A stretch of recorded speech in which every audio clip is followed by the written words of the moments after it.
Okay, can you hear me?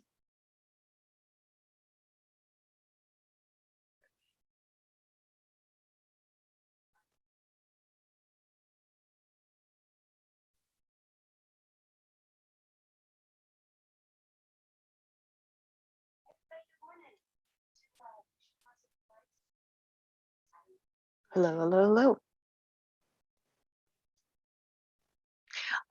Sorry.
It's called a mute button, and apparently I bumped it.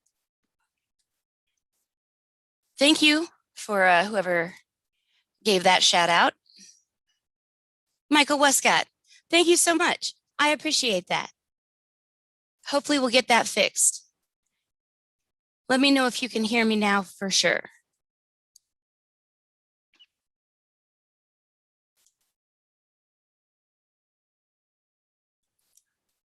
All right, that problem seems to be fixed.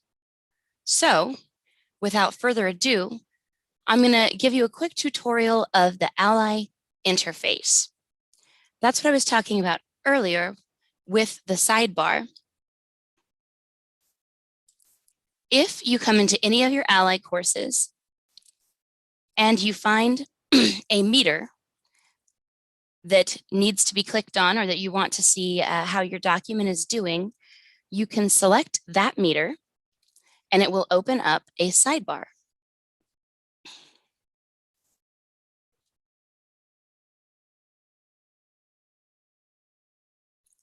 So for instance, in this test syllabus, when I open it up, it's going to show me the document. And then off to the side, I'm going to have a lot of information that I can use to help make this document better.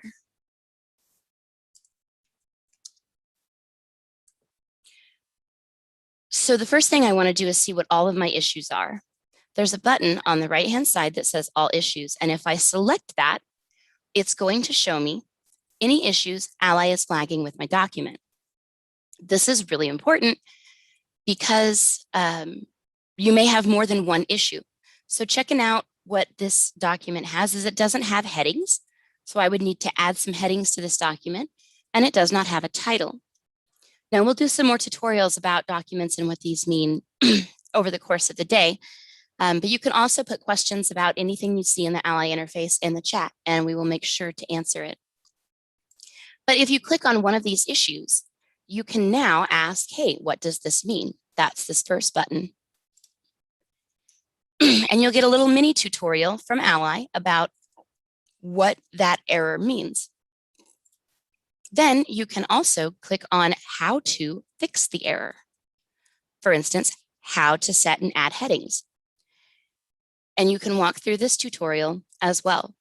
The really important part about today is when you fix your document, for instance, let's say I fixed this syllabus and I added headings and I added a title and it's good to go. I want to come back to this interface. If I've left it, I want to come back in, click my meter again, open it back up, and then I'm going to place my new file. I'm either going to drag and drop it into this upload area, or I am going to browse my computer and find my new document, and I'm going to put it in that way. So that is how you use the interface. And like I said, the only way we can track and get credit for these is to use that interface. Looks like we have another guest popping into the Zoom room. Let's see what's going on there. Well, good morning, Strap and Koba. How are you? Oh, I can't hear you.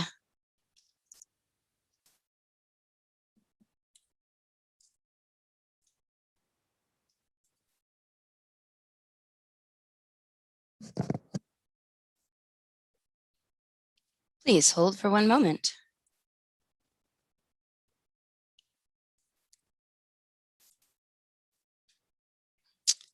Oh, Strap, I still can't hear you, my friend.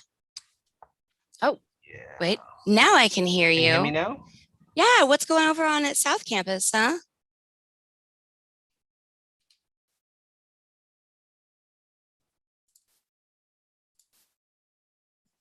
Nope, lost you again, friend. Yeah, I think something is happening with my microphone that I need to fix up, but well, there South you go. is doing pretty good. We're just getting stuff done. I like right the on. Fix Your Contact Day t-shirt. Thank you, thank you. I had to support the event that we are doing today. So real quick, before we move on, I want to pull up the report and show everybody kind of what that report's going to look like throughout the day. And we'll see if anybody's made any fixes yet. So let me just pause for the cause for just 1 second. Strap, have you seen anybody over at South today already there fixing their content? See, I got here at 7 and I've been in a cubicle, but Oh man. I'm working on a few programs fixing their content for an hour today. Sweet. So I'll say myself. Looks like you're live on a streaming service. Yeah, we for sure are live streaming to YouTube for the first time. Let's see how this looks like. Oh, wow. I'm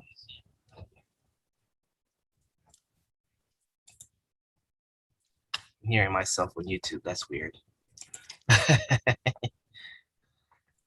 All right, so I'm going to share my screen again here in just a moment.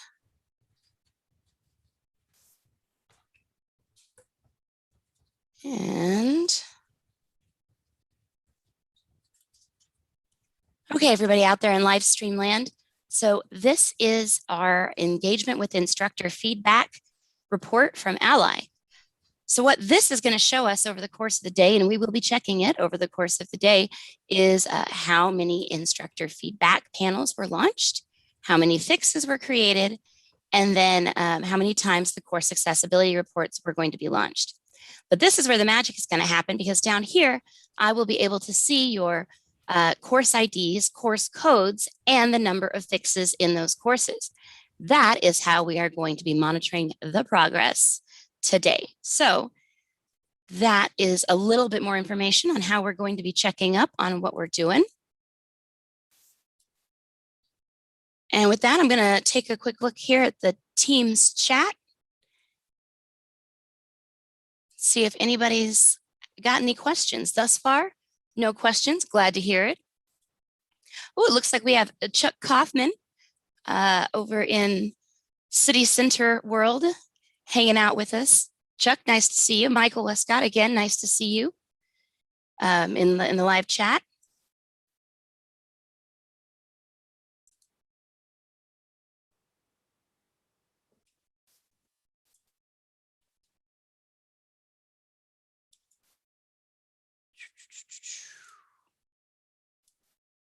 I am going to now show you another feature of the Ally interface that I didn't get to regarding pictures and alt text.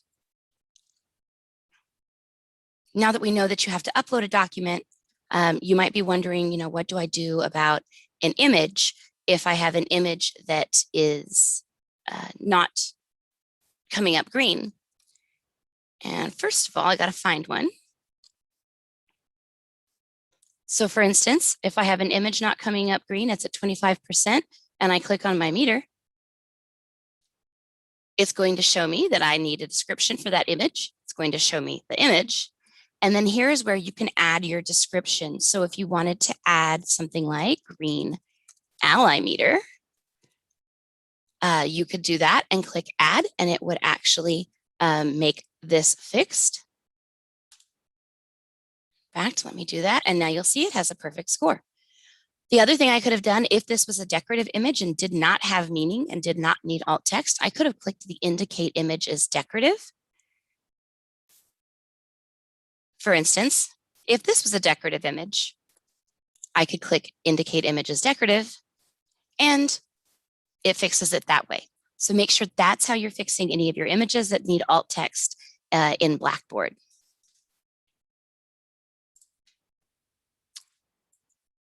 And what you just saw there was the Ally instructor report, and that is actually something we'll be covering next hour, how to access and utilize that.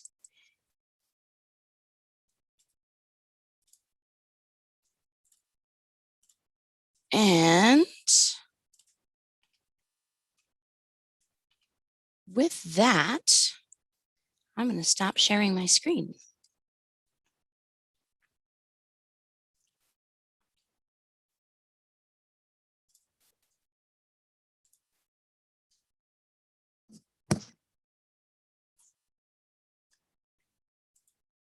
So I've been hearing reports from some of Jim Hall's people that they've got it out for him today.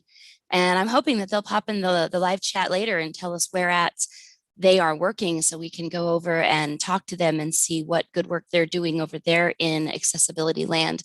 But coming up here in just a few minutes at the 8:30 mark, we will be interviewing Jim Hall himself. So stick around for that. We're going to take just a small pause and we'll be right back.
All right, guys. Well, it's about that time for me to go hunt down Jim Hall, do a little live reporting on the scene, a little interview. So I'm going to turn it over to my co-hosts. They are going to be keeping an eye on the chat. If you have any questions whatsoever about your content or what you're fixing or the competition, please, by all means, go ahead, pop it in the Teams chat or in the live chat on YouTube. And my colleagues here will click in and answer your questions while I go find Mr. Jim Hall.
Hey,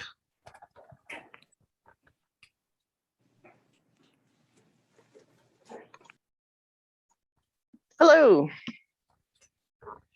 how's it going over there in NCAT land, Diana? Um, kind of quiet for right now. Hopefully, we will have quite a few people on working on their accessibility for Fix Your Content Day. Yay. I'm kind of interested to see how many people and how many files and who will end up with the pie in the face. I'm monitoring the YouTube live stream. It looks like we have about 4 people watching, so that's pretty good for, early in the morning. Yeah. And I was finding the link to get to the chat for you. Awesome. If you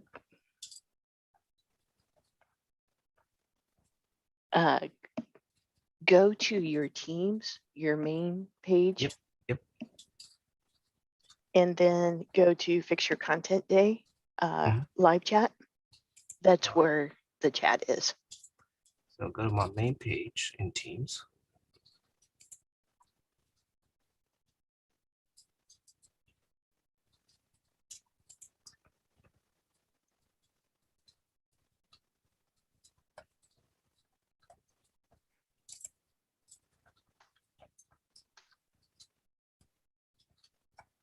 And I've just sent you a link to the team in case that's not working.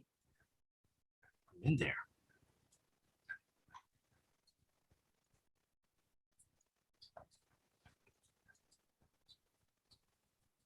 I'll be monitoring that. Hopefully we get a lot of engagement in the AM. Cool background you have over there. I know. I have a really good workmate who's very talented who made that for me. As Crystal's chasing down Jim, just feel free to interact, be it YouTube chat area. If you have any questions, Dan and I will be more than glad to help out, answer them. And if you have asking about any tricks on how to get files fixed, please feel free to share. Maybe we could share our screen and just do some quick demo on how to do that stuff. Right on, Diana? Sounds good. One thing as we're kind of going through the day thinking about, Crystal made a good point about Right.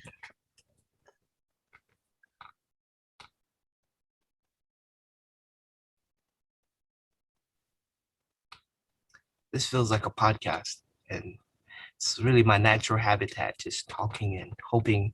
You don't know if people are listening to you, but they are listening to you. It's like a podcast type of setting, and we just having a conversation about Hey accessibility. guys.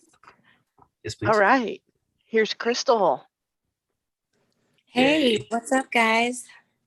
I'm Hello. here living live at INCAT, and I have to show you here. They've got it going on over in aviation, man. Yay. John Keeley, who of course is their accessibility committee member, retired now and being Oh, replaced wow. by David Salzman. Granted, she's not retiring from the company. Let me clarify. She's just handing over her position on the accessibility committee to David Salzman, but she brought them donuts from Lamar's because we all know donuts are the best brain food. Hey, Crystal, a Mhm. pointer when you're running and shooting videos, Yeah. have it on landscape mode so you could fill out the screen more Well, rather than strap. portrait, like flip it to the other side. Okay, I'll give that a shot. There we go. Wider screen. It's Dawn Keeley, guys. Look at, she's got all of her accessibility stuff up. She's fixing Yay. Hello, course Don. reports. All Hey, the Don. things. Oh, say hi. You're on live stream. I was telling yeah, Diana earlier, it feels like a live podcast. kind of. Well, we're waiting. Where's Salzman's desk, Dawn? halfway down the aisle on the Ooh, okay. I'm gonna go He's got find. music and everything playing. He's in the zone. I'm gonna go interrupt Salzman while we're before we interview Jim. So hold on. I'll be right back. So Diana, with your experience in fixing documents, what would you recommend? Having to repair an accessible document or having to build it accessible from the beginning? And I know this is stuff we already know, but just for the sake of conversation. Oh, yeah. And that's kind of what I was getting at as well. While Crystal was getting set up, just hit some points. Honestly, it's easier to build it out and do it. Hey guys, I've got David Salzman here. Sorry to interrupt. All right. Hi, Okay. David. David, you're on live stream. Say hi. You see that awesome Fix Your Content Day shirt he's wearing? Yay! Yeah, that's because last year David and Dawn were two of our rock stars and fixed a ton of content in one day. So they've got the skills. Notice he's even got 2 screens and Yay! chips. 2 Crystal. screens and chips, man. You're going to be so productive today. David, do you want to Crystal. say anything? Mm-hmm. Could you tell David to relax on the weights? Tell David to He relax can on hear the you, Strap. weights. He can hear you. I see him all the time when I used to go to the YMCA. So relax on the weights so you could fit that shirt a little better, you know. Kind of. Strap, you hush. Okay, I want to see what David has to say about accessibility today. Oh, I really don't have much to say. That's all right. But we'll get it there. You will. High I think five. it's a good cause. Bump. All right. See ya. See ya.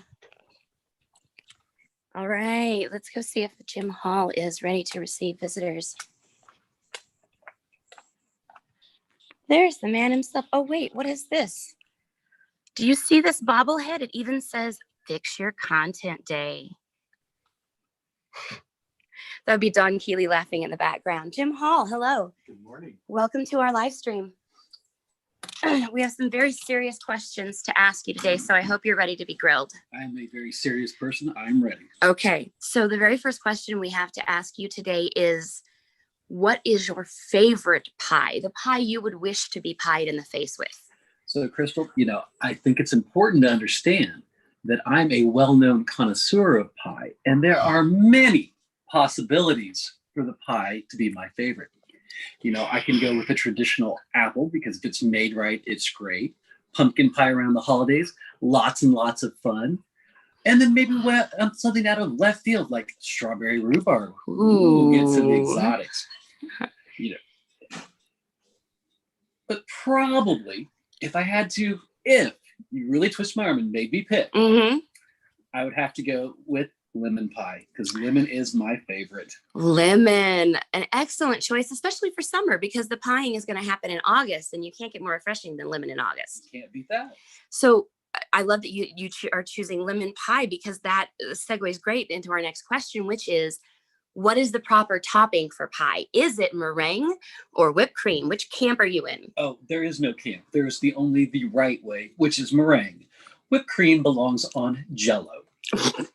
Wow, we have some very strong feelings about whipped cream and meringue from Jim Hall. And apparently meringue it is. So lemon meringue pie will be your choosing should you receive the pie in the face. That's what it'll be. Okay. And last but not least, do you have any words of encouragement or thoughts for your team on accessibility as they fix content today? Well, I think my team did really well at this last year, so I don't know what they actually have to fix this year. So I'm feeling pretty okay about it. I don't know if you can see this, guys, but Joe Variantos just gave a thumbs up to that. So Jim, thank you so much for being here. Good to see you as always. I'm going to turn it back over to my colleagues and head back to Command Center. All right, have fun. Good luck, everybody. Hey, thanks, Jim. Guys, back to you. Well, back to our topic of building something from scratch that's already accessible or fixing or remediating a document.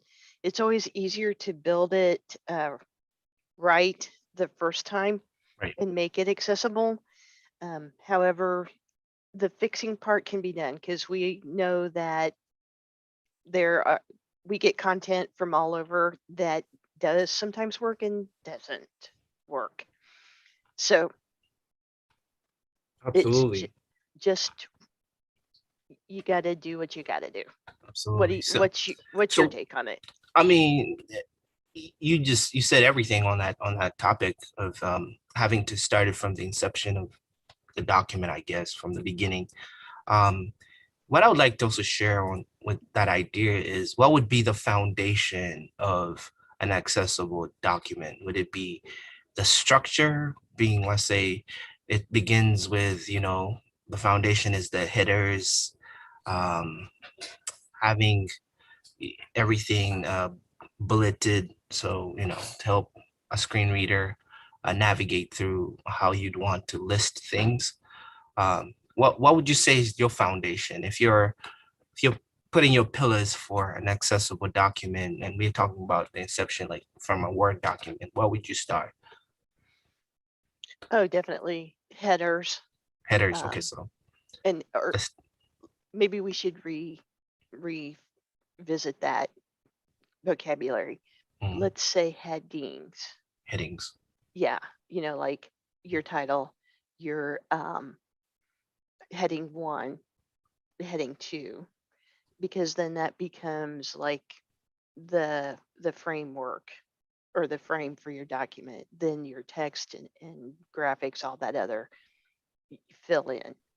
Right. I will, talking about graphics, I will admit, I probably shouldn't admit this out there, but I tend to get lazy with the alt text and graphics. Um, I like a lot of visuals, Mhm. so I have to make myself not fall into that trap and be more conscientious and cognizant of those alt text pieces, because I like to just skip over that part. Absolutely. So whenever you're adding your alt text to an image, how descriptive are you? Or does that depend? Is that It relative to what the image is? it depends. If it's something that we've included like in a user guide and it's more of a descriptive or like a reference, you know, have your text, go here, click here type thing, and I put a screenshot next to that just for reference, I just say screenshot of login menu, because the more descriptive pieces have been in the text. Yes, indeed. I know Yeah. technically I probably should be more. More descriptive with your Yeah. and you know, it's all relative based on what's the intent of the image. Like if my image is just there to fill up space and be an aesthetic fixin', I mean, the descriptive caption or whatever you want to say is not going to be as vivid or explicit as something that is needed as a supplement to the document, meaning that that image has a very big role whenever you're navigating the document. So yeah, that's a good answer. Oh, cool. Diana, we have Thanks. Crystal back.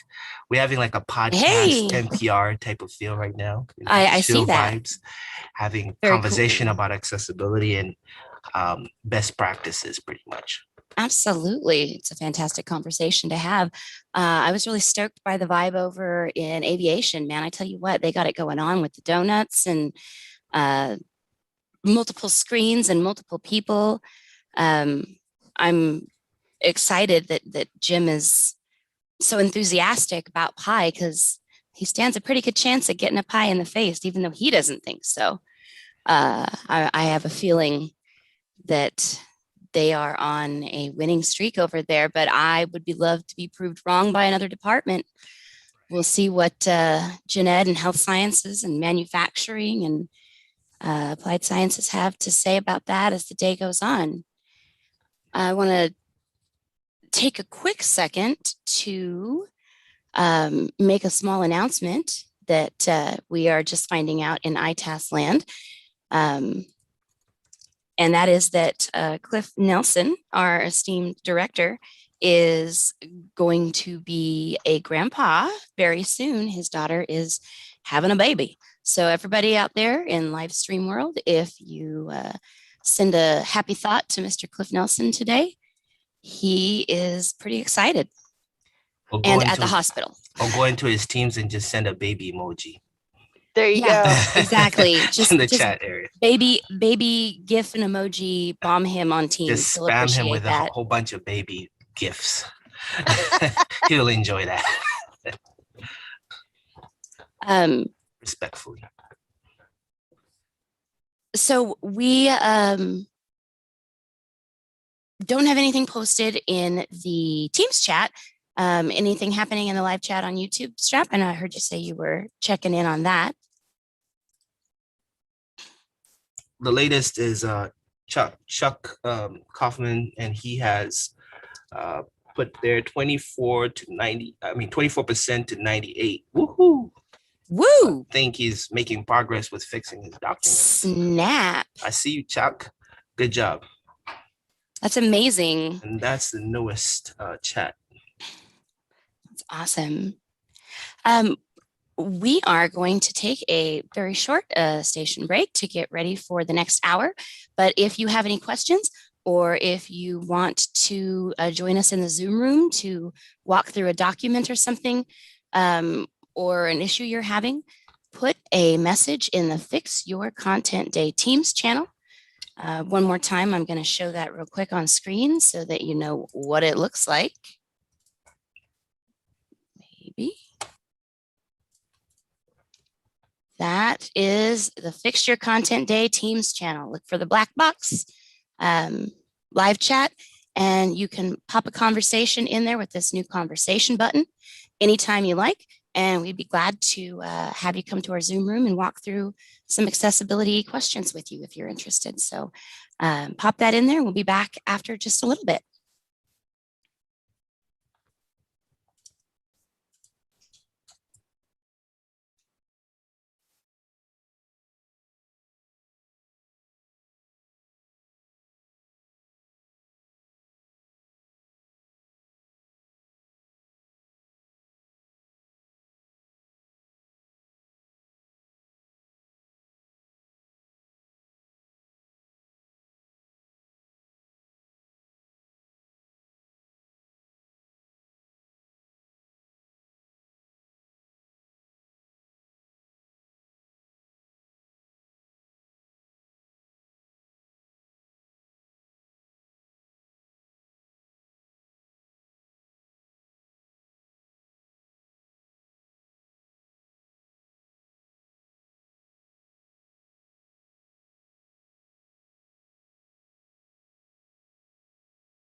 Hey, everybody, we're back. Just a quick update. Tech issues are tech issues. So we are currently trying to get a hold of Blackboard Ally and figure out why our user report is not showing any changes. I know you are all out there using your interface to make fixes. So keep on doing what you're doing.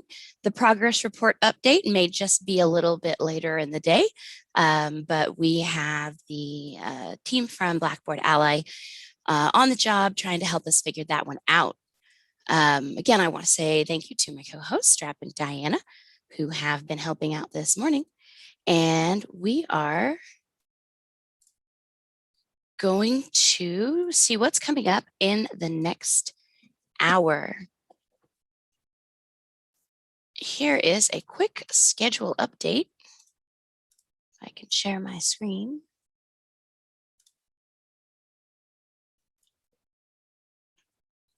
So something that I want to point out, if you haven't looked at the schedule yet, besides the interviews that we have with various people, one of which is with Scott Lucas here at 9:15, and tutorials like the ones we were doing earlier, we also have some segments for call-in requests. So that's where if you want to put a message in the Fix Your Content Day, we can invite you into the Zoom room. But we also, starting at the end of next hour, have our first Kahoot trivia session.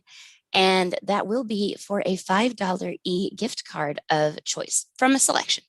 I will get with the winners of those competitions and get them their gift cards. And we have 4 of those opportunities today. Throughout the day, you can look at the schedule for anything that says trivia. It will have the time next to it. You can also look over here at the event type on the schedule to see what's happening and when.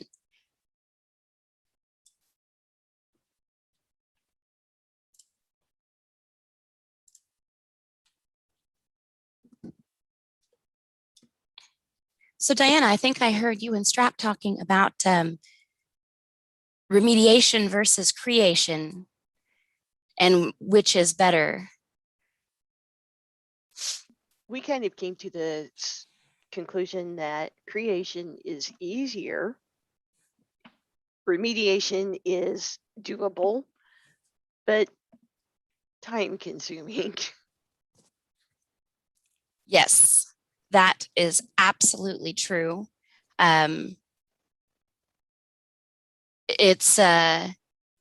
know one of the biggest frustrations that I hear from people who are working with their ally meters and seeing a lot of not green is around publisher content and PowerPoints that they get from publishers that they don't have the original PowerPoint. Maybe it's in a PDF format, and they don't have the ability to fix a lot of those things. So that's something that is just kind of one of the quirks of accessibility, that until publishers start really getting on the ball and fixing their own stuff or giving us the originals to fix, it's a frustration, I think, that's experienced by a lot of instructors. And sometimes there's just no fixing it. And that's also frustrating because you know what you need to do and can't. Yeah, we also talked about the pillars of starting from the inception, a very accessible document. We talked about headings, putting together a list, Mhm.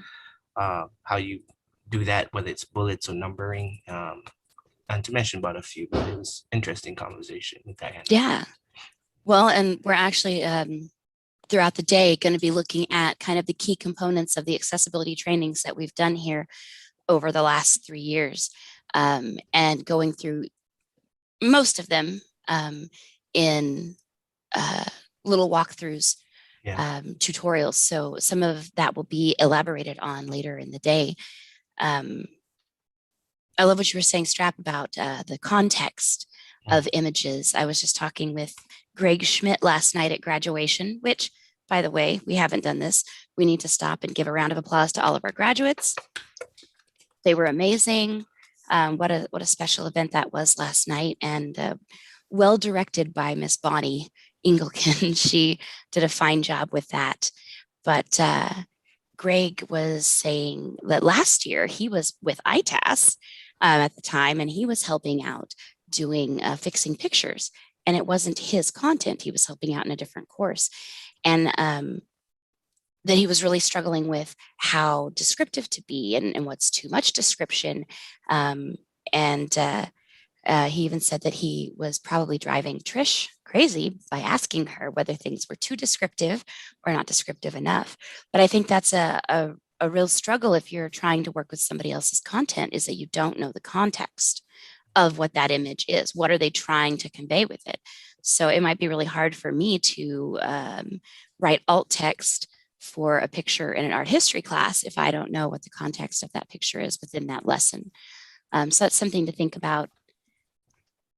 So for the sake of discussion or conversation, Crystal, what is the difference between, and this is more visual, and I know right now it's fix your content, but it's good conversation. What is the difference between closed captioning and subtitles? So depending upon the service that you're using, they sometimes are referred to as the same thing.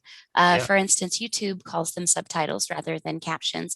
But typically, captions are the spoken word in the same language. And most of the time, people consider subtitles to be in a separate language, a language different from what's being spoken on screen. So that's the biggest difference. But again, sometimes you will run across video platforms that call them the same thing. Absolutely. I mean, it's always good to know some of the nuance to accessibility, so you can better direct people or explain to people in the language that they understand, or in their way of how they construct what accessibility is in their mind. So. Well, that's a really good question. I mean, from a technical standpoint too, because I have had people be like, hey, I'm trying to do captions on this YouTube video, but I don't see where I change the captions. And that's because YouTube has it called subtitles. And people are like, I don't want subtitles. And it's like, it's the same thing on YouTube. Whereas on Nomia, our streaming platform, or our video hosting platform, they call it captions. As opposed to subtitles. So yeah, it is important to know some of those details if you are trying to navigate and do the right thing for accessibility. Then I have another question. Okay. Again, for the sake of conversation. We often hear the word transcripts. What as a person who's creating content, what's the use of a transcript in the accessibility world, away from the general use when you're creating the visual, when you're reading with a teleprompter? But let's say in the accessibility world, what would the transcript help you with? So transcripts typically are used when somebody wants to go back and review that information in a way that doesn't have all of the other visuals with it. So especially somebody who maybe has some cognitive processing issues that, having, especially if they're trying to read captions, or if they need those captions to kind of process what's being said, but then there's also things happening on screen that can sometimes be an overload. But even outside of accessibility land, transcripts are great if people, if there's like a lecture and somebody wants to print it off and take notes on it, go back and review it in small chunks. If somebody is a better learner by reading than they are by listening, captions help with that, but they're there and they're gone. And sometimes you can't process them quick enough. So it's just another tool in the toolbox. And that's not even talking about descriptive transcripts. So descriptive transcripts are helpful for like the visually impaired.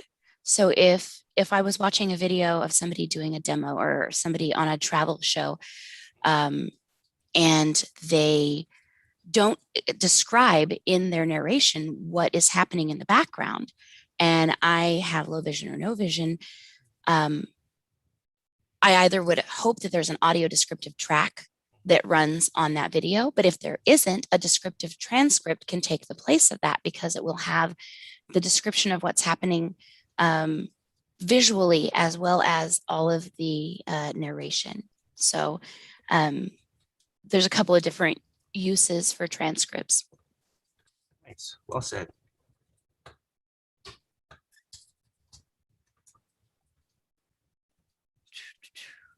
Well, we are coming up on the hour, so I'm going to get a couple of things ready because we are going to have our second tutorial of the day, which is the Ally Course Report tutorial. And I encourage you all to, if you're out there watching this live stream, I encourage you to get in and take a look at your courses and make sure that they have this course report button I'm going to show you. Chuck reached out to me yesterday and said, hey, I hear you telling me to look at this course report, but I don't have it. And it was something where his templates did not have that button added in because we didn't have that feature when we created his templates. So it's possible that if you're working in a master or a template, you might not have this button yet. And if you don't, you can send a ticket into ITAS and we can put that button in your master or your template so that you can see a course level breakdown of your accessibility features. And Quick update from the YouTube land. yeah. Chuck has one of his PowerPoints from he has improved his PowerPoint from a 56% to 100. Congratulations, goodness. Chuck. I see you doing your thing. 100%. Just a quick update from the YouTube land. I know, man. Alternative fuels is killing it today. I'm going to get into Blackboard here.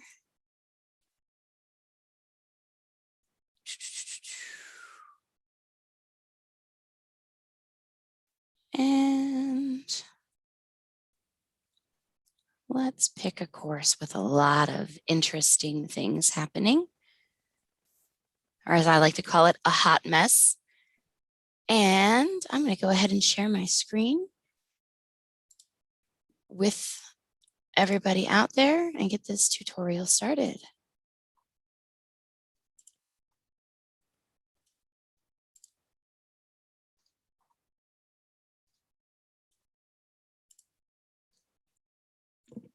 All right, so the Ally Course Report.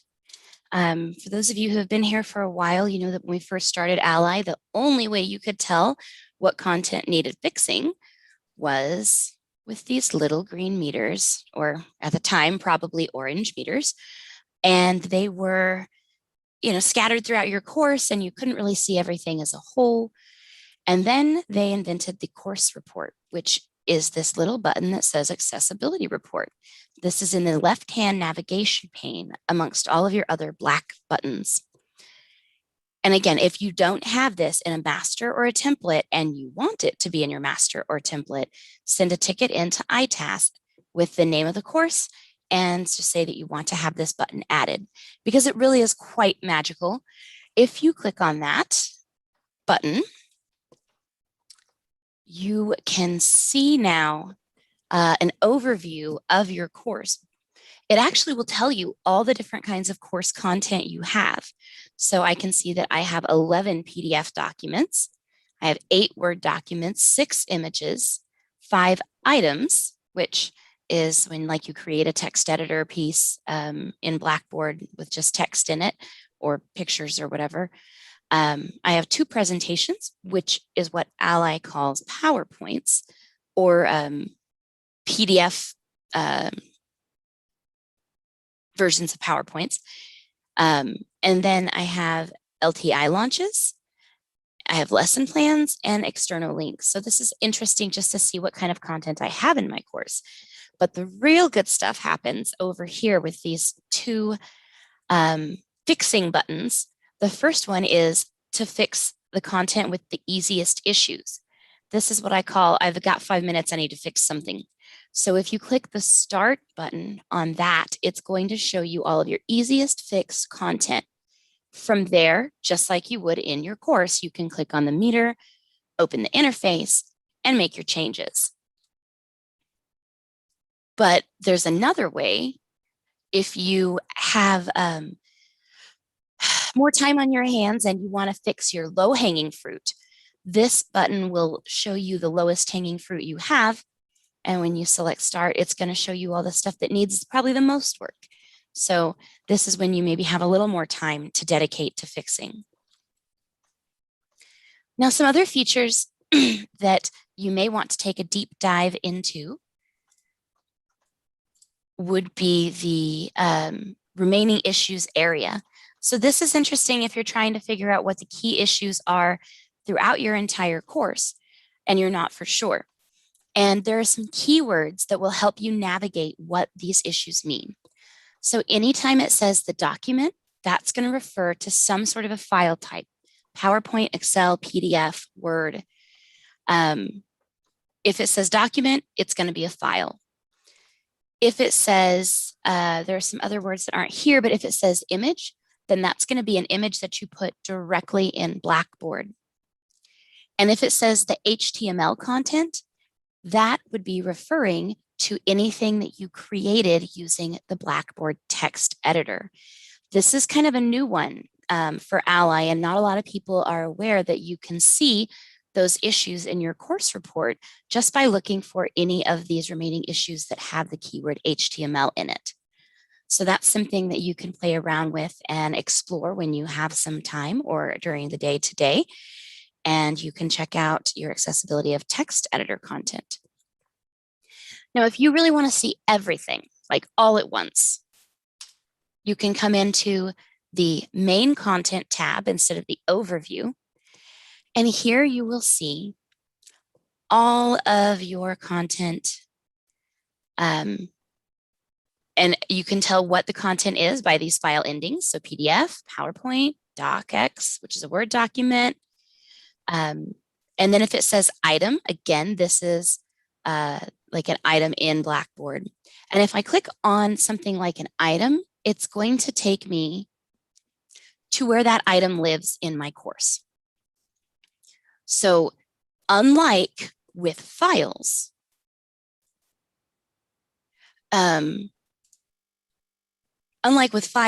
it's not going to open that interface for you. Ally isn't there yet. They are working on it, but they're not there yet.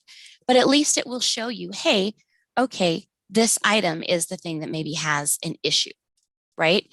That's an easy way to find out where something is in your course.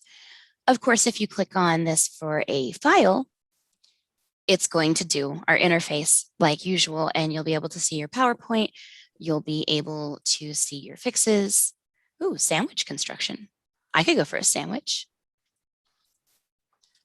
The other thing you can do with this is if you, for some reason, want to see your higher scoring stuff first, you know, if you just need a pat on the back to see all of your 100%, you can click that score button and it will toggle between starting with your lowest or toggle again, starting with your highest. To scroll through all the pages of your content, you just want to select this next button. And then you can see all of your various content. And as you change these items, for instance, if there was something where I came in and I fixed the description on an image and it changed it to 100%, it will in real time move that item into your 100% block so that you can see only what still remains to be fixed. So this is a really handy tool. And if you've never played around with it, I suggest that today is the day. Get in there, click your course report button, and you can do that for every single course and see what you've got going on. You can also see at a quick glance your overall accessibility for that course. So this course is at a 92%. This is a sandbox that I use for actually testing accessibility things. So some stuff in here has to remain inaccessible so that I can test reporting features and things like that. But if I was to fix anything in this content, this needle right here would also immediately move. So that is the Ally Instructor Report. And we're going to take a second to pop into the chat and see if anybody has any questions about the Ally Report.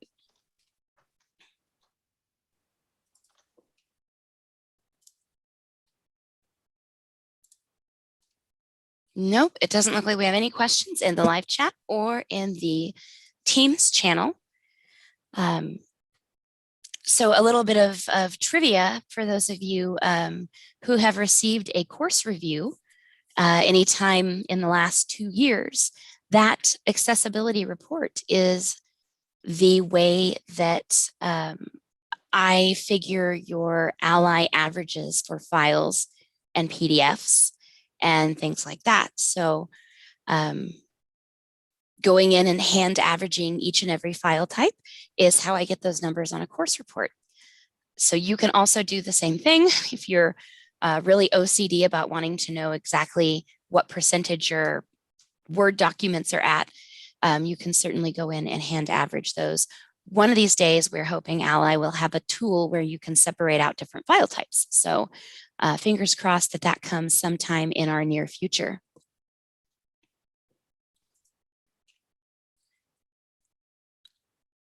Diana, do you find that you use the accessibility course report while you're designing? Oh, hold on a sec. I've lost Zoom.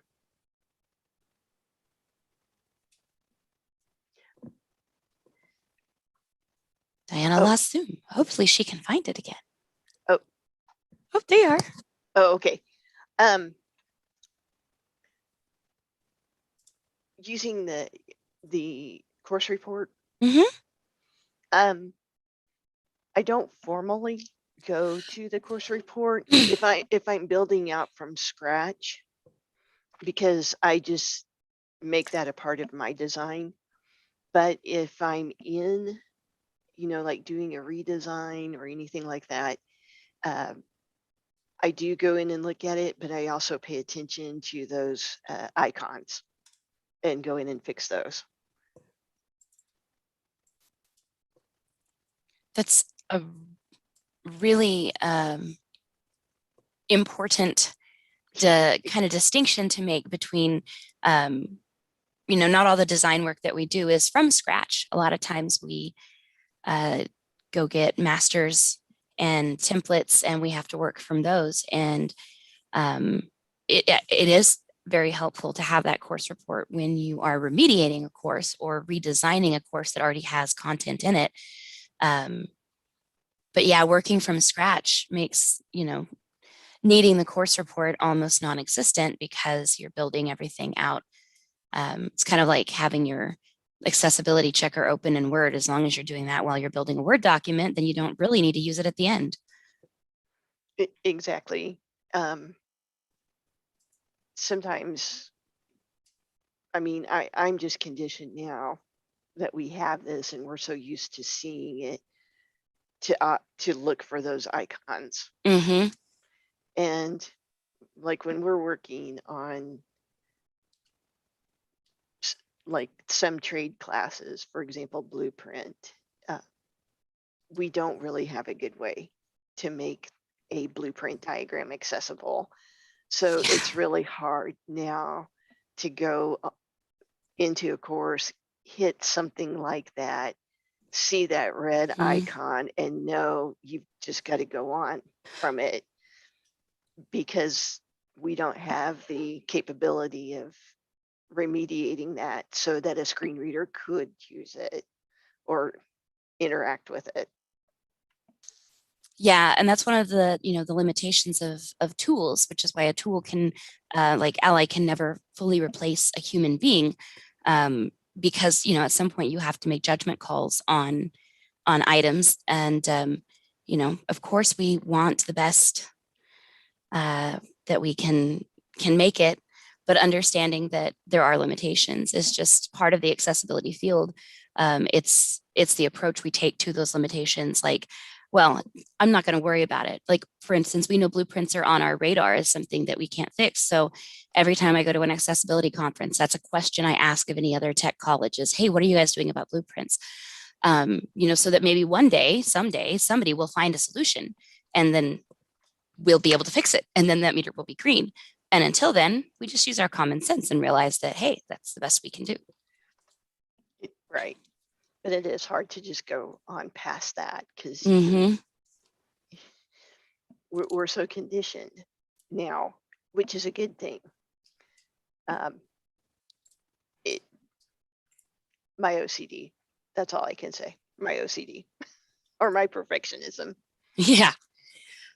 So I actually just got a direct chat from Joe Varientos, who is wondering about how to fix HTML heading structure. I think he put it in the live YouTube chat as well. And that is one of the items, like an item that you would build in Blackboard. And Joe, we have an interview coming up at 9:15. And so I was wondering if I could maybe get back to you on that, if you'll be sticking around. Perhaps you could join us in the Zoom room when I get done interviewing Scott Lucas here in a few minutes. Or you can just point me in the direction of the course and I can certainly pop in and take a look at it and maybe help you answer that question.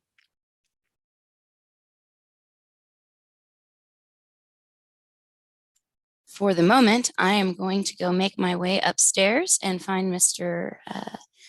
Lucas and get him on the line with us. So, Diana, I'm going to turn it over to you for another minute or two. Sounds good.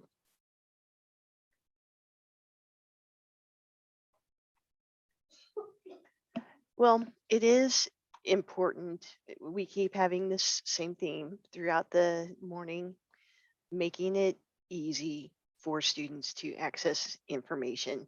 One thing to think about, accessibility, even though we have the image or frame of reference that it has to do with people who have disabilities, it also means that we set things up or create them in a way that makes it easier for all users, regardless if they have some sort of disability.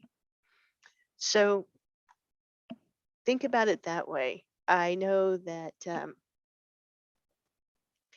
it's easier to walk through the curb cutout rather than to step over the curb. All right, looks like Crystal is making her way up to Scott Lucas's office. Also, too, think about elevators. I know I need to not take the elevator as much as I do, but it's also one of those perks of us thinking of how do we make it easier for users.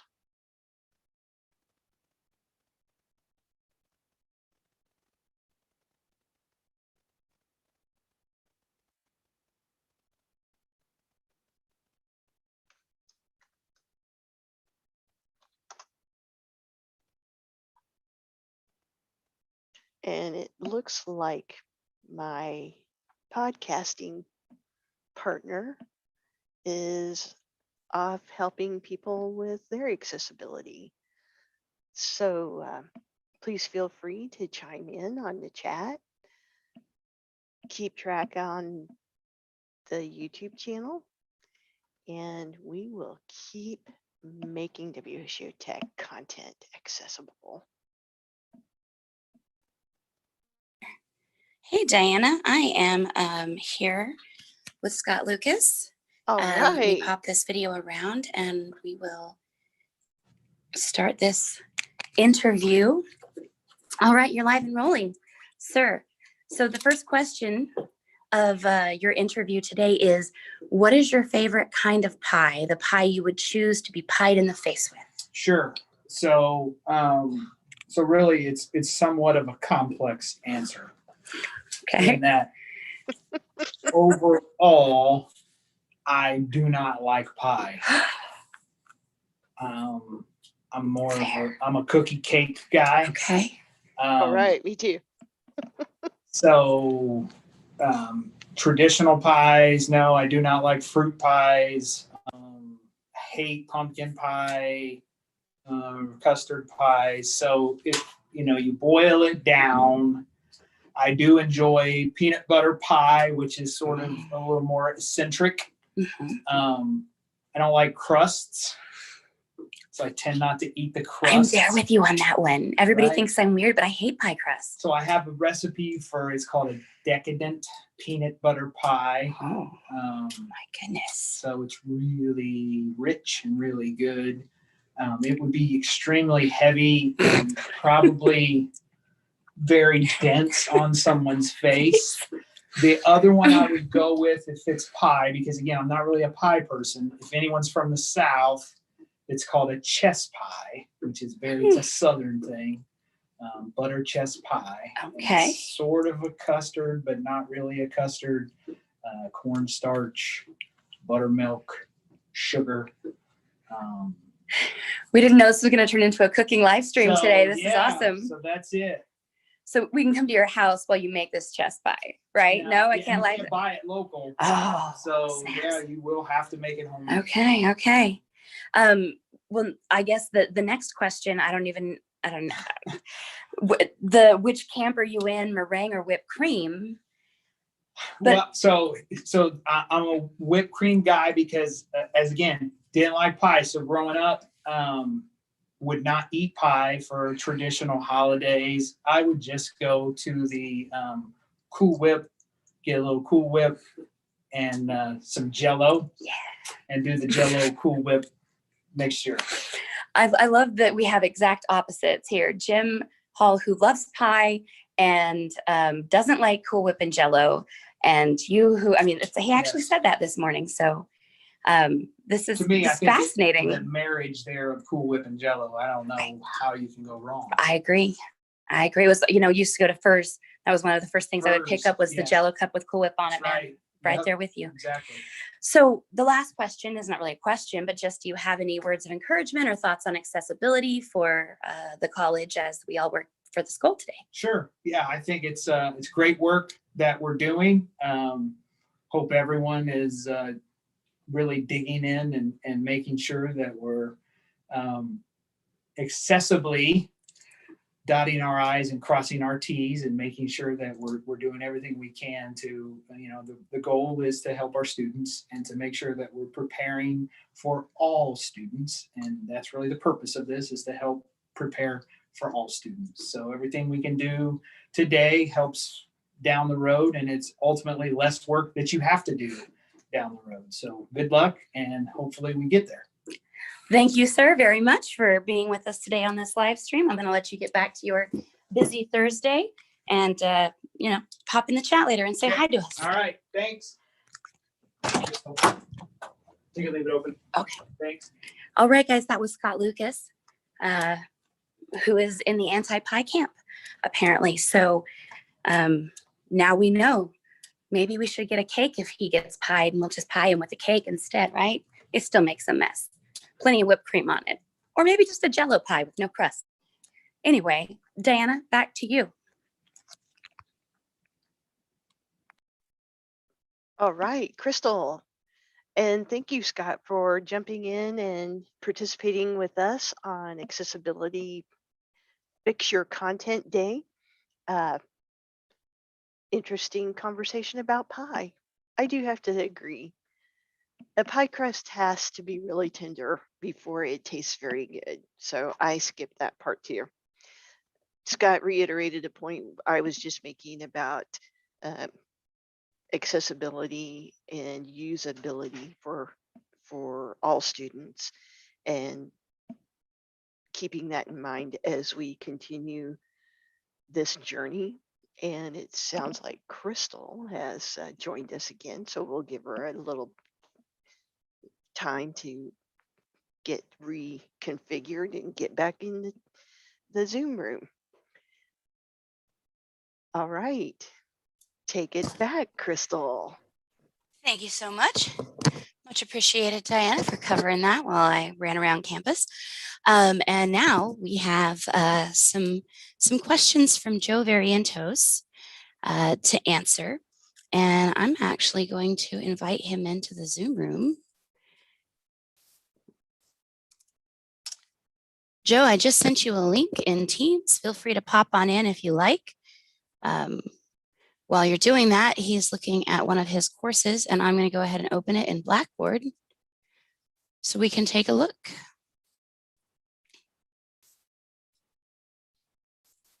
Again, Joe's question is about the HTML's heading structure does not start at the right level, which is one of those HTML warnings in Ally that are fairly new to us. So it's good that we're taking a second to kind of talk about that and look at those,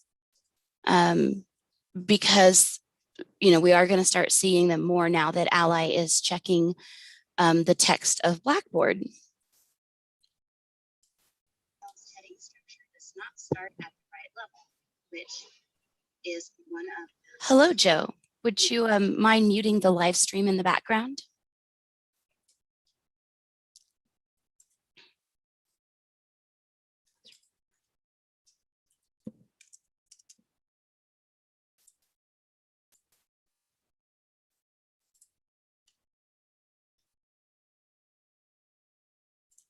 Okay. So Joe, I'm gonna share my screen here and we're gonna pop into your course. It is, I believe, Introduction to Programming. Oop, one moment, wrong screen.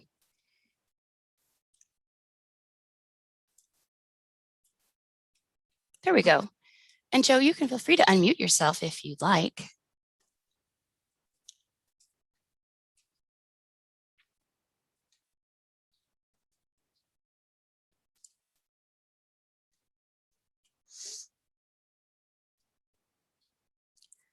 So in order for me to see this, I have to enroll in your course. I hope you don't mind. I'll only be in there a minute.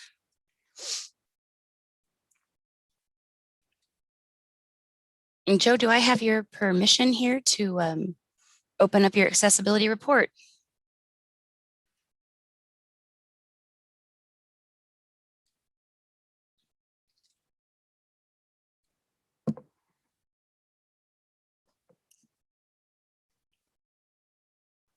Joe, are you still with us?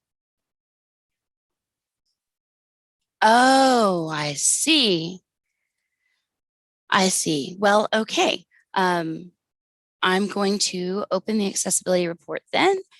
And, oh, I see. This is the, right here, the warning that Joe is talking about. The HTML's heading structure does not start at the right level. So we'll unpack this just a little bit before we get into looking at an actual item.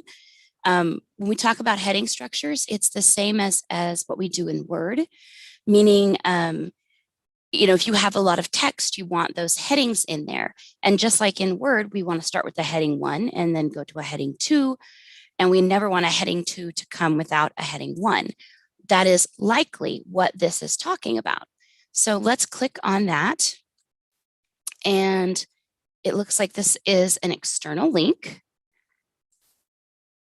which just means that it's taking us out to a website. So to check our headings in an item, and basically this is called HTML because the text that we put into these lovely text boxes is actually HTML coded. But this allows us to work with it like it's a Word document. But you'll notice that we have a paragraph here and then what looks to be a heading but isn't being flagged as a heading. So one of the things that you can try is to use the accessibility checker within this item, and that's your little man right here, and see what it says. It's saying that there are no accessibility issues detected. And this is something that's a really good point, and I'm so glad you brought this up, Joe, because right now, Ally and the accessibility checker within this text editor are actually two separate entities. As we kind of talked about in this year's training on the Blackboard text editor, this is something Ally is looking to fix, and they are working on it right now so that those would talk to each other, and this would be simpler for you to be able to fix any issues. My best guess in this instance would be to just go ahead and rechange everything to paragraph. And then if we need to, we could make this a heading again. And make sure that's paragraph and there are no other headings. Something else that I can do is also come in and look at the source code to see if there's anything strange in there. And now that we've looked at that, I'm going to hit submit. I'm going to go back to my Ally course report and I'm going to refresh. And it's still showing. So in this instance, this is one of those moments where Diana and I were talking earlier about Ally is not perfect. It is a tool. And some of the things that it is pinging, because they don't have fixing like walkthroughs for the HTML stuff, you know, you do the best you can with that. And if we really wanted to try to fix this, then we could just, and Joe, trust me, I'm not going to do anything terrible here. We could delete all of that. Now we have a completely empty source code. Pop it in again, hit save, and reformat it. We'll see if this works.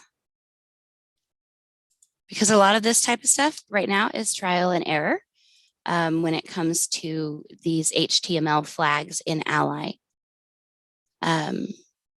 Just for kicks and giggles,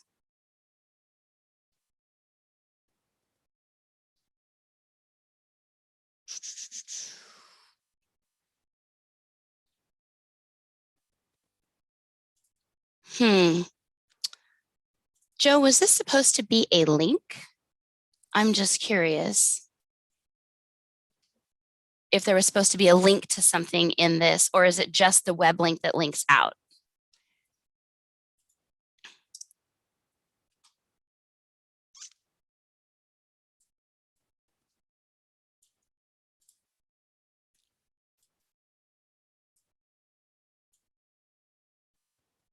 So all I'm doing here, I'm just going to see if formatting it this way would allow us a better fix. So I've cleaned up my source code. It all looks nice and clean. There's nothing weird except for some font size stuff. And now it looks similar to what Joe had. I'm going to go ahead and hit submit. And I'm actually going to run the Ally report all over again.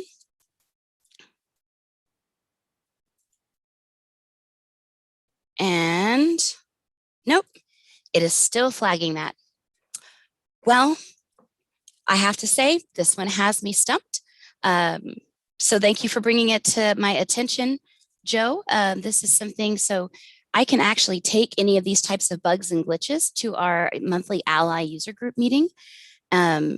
So it is really important if you come across something like this where you're stumped and you can't fix it, that you reach out and let us know so that hopefully if we can't fix it, we can take the problem to Ally and say, hey, what's going on here? So I'm sorry I couldn't make this perfect for you, Joe, but man, that 99% is looking pretty amazing.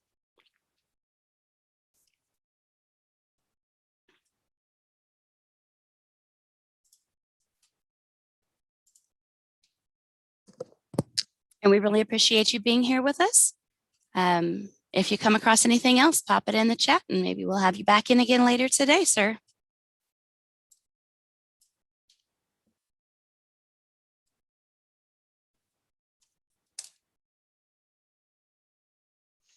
All right, it looks like we have some other things happening.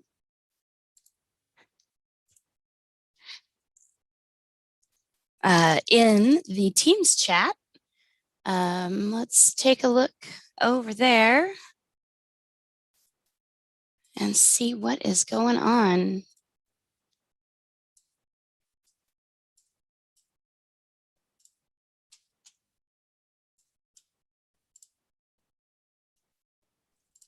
Courtney Green says she's getting ready to fix documents or What? add her fixed documents. Oh, I know what documents she's talking about. That's for English redesign right there. Boom. That's going to be a beautiful, beautiful thing. Thanks, Courtney, for chiming in over here and letting us know that you're out there fixing documents. You'll have to let us know how that needle moves in your course report once you get all those documents put in. I bet it's going to be amazing.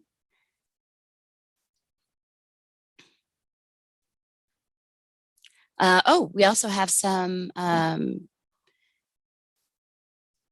Linda Sessions in the actual live stream chat. It looks like she's asking about how to add headers to tables. She says, I know how, but Ally isn't seeing them. I'm interested, Linda. I'm going to send you a Zoom link if you would like to join.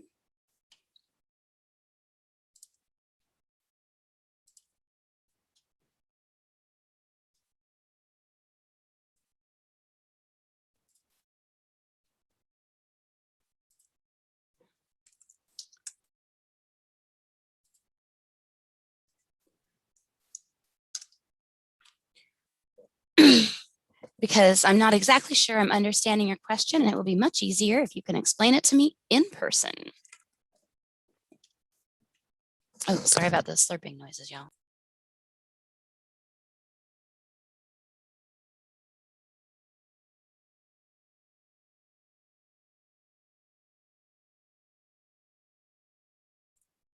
Looks like Linda's going to be joining us here in just a moment.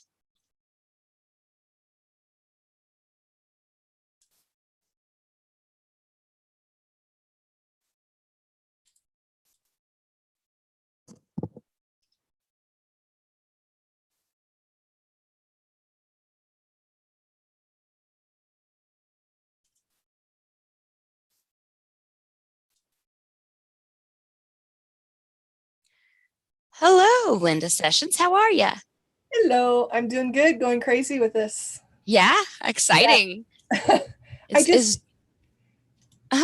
I'm trying to add, headers. Mhm. I think I need to redo this form, but can Are you trying to add them in a show you? document or in the text editor? No, I'm trying to update the Word document. Hello, Linda Sessions. How are you? Hello, I'm doing good, going crazy with this. Yeah. Exciting. There we go. I'm trying to add, Oh. Headers. Mhm. I think Can you mute the live stream? Form, but okay. In YouTube, like in the player. There you go. There should be a like audio button in the YouTube player itself that you should be able to click on to mute it.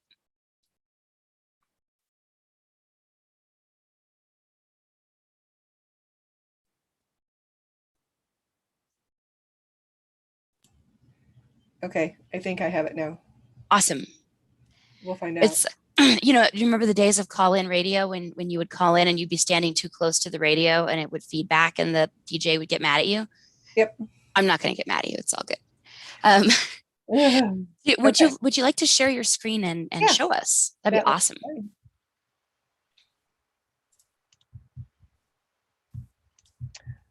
Okay, get the right screen there. All right.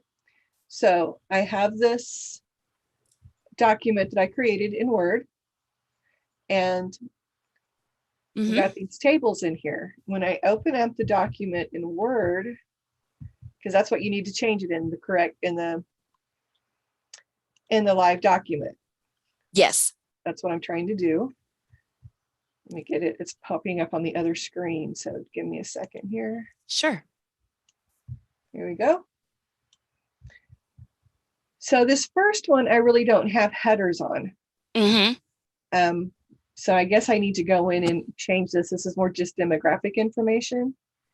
But this one here, I have headers. but it's not accepting them It's as not header. okay. And I had Um, another one that was doing on with me too, and I can't remember which one I was in. I finally just gave up on it. can you open the Word, put the Word document on this screen? Can you see it?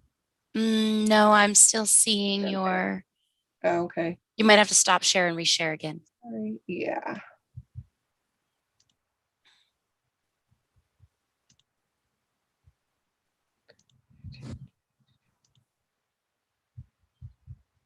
Do you see it now?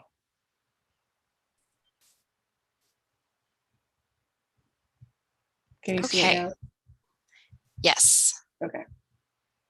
So, can you go down to table properties, or click on that table, the The second one or the first one? second one. Okay.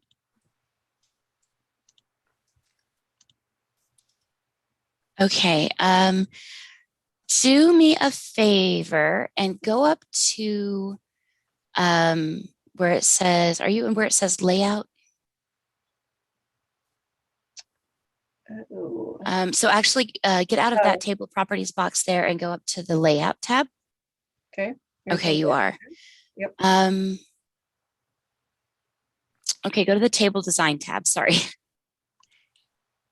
Header row, total row, first column.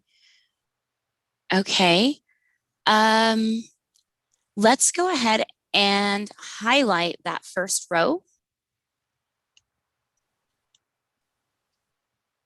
And then right click it and do table properties. And go to row. Click that repeat as header row at the top of each page. And now select OK. And so what that's done is now that header does show up on each page, and that might have been what was triggering it, was that box wasn't clicked so that it was showing up on each page. Okay, So well, if you want to save and try popping it in. save it.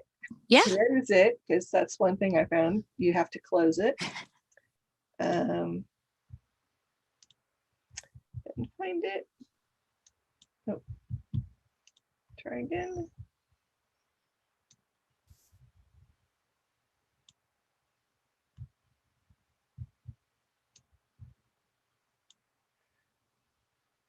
Yeah, this is the first time I've ever used a fillable form with Blackboard. So I'm interested. It's going to be fun to see how this works with the students this semester. They can be tricky. Yeah. That's for sure. Oh, come on, upload, upload.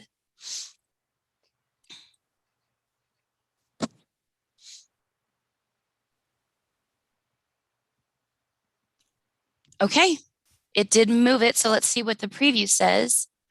There you go. That's what it was. Okay. All right. So So it was now, just making sure that header broke across pages. so this first table, I just did it this way just so that it's easier for people to work with. Right. Should I take the table out and just use tabs then? I would. Make it more accessible? Yeah, because if it's a table, it's going to keep pinging that. And the problem is that it's going to tell people it's a table. And they're going to be expecting tabular data if they're using a screen reader. And so they're going to be really confused as to why each column or each thing has a different item in it. So yeah, I would use just like fillable sections and do tabs instead to remedy that problem. Okay, so this table was okay. This table is still doing. So while we're on here, let me go into the original document. And Linda, we may have to actually wrap this up because we've got to start the Kahoot here shortly. That's but fine. We've got a few minutes. I will let you know if it doesn't work. How about that? Yeah, I was going to say maybe try the same thing. Yep, so I'm going to do. With that table, I thought it was the same table to be honest, but yeah, if you just we've got time, we can see how it shakes out.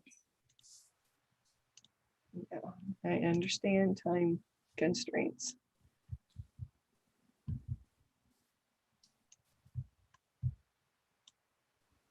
Don't you love that? Just pop it in and watch it go. It is kind of almost like checking off a checkbox. I know, right? All right, Boom, look at that. all right, Look at so that now- meter go. Okay, so I just need to change that one and we're fine. Awesome, thank you. That's awesome. Appreciate it. I will get those fixed in the other 2 classes too. Okay, sounds great. Thank you All for right. joining us. Really appreciate it. All right, Bye. bye.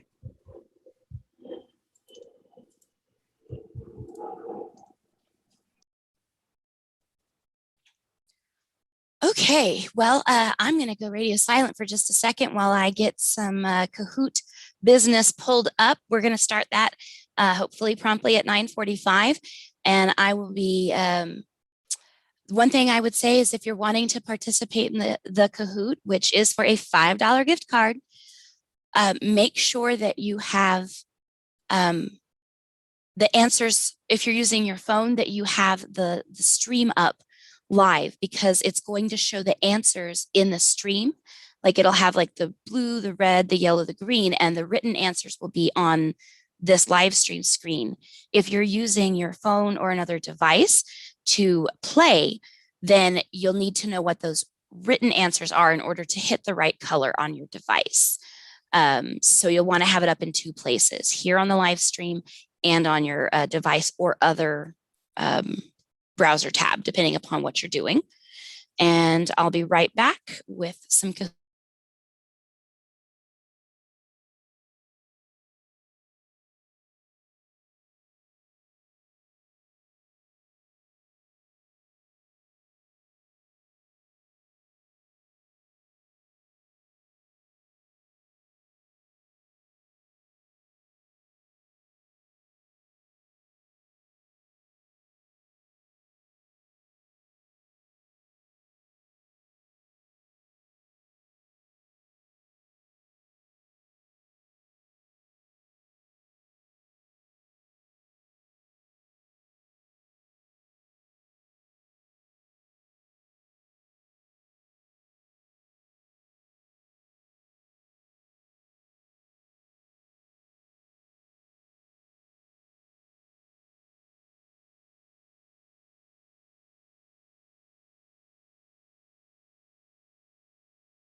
Unmute.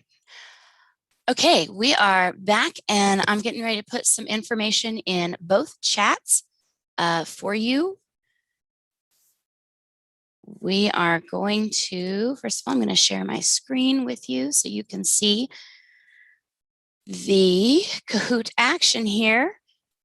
You are going to want to join at www.kahoot.it. And I will be putting that link in the chat just shortly.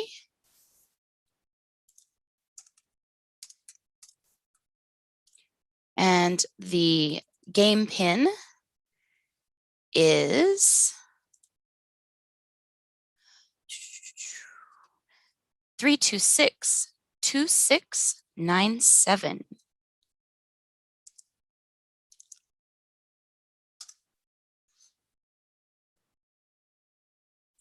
Okay.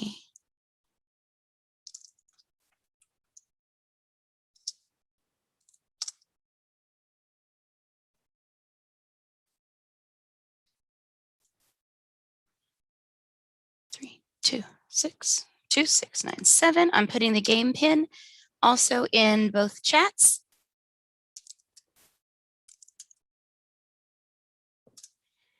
And we'll just take a few minutes to let some other players log in.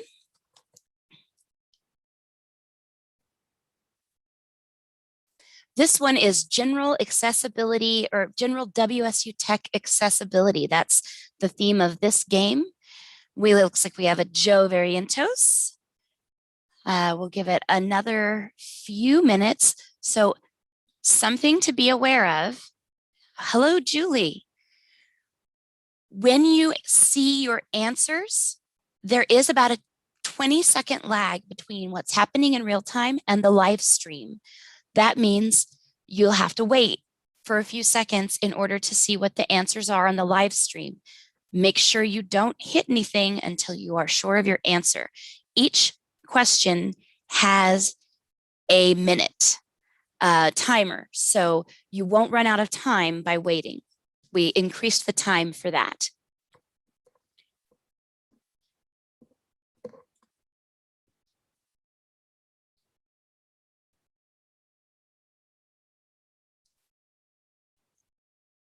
All right, we have 5 Kahoot players. Hello, Christine.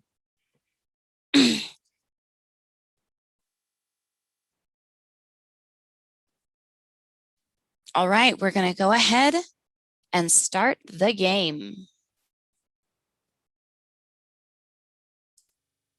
General WSU Tech Accessibility. First question, in what year was the WSU Tech Accessibility Committee formed? Was it 2017 red, 2016 blue, 2018 yellow, or 2019 green?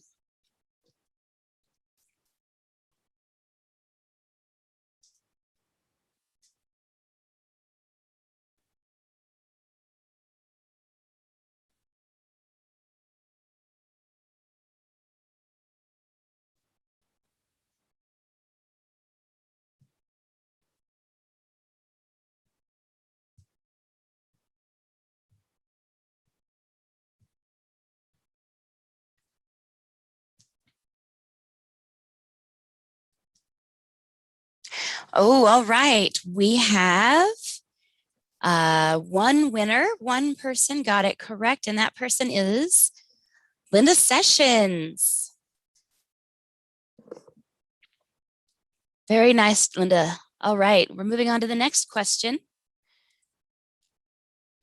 Question 2 of 5. Where can you find materials from previous accessibility trainings and the WSU Tech accessibility policy?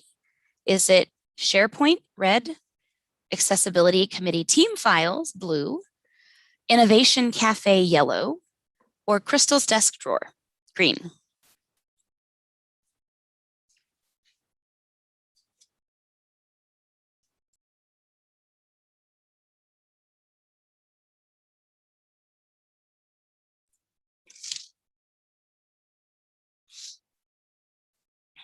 Answer.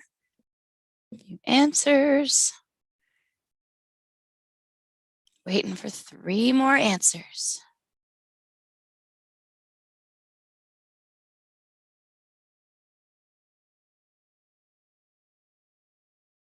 Come on. Oh, boom. Everybody got that one right. Nicely done. It is on the Innovation Cafe's accessibility tab. Although there is a lot of stuff in my desk drawer to do with accessibility too, but not the policy. Linda's still in the lead. Joe is creeping up. Christine, Julie, and Pam are all sitting around the same points. So there's still anybody's game. With this next question, what is one difference between accessibility and accommodation? The image on the screen, by the way, is a pair of legs in mismatched running shoes or different colored running shoes. Is it accessibility is reactive, accommodation is proactive? Is it accessibility is proactive and accommodation is reactive? Is it this is a trick, they are the same? Or none of these is correct?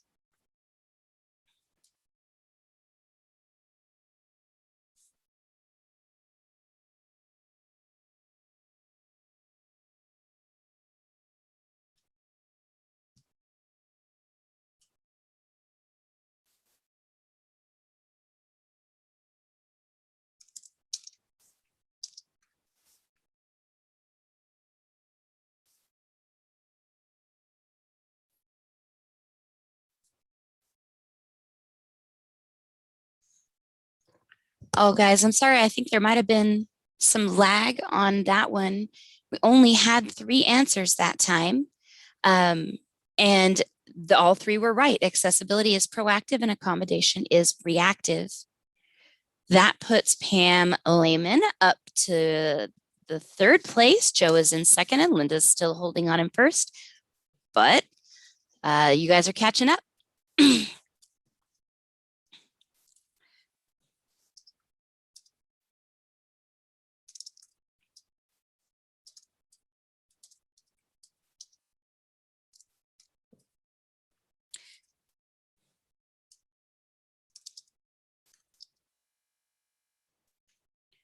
So I'm just putting in the chat here that I know the lag is bad. Make sure to answer quickly because the time difference is about 20 seconds. All right, next question. When was the first accessibility summer camp held at WSU Tech?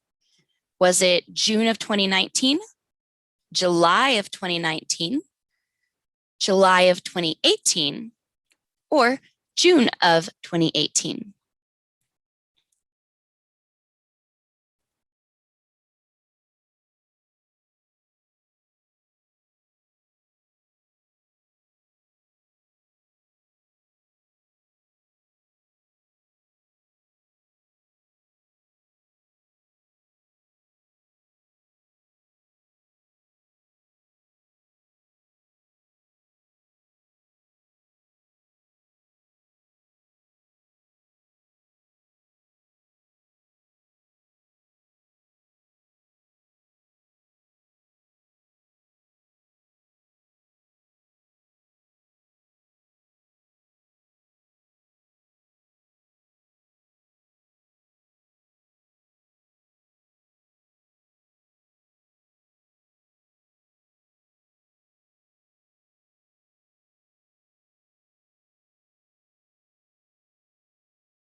All right, Linda, Joe, Christine, thank you for playing. Pam, Julie, thank you for playing.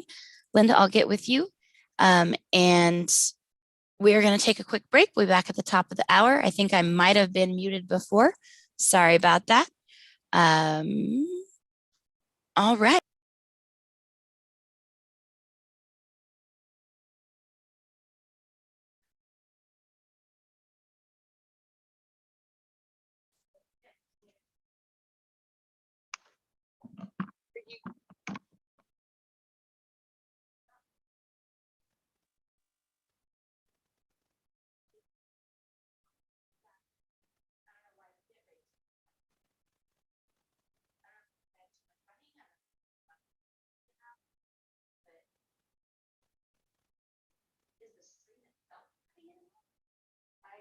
the stream off. Because when I have all of it on, yeah.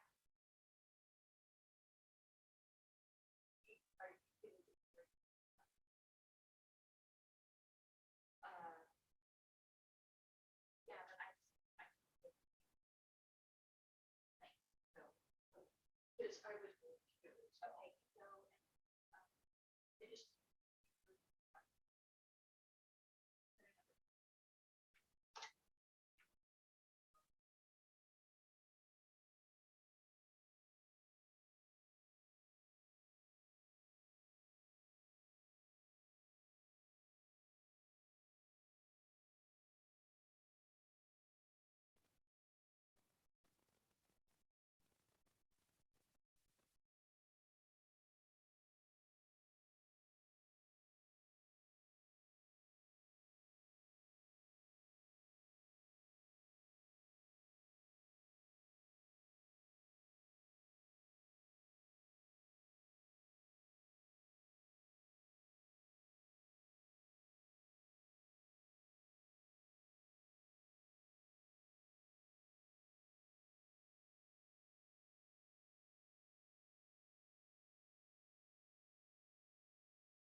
but I'm on break, so it's okay.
All right. Hello, everybody. We are back and getting ready to start the next hour with even more fun.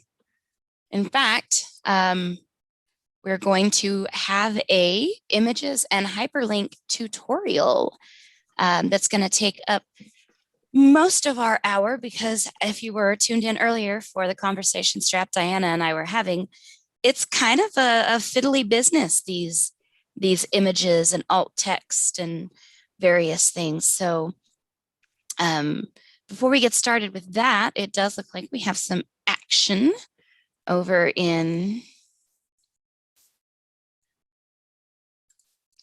the chat.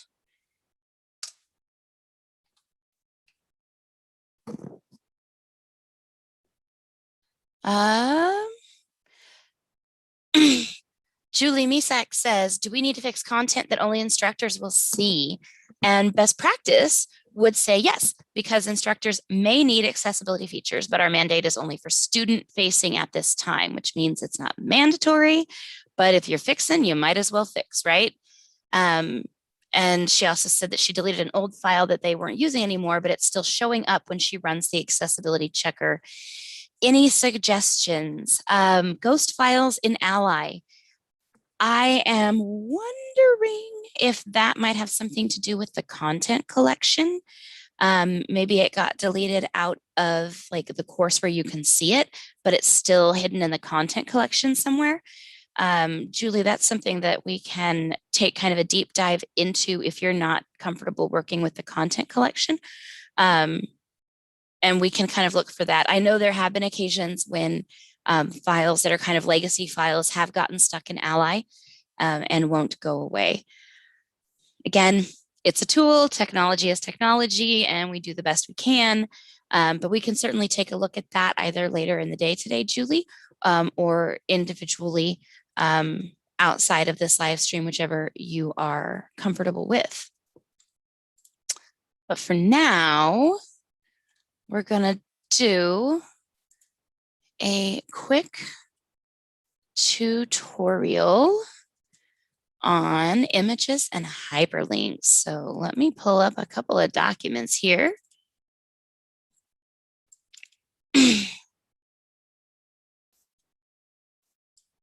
We'll open these up, share the screen, and get started.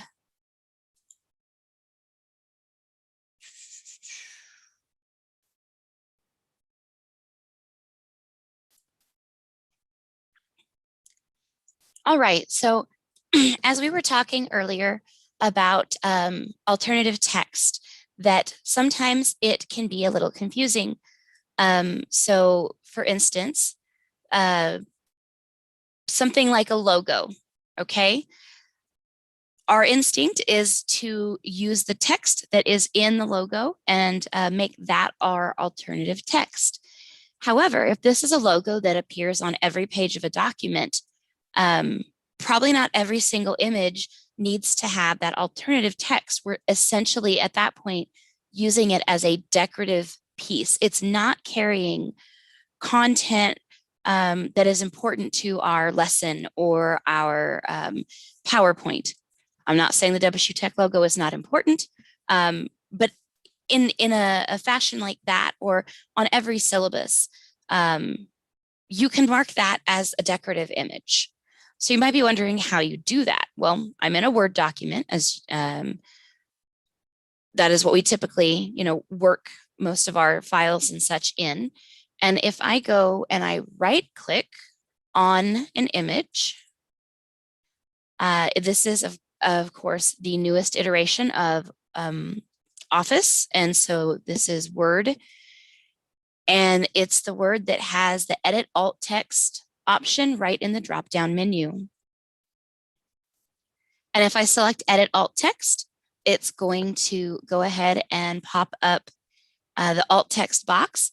And I have entered, without capitalization appropriately, WSU Tech. Now, if I chose to mark this as decorative, I could select this mark as decorative box instead. If I unmark this, I want to show you something not to do. And this is a big don't do it. Do not select generate a description for me. One of the reasons for this is that you especially when it comes to images and writing alt text, you have to be the brains behind, the brawn of the technology. Certainly Word can say, hey, your image doesn't have alt text, but you have to decide the content and the context of that image. So sometimes the stuff that this generated description puts in the text box is so far from being accurate. It's not even funny. So I'm going to mark this as decorative. Okay. Another really important part of images, as we said, is context and figuring out what the context should be. So this picture right here is of Amelia Earhart. And if this was in a document for a student and below it, it says Amelia Mary Earhart was an American aviation pioneer and author. Earhart was the first female aviator to fly solo across the Atlantic. She set many other records, wrote best-selling books about her flying experiences, and was instrumental in the formation of the 99s, an organization for female pilots. If this whole part, picture plus that description, or information, I should say, was in a document, what would be the appropriate alternative text for the image in example 2? So the important thing here, and the actual answer is D. You do need alternative text, because if you don't have it, it's just going to say image. And somebody using a screen reader might be like, but image of what? Now I'm confused. Is this important? You don't want to put image of in, because the screen reader is already going to tell them image. So it would be image of Amelia Earhart. We don't need all of this extra stuff, because it already says that in the information below the picture. So the simplest explanation is just to have Amelia Earhart. It identifies what it is, and that, you know, the picture relates to the paragraph below it. So context is everything. And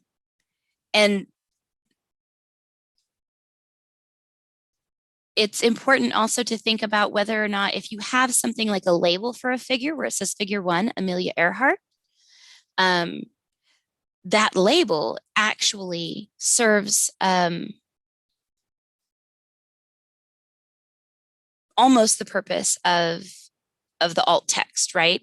So you would be able then to mark this possibly as decorative if that's all it is, because your figure 1 Amelia Earhart is going to be red. If you feel more comfortable, this Amelia Earhart would be an acceptable option, but you do need to do one of the two.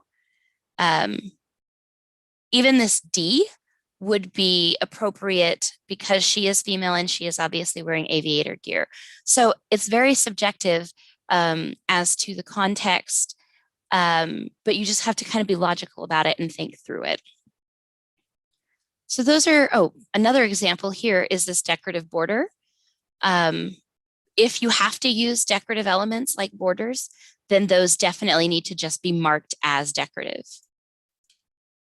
So that's kind of a brief example of the thought behind adding alt text to images.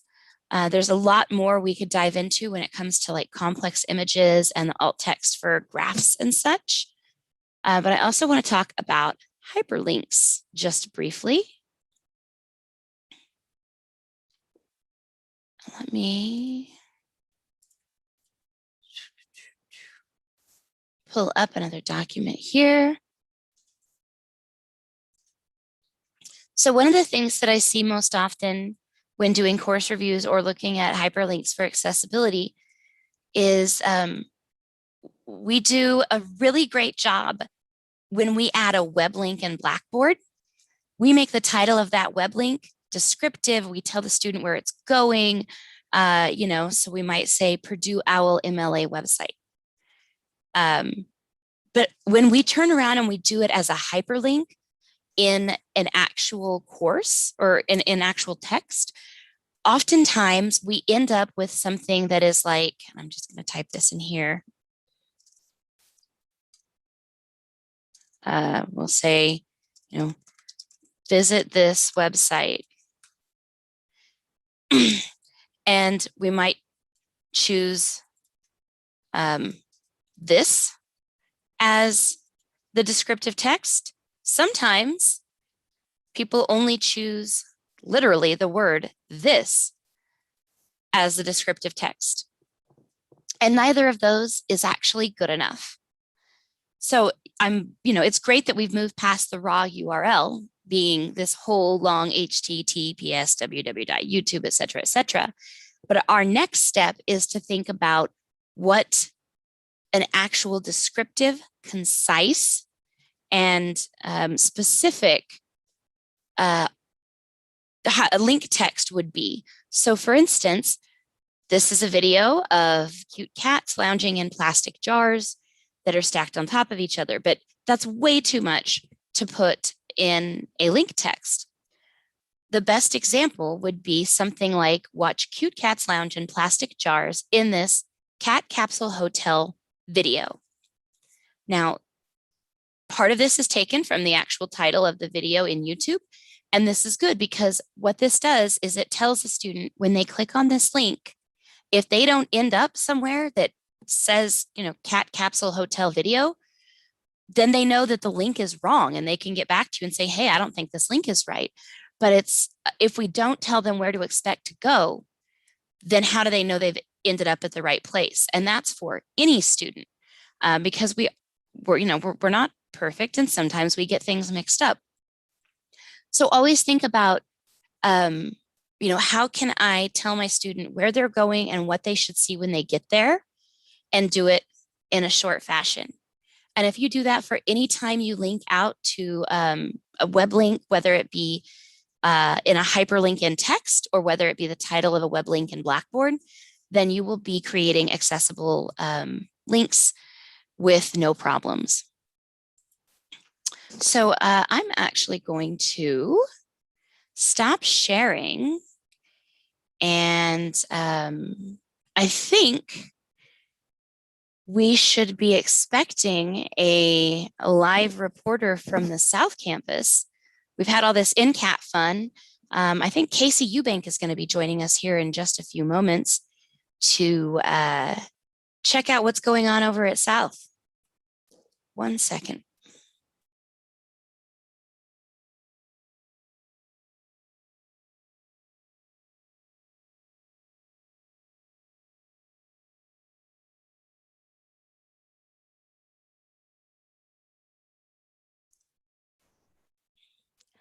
Hey, Casey, what's up?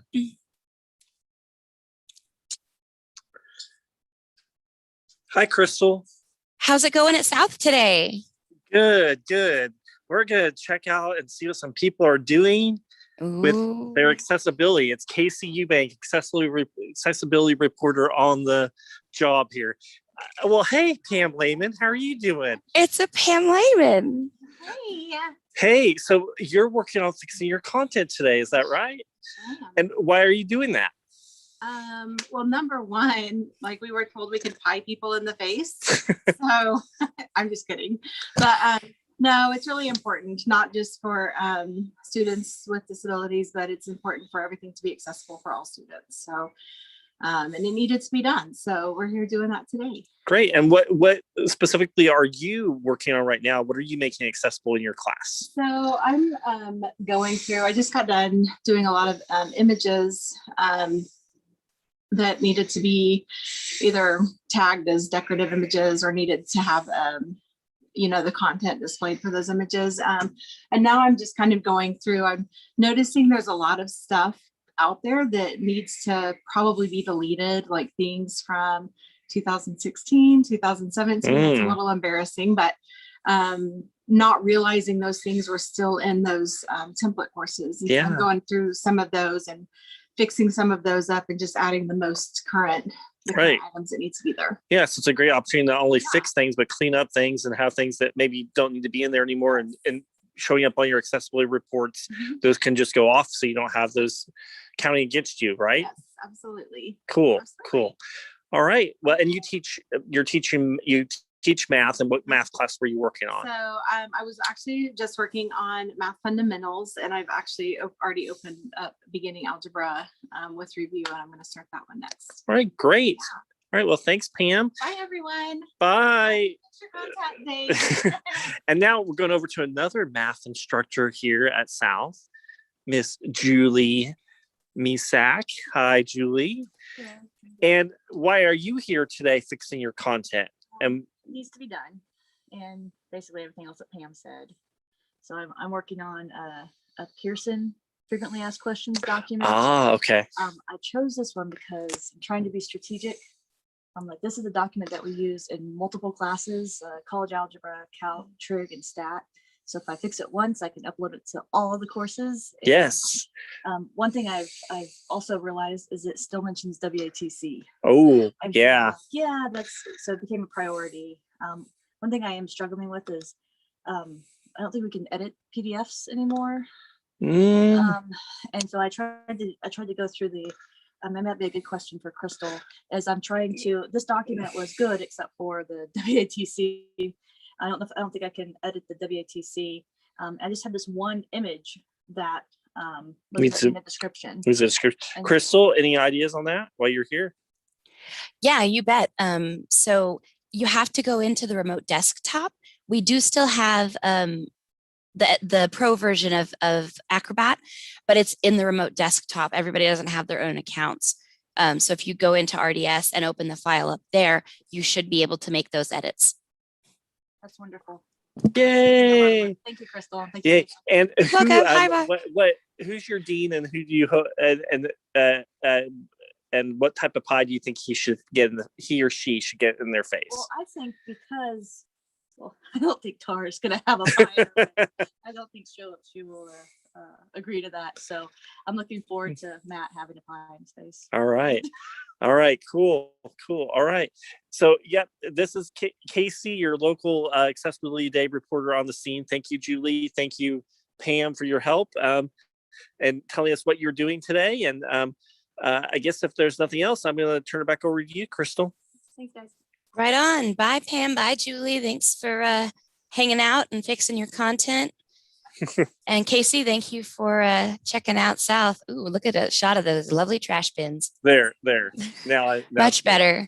Okay. How's it going in the ITAS cubicles? What are you guys up to over there today?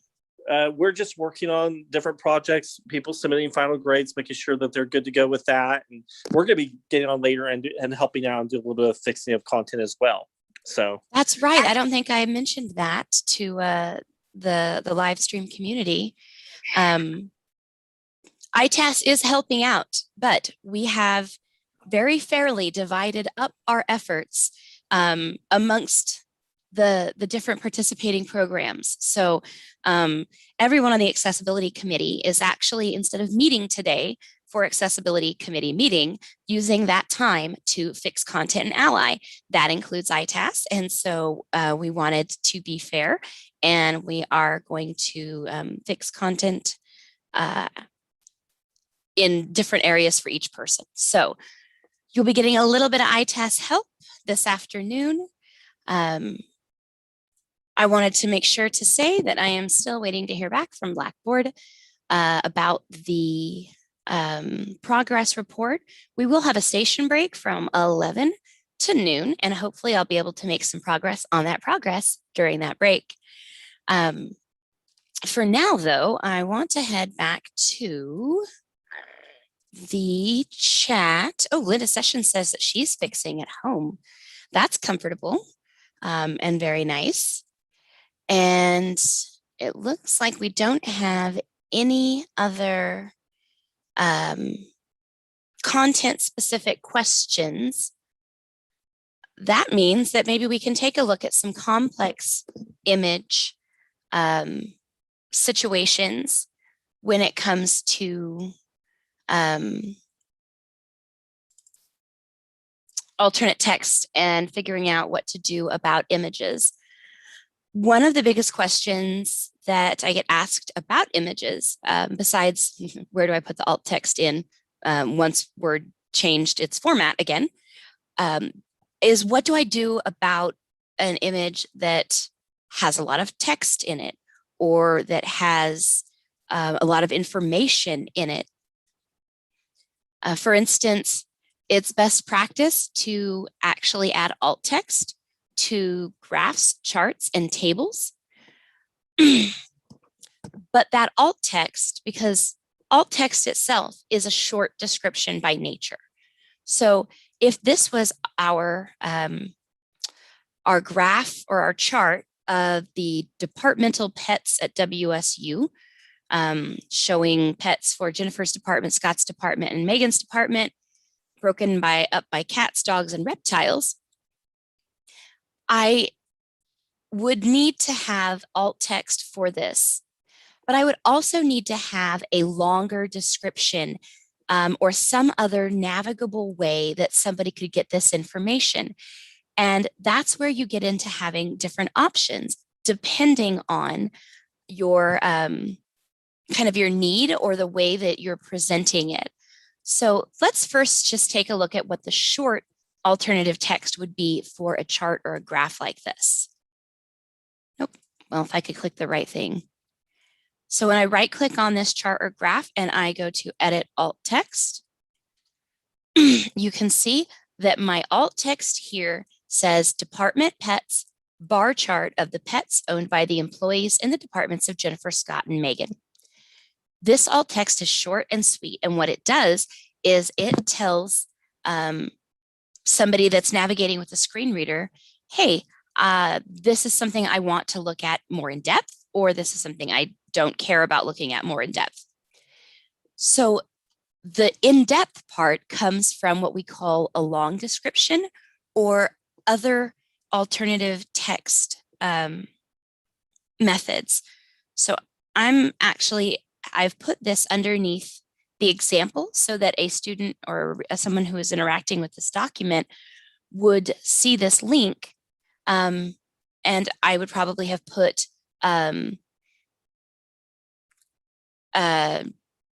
something more descriptive here, but since this is an example, I wanted people interacting with this document to know that there are two options. And if I click on that, it's going to take me to my appendix.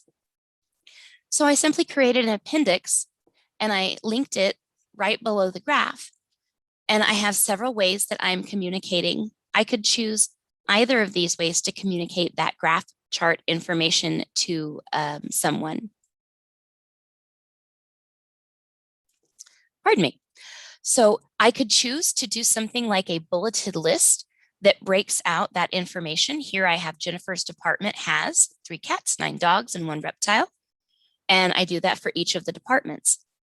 The other item is that I could have a data table, because this type of table that's actually tabular data, meaning it's got columns with headers and rows, and I formatted it correctly for accessibility.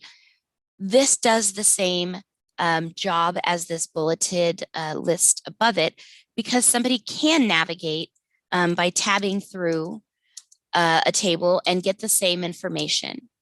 So what I've done here is I've taken something visual and I've given another way to access that information in a text or numerical fashion.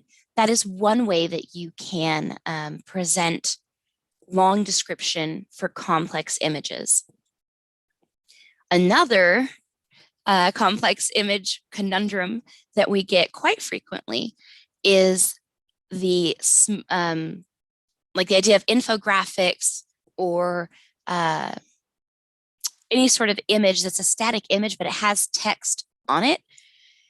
Sometimes that can be really simple. You see some of those like motivational images that just have like a line or a quote. That you can just put in the alt text. But this is a lot. Not only does it have this acronym for SMART goal setting, it's got the words, and then it's even got sentences about those words. So this could be problematic because we wouldn't be able to put all of this text into this tiny little alt text box up here. So we have to do two things. We have to figure out, A, what would our short alt text be? And then B, how would I communicate that? So if I was putting this in a course, I might come up with the alt text of explanation of what the letters in SMART means in SMART goal setting. So chances are that if I'm putting this in a course, I'm probably talking about it elsewhere in that course. For instance, maybe I have a secondary document that talks about SMART goal setting and goes through each letter. S is for specific. What specifically do you want to do? So what I can do is I can redirect students to that information. So I could say an explanation of what the letter SMART means in SMART goal setting. For more details, see, and then I can put in wherever I have that other textual information, if it's in a chapter of a textbook, or if it's further down in a Blackboard module, if it's a document linked in the item, wherever you have that information, you reference back to it in that alt text. And now you've done the work of letting people know how they can get the rest of the information if they want it. And now they know whether or not they want it because they understand what it is.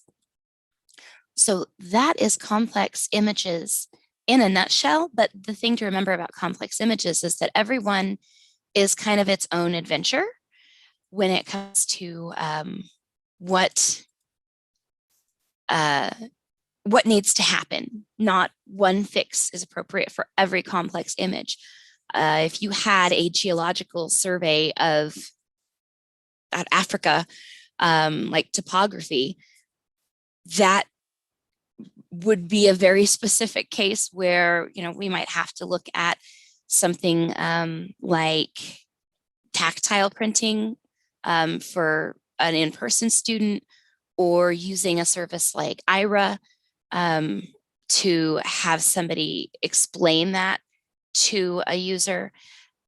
If you run across images like that and you're not quite sure how to handle it, that's when you want to reach out and get some help. You know, start with your accessibility committee member, and then they'll bump it up to ITAS or myself if they're not for sure what to do, and we'll find solutions. So that's a little bit of complex images and hyperlinks. And now we're going to take a look in the YouTube chat. It looks like everybody's quietly fixing. No new questions.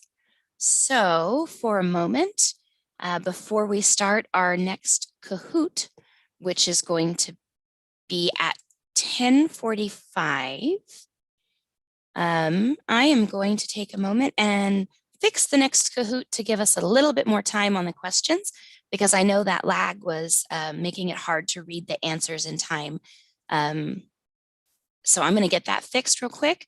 Enjoy some downtime, get a snack, say hello to your colleagues, put a funny meme in the chat, pet your dog, whatever you want to do, and we'll see you back here just shortly.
All right, we got that Kahoot fixed. It'll be coming up at 10:45 before we go on a lunch break.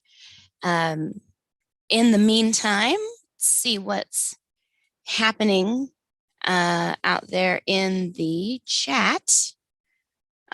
In Teams, it looks like, oh, Linda Sessions.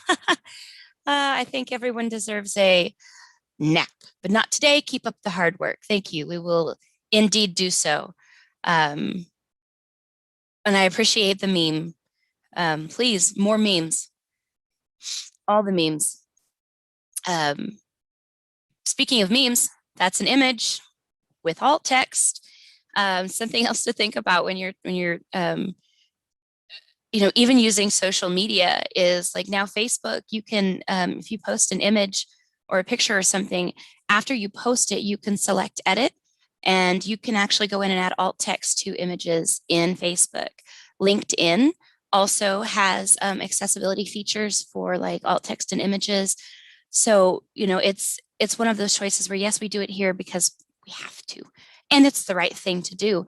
But it does start becoming a lifestyle, because who doesn't want to connect with more people? One thing to think about with memes, though, is they can be really tricky to caption. You have to first put the text of the meme in the alt text, and then you have to relay the context that makes it funny. And so, like, how do you describe the humor? I don't have any hard and fast answers for that. Again, situational, but it's a fun thought experiment the next time that you go to send a meme or a GIF to somebody. Think about how you would write alt text for it. Or, don't, but that's how I spend my nerd accessibility evenings, doing alt text for the memes I send to people.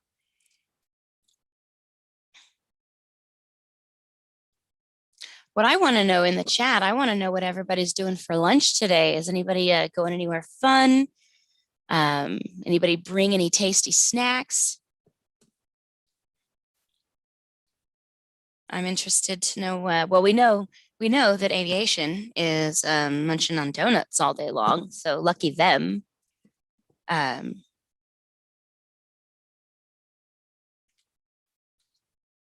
I just also want to note that Casey is on it talking to Blackboard about the progress report issue. So hopefully we'll have some sort of a resolution on that soon.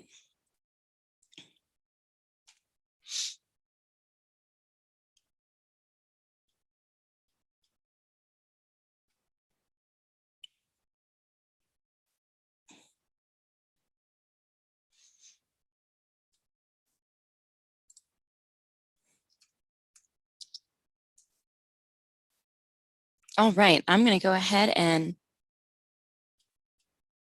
leftovers. Leftovers sound a bit of all right. Well, I guess it depends on what they're leftovers of, but right now I'd eat anything, including pie, just not the crust. Scott Lucas, I feel you. Jim Hall, I think you're crazy not liking Jell-O and whipped cream. Come on, man. Let's go ahead and I'm going to get this Kahoot pulled up so that people can join at their leisure. So let me get that started here. This Kahoot is going to be over image and hyperlink accessibility. So should be fresh in your minds from our little mini tutorial.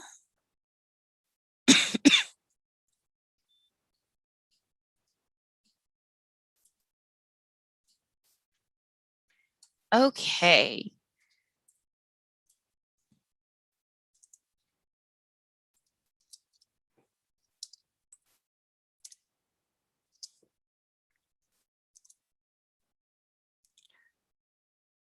Oh.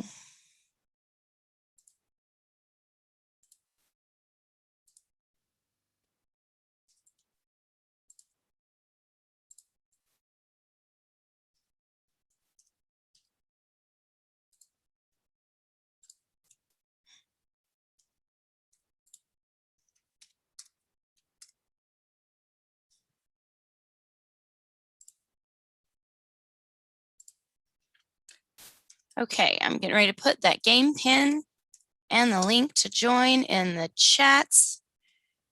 Both chats coming up.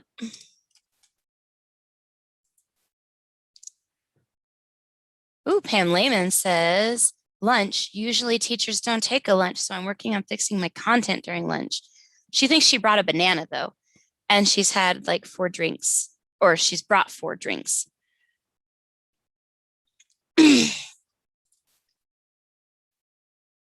uh,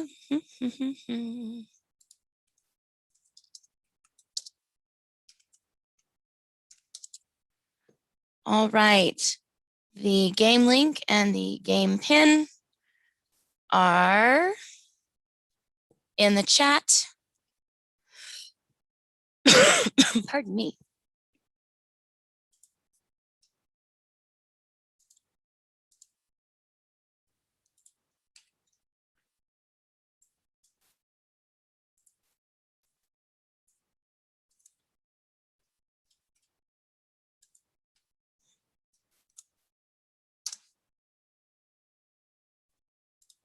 What?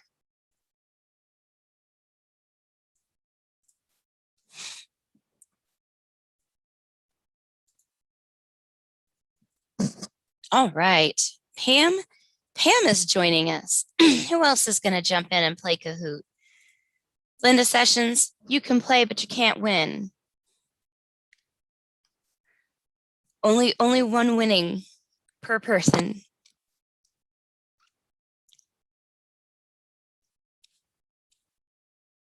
Oh, come on, guys. You can't let Pam play all by herself.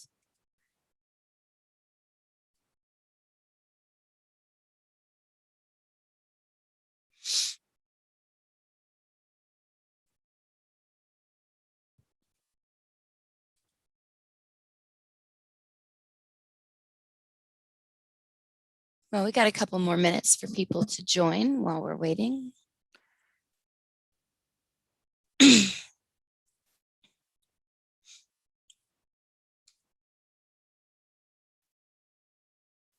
I guess I better go ahead and share my screen, hadn't I? Right. Yes, Linda Sessions, you can still play. And we have Christine. Hooray for Christine. I'm assuming that is Christine Parks.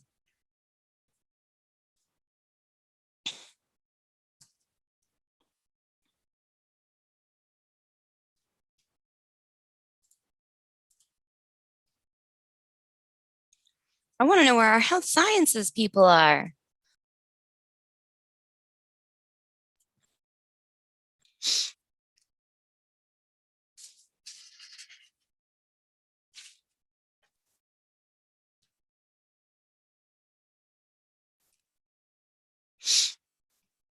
Three players. Anybody else? Pam, you should get Julie on this.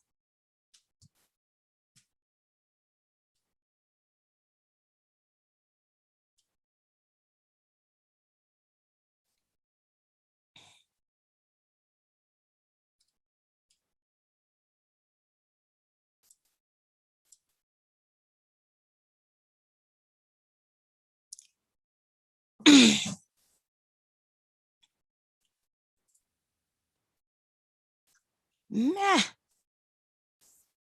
Dawn! What's up, Dawn Keeley? I see you there.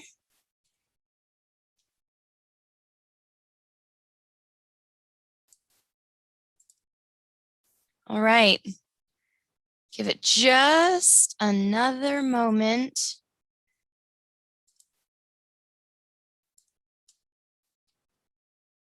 As I fix my channel notifications.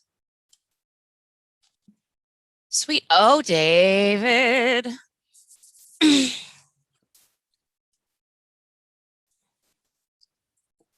snap. I'm sorry to hear the Kahoot isn't working for you, Julie.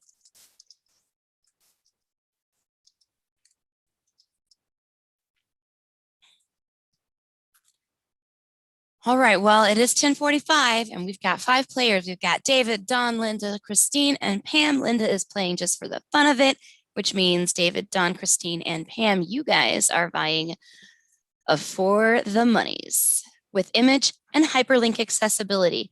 Now remember that the lag on these questions is pretty significant. I will put how many seconds you have left to answer in the live stream chat. So alt text should convey what 2 things about the image? File name and function, file size and file name, content and visual appearance, or content and function.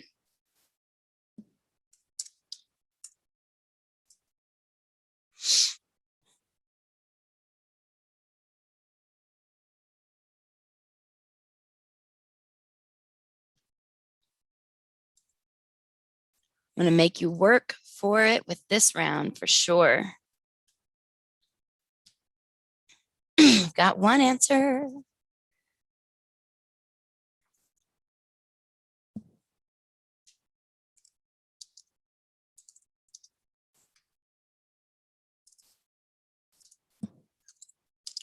Three answers, 30 seconds left.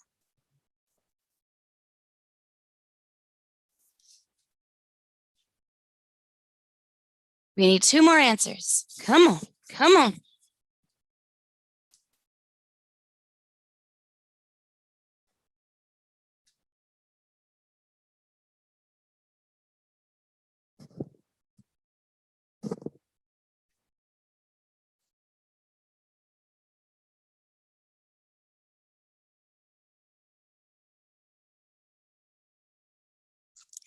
All right, so we actually had content and function were the 2 things that alt text should convey.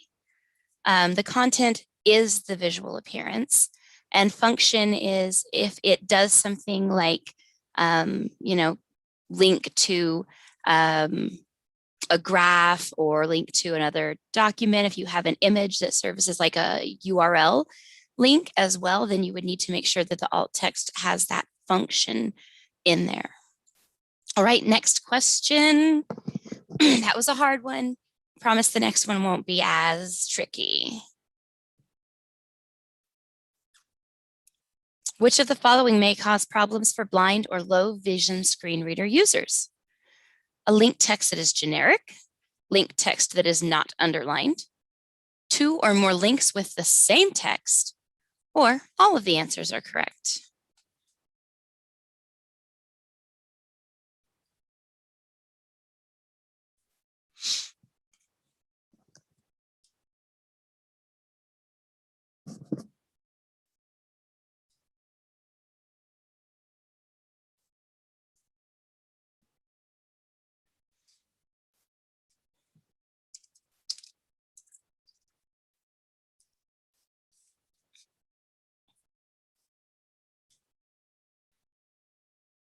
Three answers in, 4 answers in. Come on, 5th answer.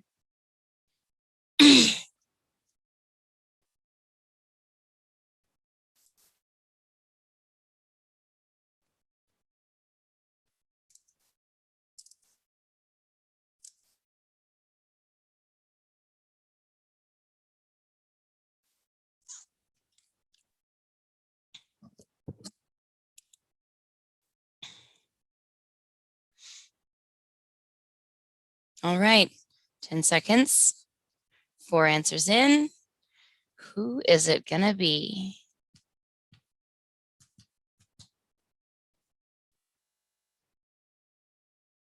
All of the answers are correct and everybody got it right. Fantastic job, that is correct. Any of those issues can pose a problem. And Christine was the fastest to get in. That means that she is 5 points above Pam. And we're going to move on to the next question here in just a moment.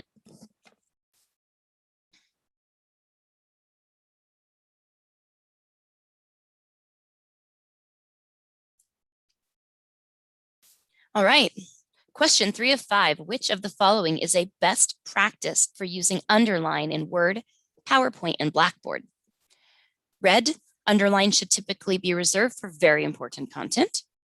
Blue, underline should typically be reserved for hyperlinks. Yellow, underline should never be used in documents. Or green, underline should be reserved for content that is ironic or sarcastic. Ooh, one answer in already. You guys are fast. Fast fingers.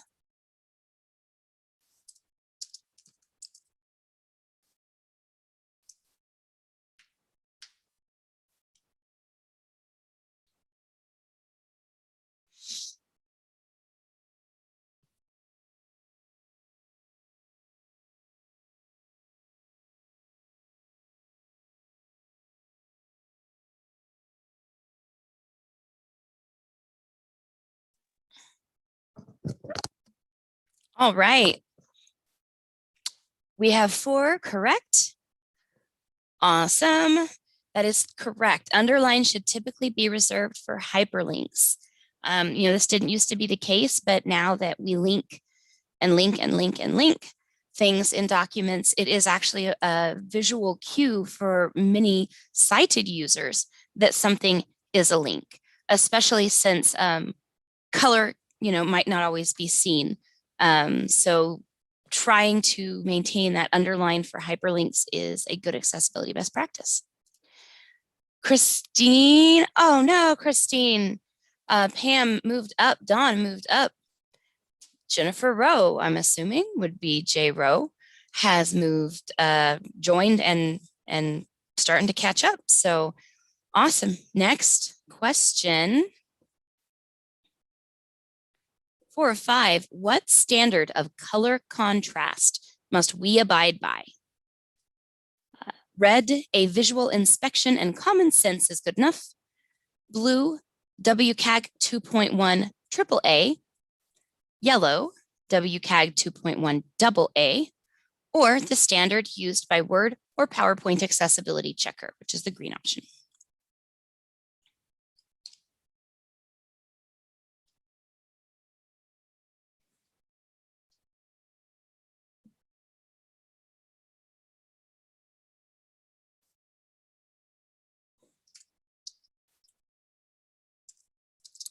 All right. For this question, oh, everybody was fast and 2 people got it right. WCAG 2.1 AA is the correct answer. And Don Keeley is on a 3 correct answer streak and just moved like fire to the top of the list.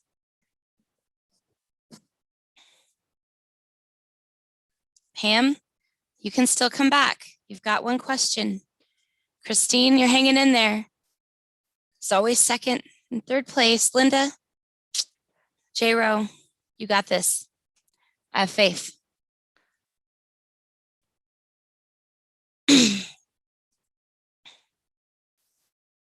Last question. What are the 4 characteristics of accessible hyperlinks? Is it descriptive, concise, unique, and visually distinct? Is it demonstrative, concise, unique, and discernible? Is it descriptive, clickable, shareable, and distinct? Or is it descriptive, common, unique, and visually distinct? This is a bit of a tricky one. Make sure to read the words very carefully.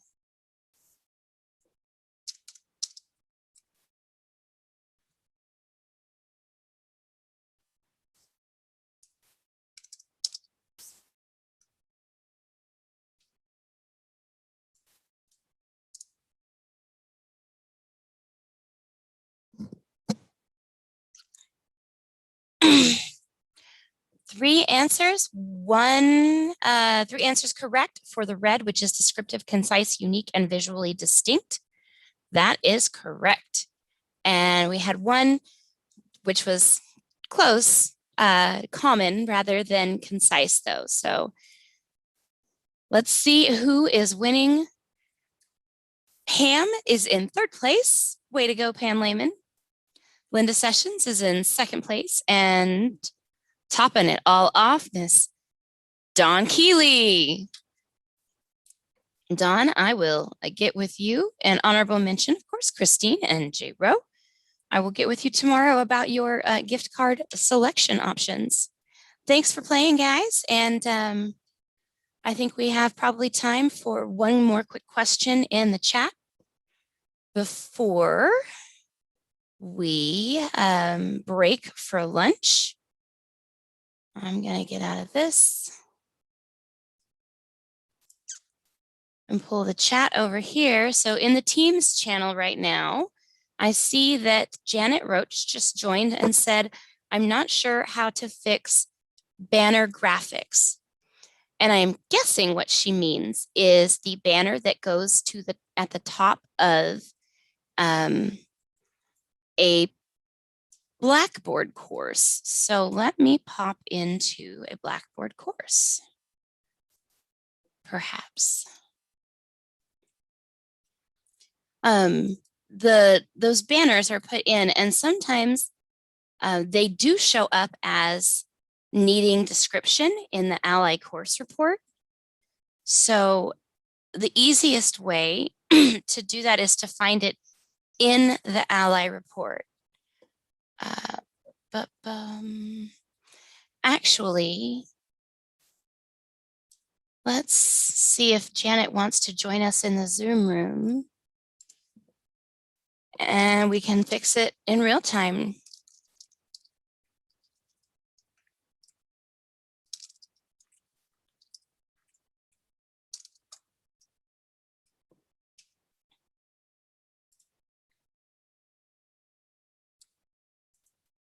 See if we can't get Janet in here to show us her issue with the banner in her course. It's actually a really easy fix because that is essentially just a decorative image. But if you don't know how to access it to get to the interface, it can be a little challenging because it's not like all of the other images in Blackboard where it's just hanging out and has a meter next to it. You actually have to go find it.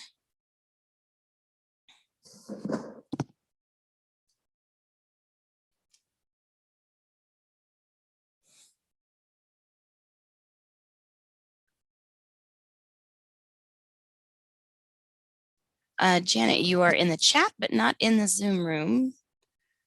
So let me send that.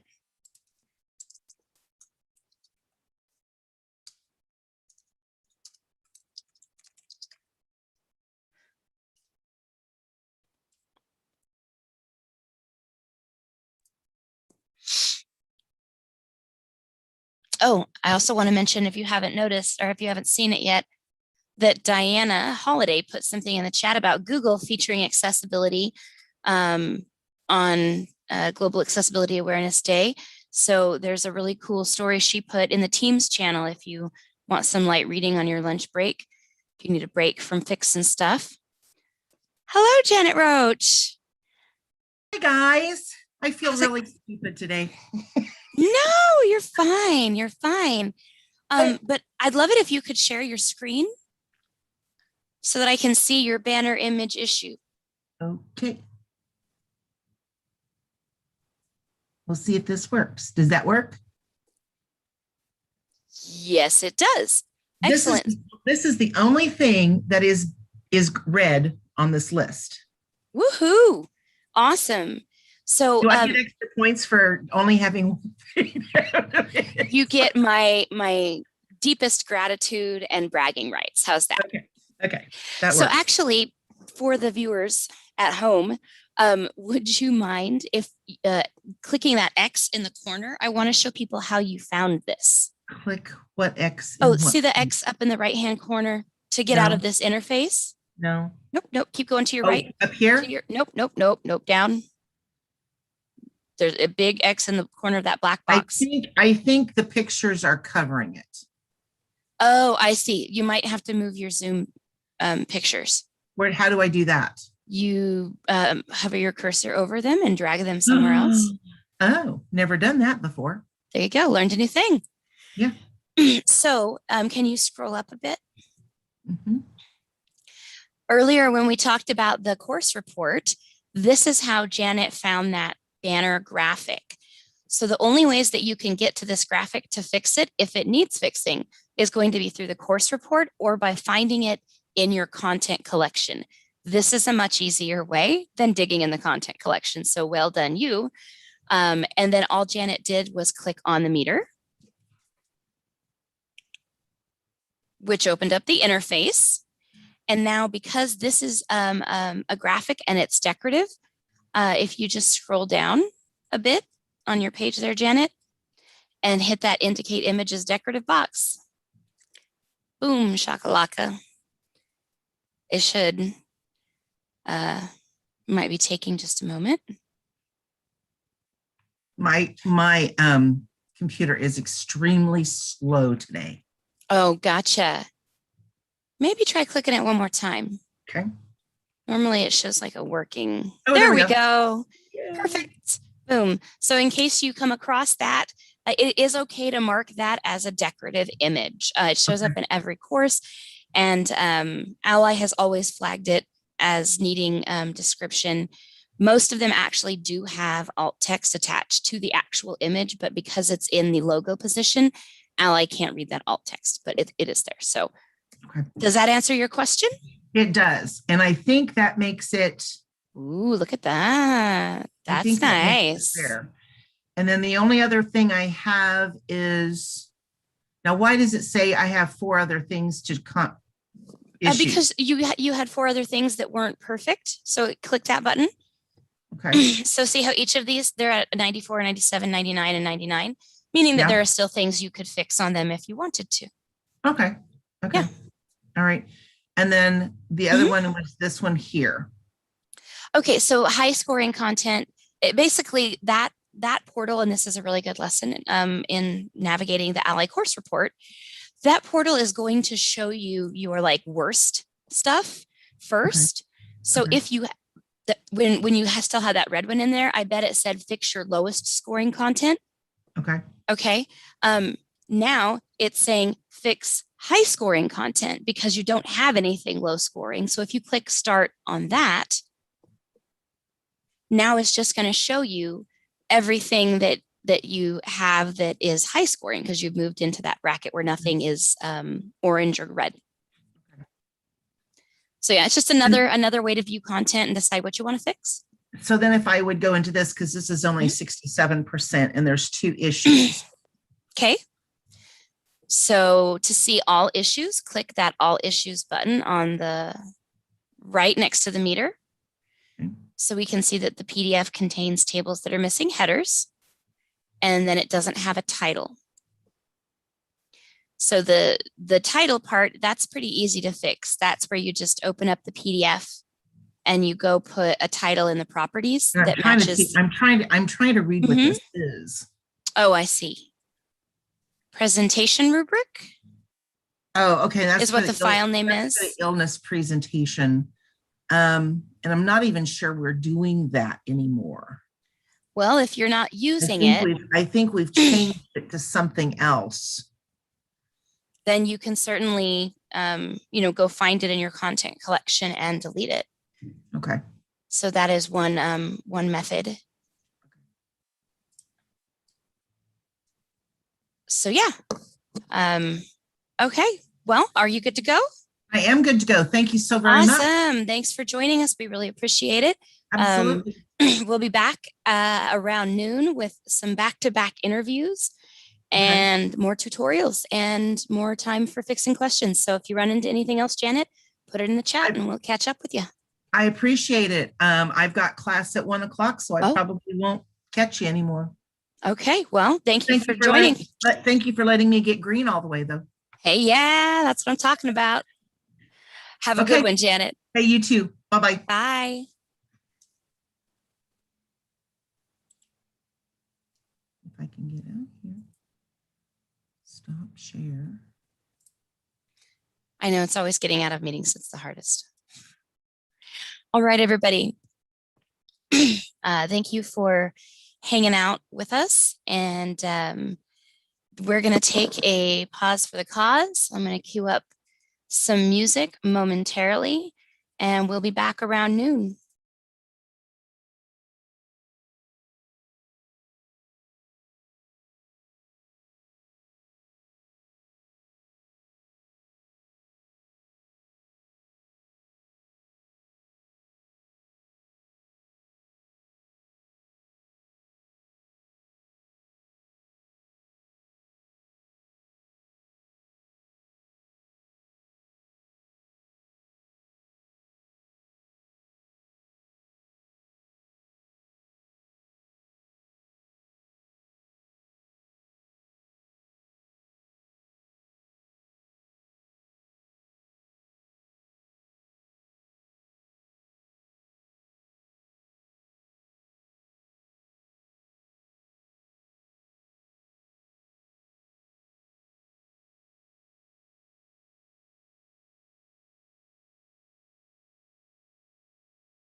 I can learn to understand you much better.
Well, hello, Lynn. How are you? Fine, thank you. Excellent. So we're a little early. We're still on lunch break. But I don't mind getting started. If you don't, I can always tell people to check out the feed if they missed it. So I don't want to, take up anybody's time more than I have to. So I will just go ahead and get started with the most pressing questions of the day, which are, what kind of pie is your favorite? My favorite pie is 3.14.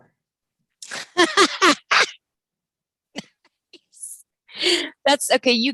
I'm marking you down. Brownie points for cleverest answer thus far. But I don't know how we can pie you in the face with that. Exactly my point. We'll just make you wear it like a hat. We'll make a pie symbol and make you wear it like a hat. Okay. Okay, so honestly though, favorite pie is probably pecan pie. It is like the most heavily caloric pie there is. So my second choice would be pumpkin because I choose it to be a vegetable. Good point. Good point. When you can get the fruits and the vegetables in the pie, it feels less guilty. Exactly. So then the next question is, what camp are you in when it comes to pie toppings? Are you a meringue or a whipped cream? I am a whipped cream. Me also. Really, ice cream would be really my first. Oh, I didn't even see. You're just throwing all the monkey wrenches, and I didn't even think about that as an option, which is funny because that's typically what I top my pies with, because I'm a fruit pie kind of girl. Interesting. I wonder if anybody else will say ice cream now. Cool. Well, those are basically the two main questions we had for you today. Also would like to say thank you for being willing to take a pie in the face for accessibility, because not everybody's down with that. And we definitely appreciate your willingness to. Yeah. Do you have any words of encouragement or advice to your team? We just had a nursing meeting today. I was a little conflicted.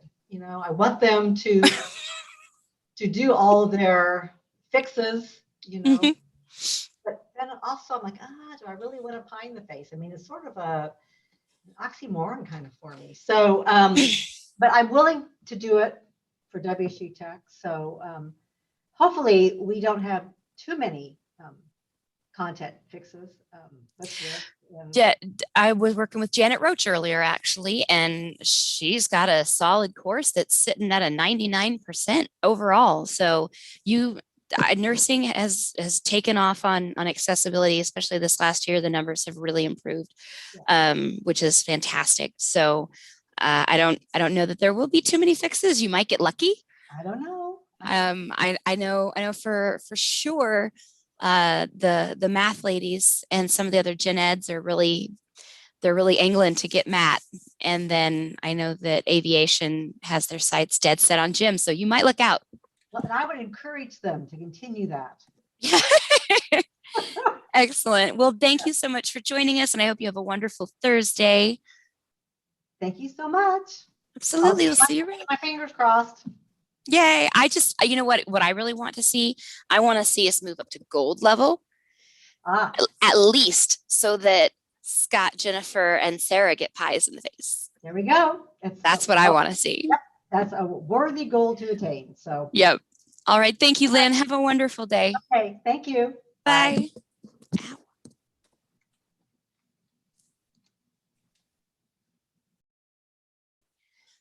Hey, everybody, that was Lynn Loveland. She needed to stop by a little bit earlier than planned due to scheduling items. So if you didn't catch that, you can always catch it at about the 3-hour marker on the live stream, which will remain as a video after today is done and over with, in case you missed anything. Or if you just want to go back and relive these fine moments we've had together today. I maybe have had too much caffeine, so do pardon. And we're going to take just another moment or two before we get back into content for the live stream, because I need to go refill my cup.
All right, and we are back for the noon hour. Since we already had our interview with Lynn Loveland, we are going to jump right into the Teams room and see if there's any questions that didn't get answered before we went on lunch. Ooh, Linda Sessions, I hope your salad and hamburger with bacon was delicious. My salad was also quite tasty. It doesn't look like we have any new questions, but again, I did want to call your attention, to some other cool things happening around this idea of Global Accessibility Awareness Day, which is what we're celebrating by fixing our content today. And Google has some really awesome stuff. I know Diana Holiday put this link in the Teams channel, but I am going to go ahead and put it in our live stream chat as well. Just some other great content to check out if you're interested in that.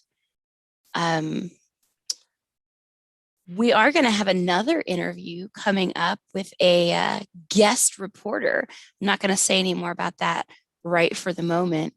But here in just a few, we're going to have Jennifer Seymour on the line with us, and that will be fantastic.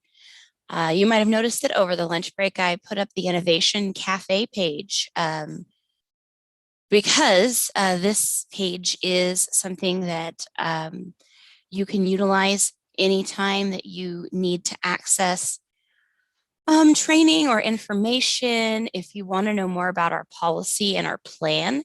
So I'm just going to run through this Innovation Cafe page real quick. First of all, Accessibility Summer Camp. I haven't plugged that enough. Please, if you haven't registered yet, register for Accessibility Summer Camp. What started as a, hey, let's train our people internally with a fun day has now turned into a global conference with over 1,000 registrants. It is virtual, and we have presenters from across the globe presenting on more than just how to fix your content, but also on accessibility culture as a whole. This will be a fabulous experience if you've never attended an accessibility conference, but even if you have attended summer camp in previous years, this is a little bit different than what we've done before. So you can still find sessions on, how to add captions or how to fix Word documents, but you can also find sessions on a lot more. So I encourage you to select that button And you can go to the summer camp. Well, it's webpage right here. You can register. You can see the program. Christopher Patno from Google is the keynote. So that's pretty amazing. And if you have questions, of course, reach out to ITAS. And the other,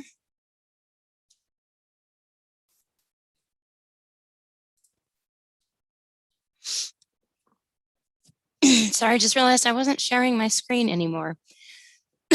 This is the page that I was talking about. There's the Accessibility Summer Camp tab. Here's where you can register and do all of that. Now, again, on the Innovation Cafe, there are several other accessibility tabs. You've got the Accessibility in Action tab, which, in case you haven't checked this out, this has our mission statement. It has the roles and responsibilities. And then it also, at the very bottom, has a list of the committee members by department. I will tell you, though, that I need to update this list next week because we do have a couple of replacements as of this semester. Lisa Hilt has gone to join the assessment committee, and we have Linda Sessions now as the Gen Ed representative. And then Dawn Keeley is handing over her aviation committee member chair to David Salzman. So this will be updated soon, but this is where, if you're not sure who you should talk about accessibility in your area, this is how you can find out. The other tab that's really important and will be getting a makeover this summer is the Accessibility Training and Resources tab.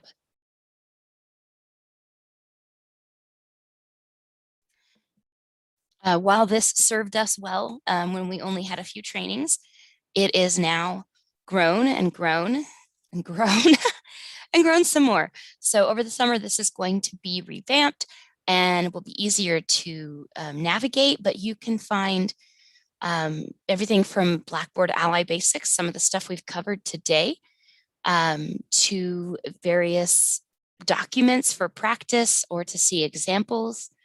You can also find some of the videos from the Blackboard trainings we've done in the past year and a half. So feel free to poke around there if you ever have accessibility questions or if you just want to brush up on some things. And then we also have the accessibility policy and plan. So in case you didn't know, we did not have a formal policy in place for accessibility. We had a mission and we had a plan, but we didn't have a policy. Well, now we do, and this is where it lives.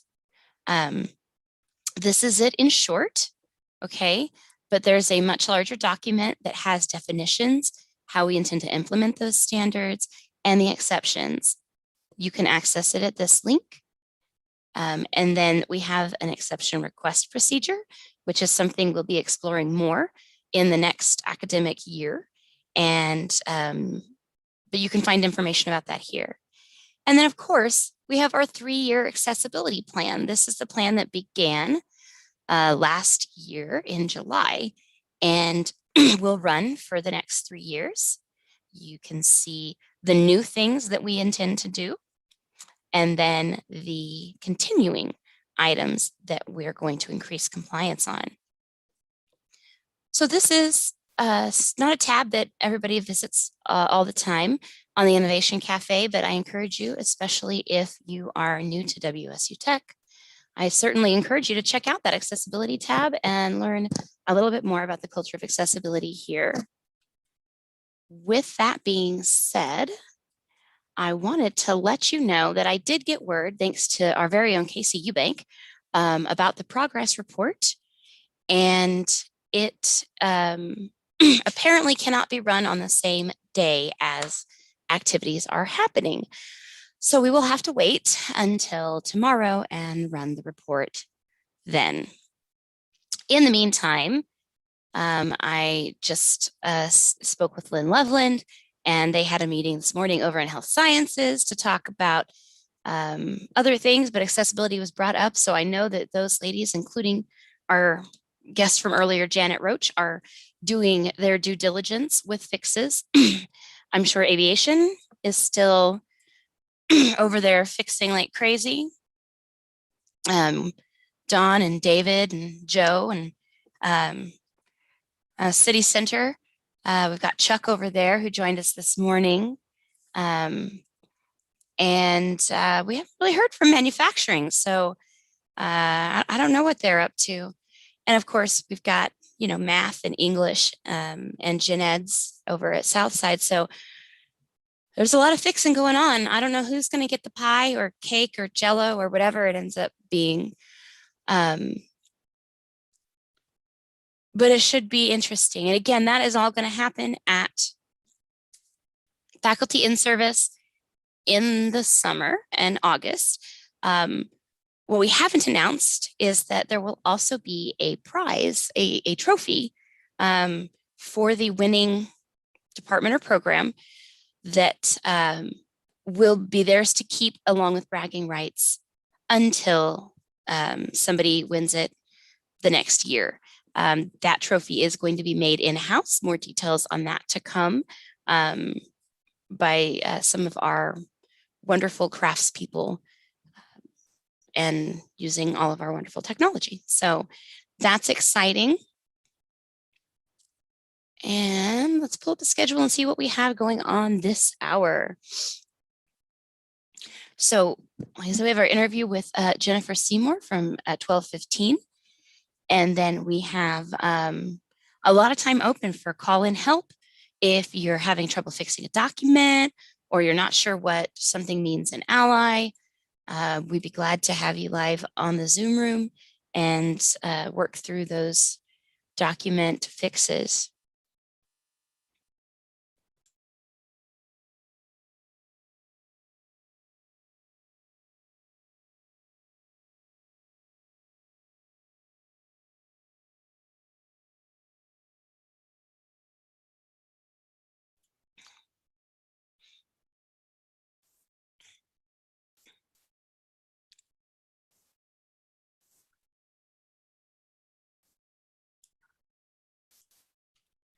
One thing I am going to try to find out is if there is a Blackboard Ally leaderboard for Fixture Content Day.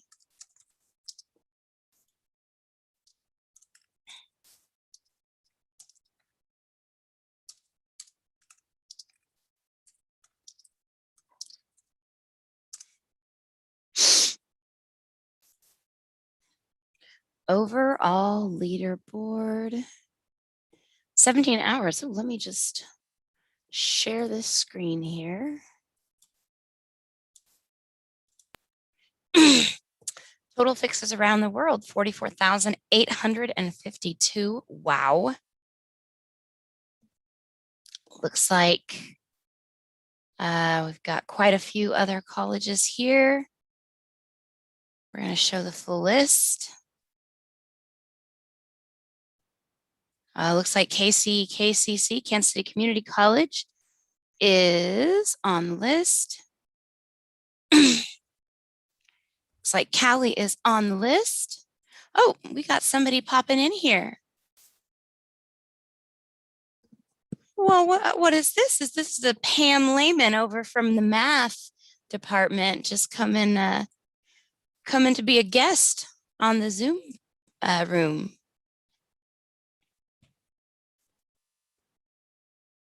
Pam, if you're talking, I can't hear you.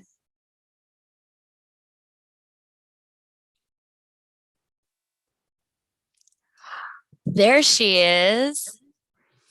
Hey, sorry, I don't usually Zoom from my phone, so I have a few tricks to learn, I guess. So I'm usually on my computer. I don't even know, like, how do I flip my camera around? Up at the top of your phone, typically there's like the little camera icon with the circle in it. If you tap on, I got it. I see it. Yeah. Okay, that's easy. So, okay, dear viewers, Pam Lehman is at South, and she's about ready to do an interview with Jennifer Seymour. So, all right. Well, I'll just sneak in there. Sneak in. Yeah. She knows I'm coming, right? She knows someone's coming. She thinks it's Cliff. So you're a Oh. surprise. Hi, Jennifer. Okay. I wasn't even sure where to find you. How are you today? Good, how are you? I'm good. I'm good. So I have a few questions for you. Right. Okay, so question one, what is your favorite pie? Apple. Apple pie. And do you prefer like a whipped cream topping or meringue, or do you just like the crust? Ice cream, right? Ice cream. Apple. Okay. Okay, sweet. Awesome. And my next question is, do you have any thoughts or words of wisdom for the WSU Tech community who may be streaming in live today or maybe watching this video at another time? Yeah, so get to work on fixing all of those accessibility issues, right? I mean, how close am I to a pie at this point? We can't state on that yet, Jennifer. The progress update isn't updating, so we'll know more later. Yeah, we just found out that we can't learn about the update the same day things are being fixed. It'll happen. So maybe tomorrow. Maybe tomorrow. Yeah. So you have to keep working. You're not going to know. You have to Yep. assume that you haven't hit your goal yet. Yes, we have until midnight tonight. Awesome. So well, yeah. I am happy to take a pie in the face if it means that our classes are more accessible to all of our students. That's great. Yay. Thank you, Jennifer. Yeah. You're welcome. Thank you. Yeah. All right. Enjoy your day. Yes. Pam, that was amazing. You make an excellent live reporter. You know, I'm yeah. Thanks. All right. That's all Pam right. Lehman, y'all. Signing off. Yeah. Well, no, am I interviewing anyone else? Not until 1. Oh, not until 1. Okay. Okay. All right. Thanks. Bye. Bye. Yeah, I thought I was hitting you both. Pam, you're still on. Oh my God. I love technology so much. That was our wonderful Jennifer Seymour with probably the wisest words we've heard all day. Get with it, because we don't know where we're at. With that, I'm going to go back to the leaderboard. Hey, and just remember, y'all, make sure that you're replacing those files through the meter, the Ally interface, so that they do count for the fixes. So it looks like fixes per student. That's how Ally is ranking them. I see. Well, let's just see what we can see. I'm going to turn this screen back on again.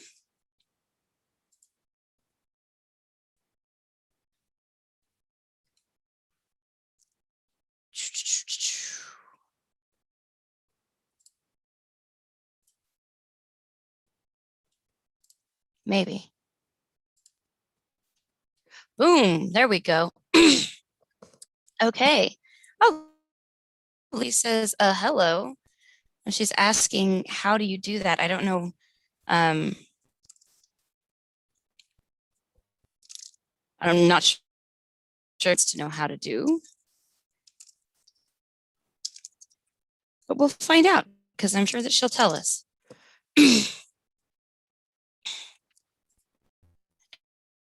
And we are back. We are Zooming. And it's taken a second to register the screen, I think.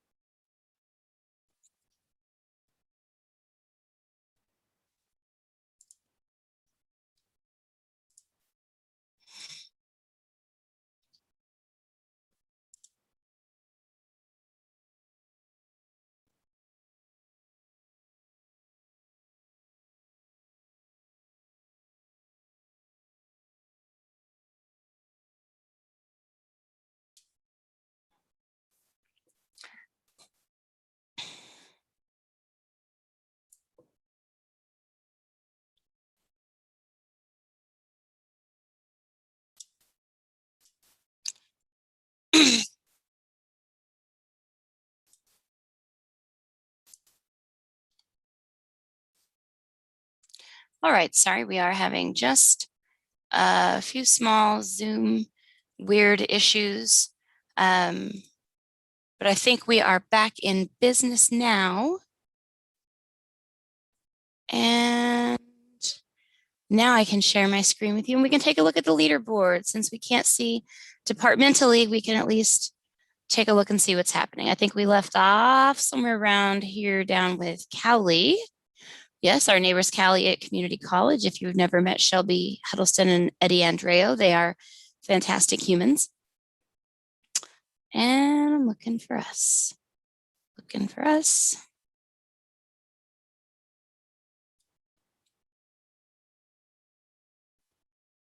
I'm continuing to look for us.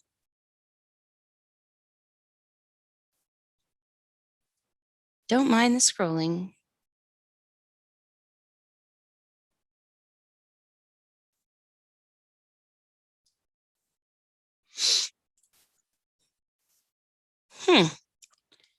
Well, since I can't seem to find us, I'll have to do a little more digging another time.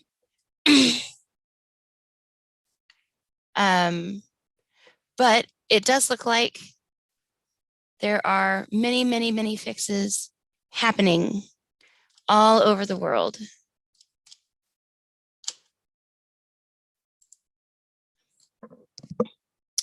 We're going to take just a really short break here.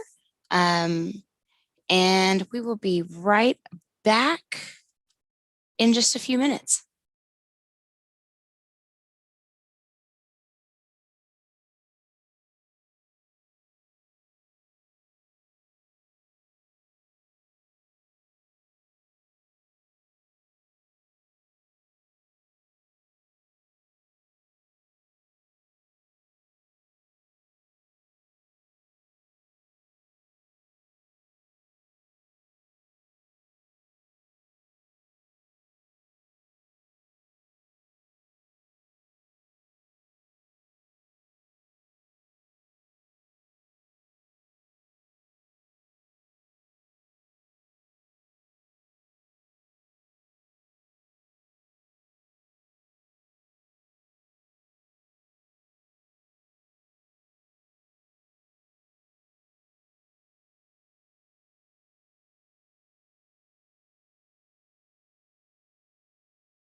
All right, well, we are back and ready to tackle whatever is next on our agenda today.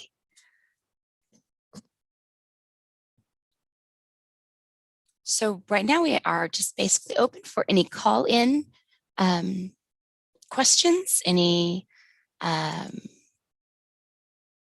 additions to the chat.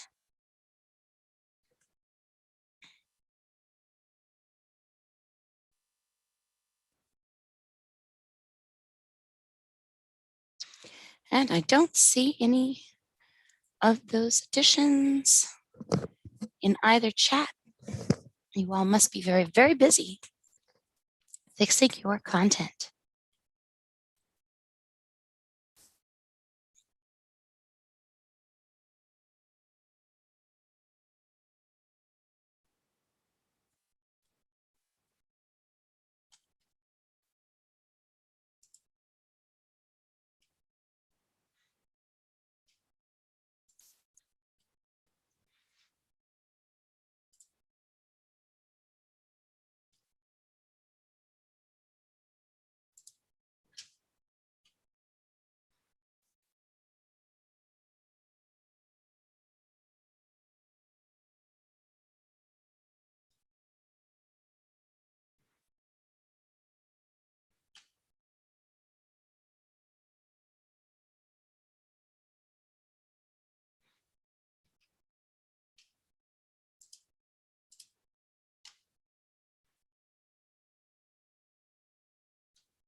Real quick, I just want to let everybody know.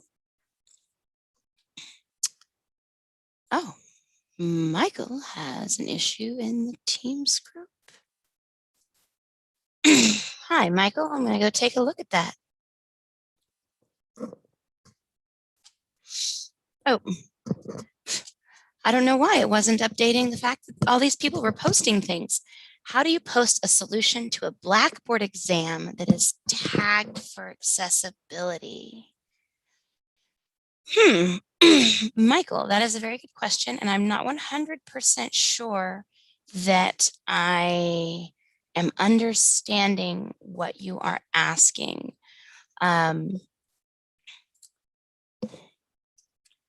Would you be willing to jump into the Zoom room?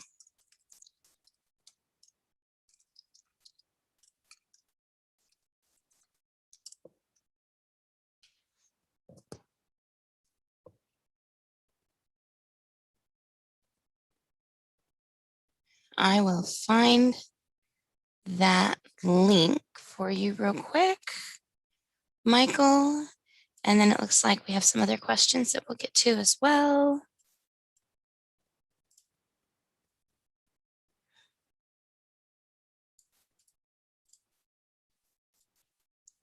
Link, link, link.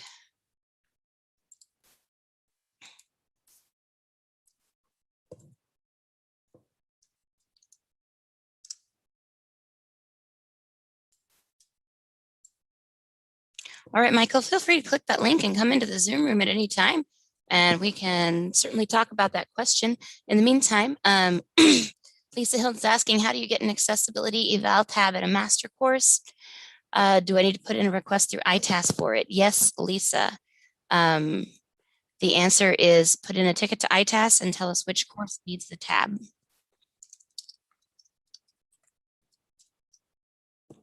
Hello, Michael.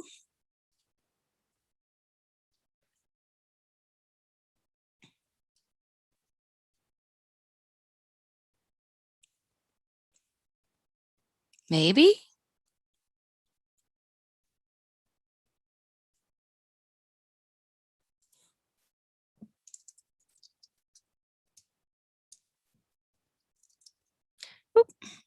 technical difficulties, perhaps.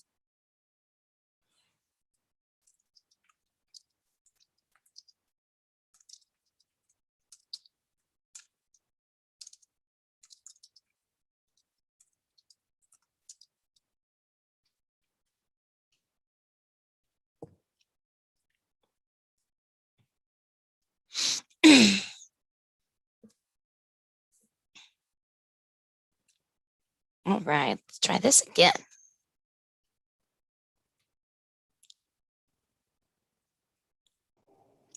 There you are. Howdy. Yeah, I'm remoted into my other computer back at NCAT, so I had to switch over. Gotcha. It wasn't giving me a mic or video or anything. So, all right, let me see if I can find that again. If you want to share your screen, I'd be happy to try to understand what you're asking.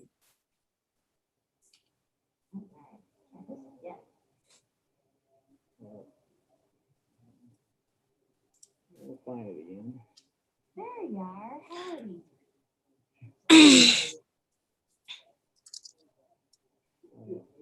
Pause that. Hold on. I pulled up the right one. You still hear me, Crystal? Yes, I can. Okay.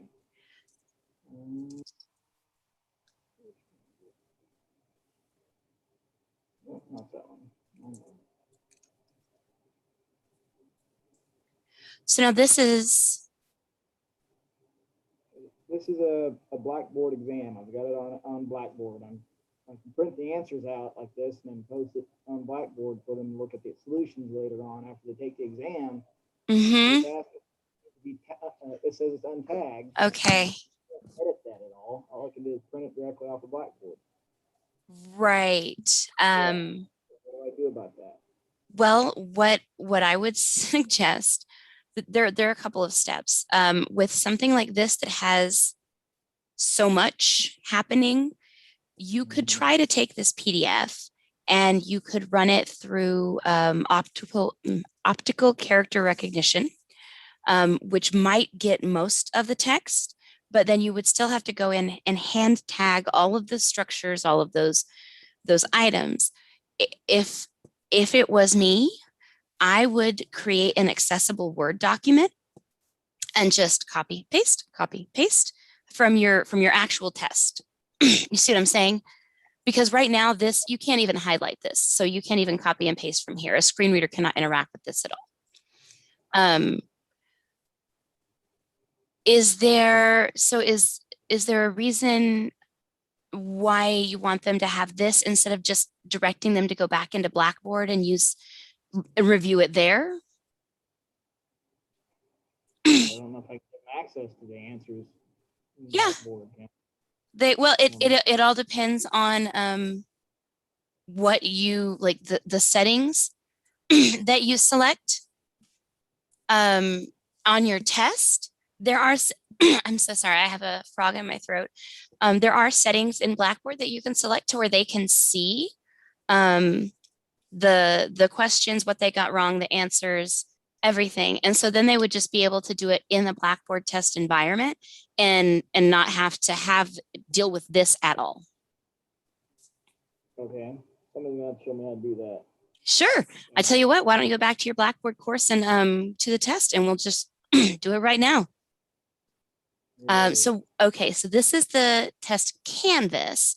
Can you go to where the test is in the course? Awesome. So click on that and do edit test options. Oh, I'm sorry. Click on the chevron. There you go. Okay, keep scrolling down, down, down, all the way to the very bottom.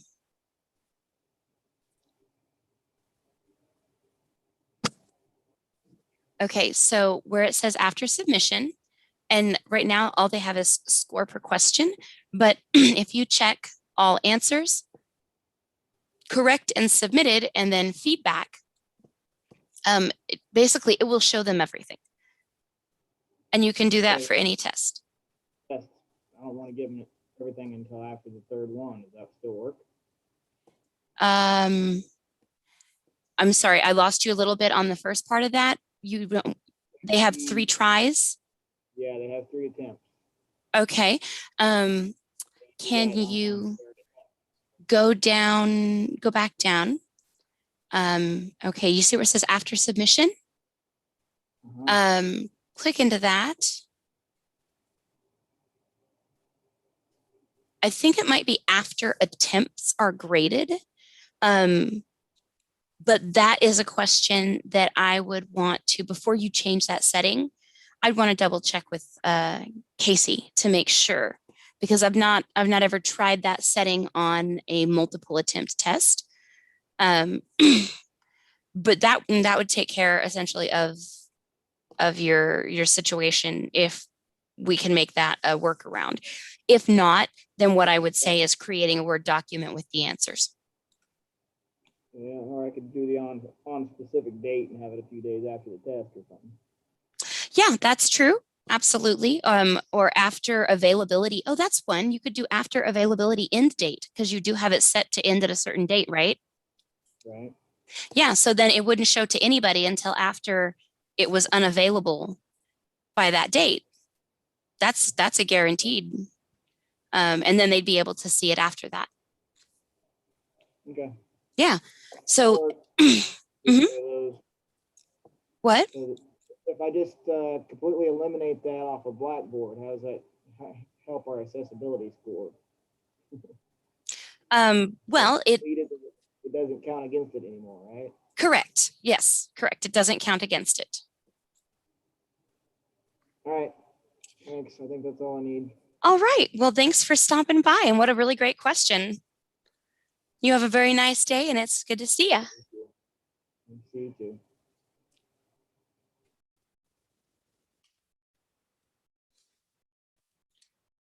Hey, Strap. Nice to have you back. Hello. How's it going? It's going pretty good. Just meeting hopping. Have another meeting here in a bit, but thought I would check in with the team. Awesome. It looks like Lisa Hild is taking our advice and requesting that the accessibility report tab be added to her Sci 120 master. That means some psychology accessibility is about to happen. Sounds like it.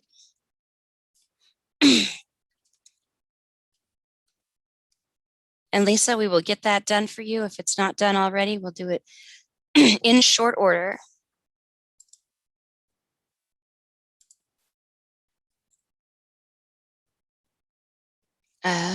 Let's see, back in the, nothing in the live chat on YouTube, and it looks like everything's quiet in the team.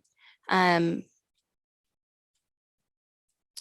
case you missed it this morning when we first started streaming, oh great, excellent. They already fixed that tab for Lisa. And if you are working in your master or template and you do not see the accessibility report button, please go ahead and send in a ticket to ITAS and let us know what master or template needs that report button. It only takes just a moment to get in there, and then you can use that to determine what needs fixed in your course. In case you're just joining and you're not 100% for sure what I'm talking about, I will show you what that tab looks like here in just 1 second.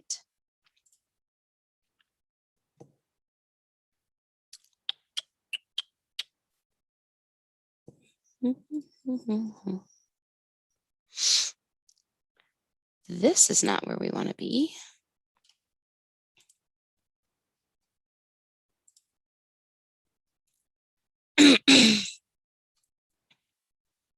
So we'll just pop into our good old friend example course here.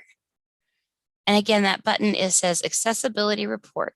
So if you don't have that and you need it, put in a ticket. If you do have it and you've never opened it, today is the day. And if you're in it working right now, bless you. Again, We are getting with Blackboard Ally to figure out why they don't have us on the scoreboard. Hopefully we'll have a resolution to that soon. Casey's going to put in a ticket because that's what Casey does. And I've sent like 6 emails already. So hopefully we'll be able to answer your question by the end of the afternoon, Dawn. I am also eager to know because I frankly can't imagine that we aren't kicking Callie's booty at this point, quite frankly. Much as I love him, we've got an entire college working with this. So looks like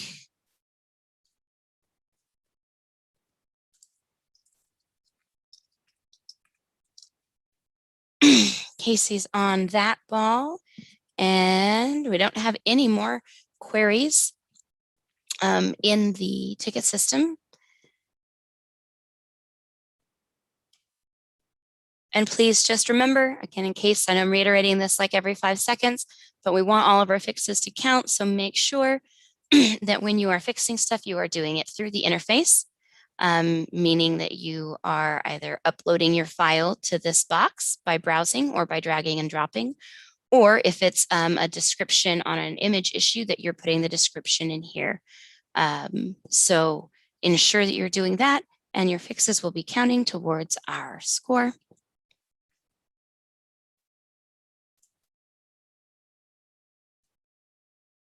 And let's take a look at the schedule for the afternoon. Right now, we're just saving a little time for any call-ins or any help or any questions that we have. At 1, we will have an interview with Matt Vogt, and then we will dive into Word documents and a live tutorial, taking live chat questions in case you're working in a Word document or you see something you're not sure about. Kind of as we've done all day, you can just pop in and ask questions. Oh, Lisa. Lisa has a wonderful question in the live chat about infographics. Do I have any suggestions or tips about infographics? I guess I actually attended a like 3-hour-long session at a conference on making infographics accessible. And a lot of it has to do with, it's very context driven as far as there are certain solutions that work well for like a flow chart, but maybe don't work as well for an infographic that is communicating like statistics or something. And it's kind of typically a deep dive into PDF remediation. So that's something where if you have an infographic that you found that you would like to use, we may need to take a look at how to tag that. And that's probably something you'd want to set up some time with me specifically to go over. If it's something you're thinking of creating, then you'll want to kind of think through how you would do that tagging or the alt text to convey that message and do the orders. Either way, it's certainly something we could talk about more in depth, but there's no like flat answer for that. You know, I'm a curmudgeon, so if you asked me, I would say don't use them. That's my biggest tip. But if you really need to use them, we can talk about how to tag a PDF of that nature. Hope that answers the question.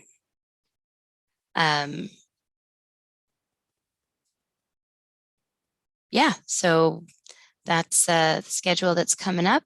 Before we have our interview with Matt, I'm going to go ahead and go dark for just a moment, refill my beverage, and I'll be right back. And we'll have another interview and learn more about people's pie predilections.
Okay, Don Keeley, if you are listening, a word from Krista Greer from Blackboard is that she just talked to the developers and they don't quite know what happened, but they are working on getting us on that scoreboard. So happy times.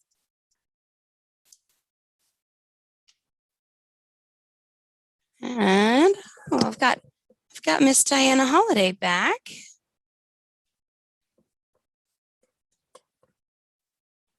And update, we're still waiting to see if Cliff is a grandpa yet. Hopefully, at least hopefully for his poor daughter, it's soon because, man, baby needs to get here. Speaking of babies, human or fur, if you happen to be around your fur babies or your human babies, feel free to take a picture and pop it into the Fix Your Content Day chat, because we'd love to see nothing makes the afternoon go by faster than dog, cat, and baby pictures. So feel free to pop those in, and we might even suggest the alt text that you would put with them.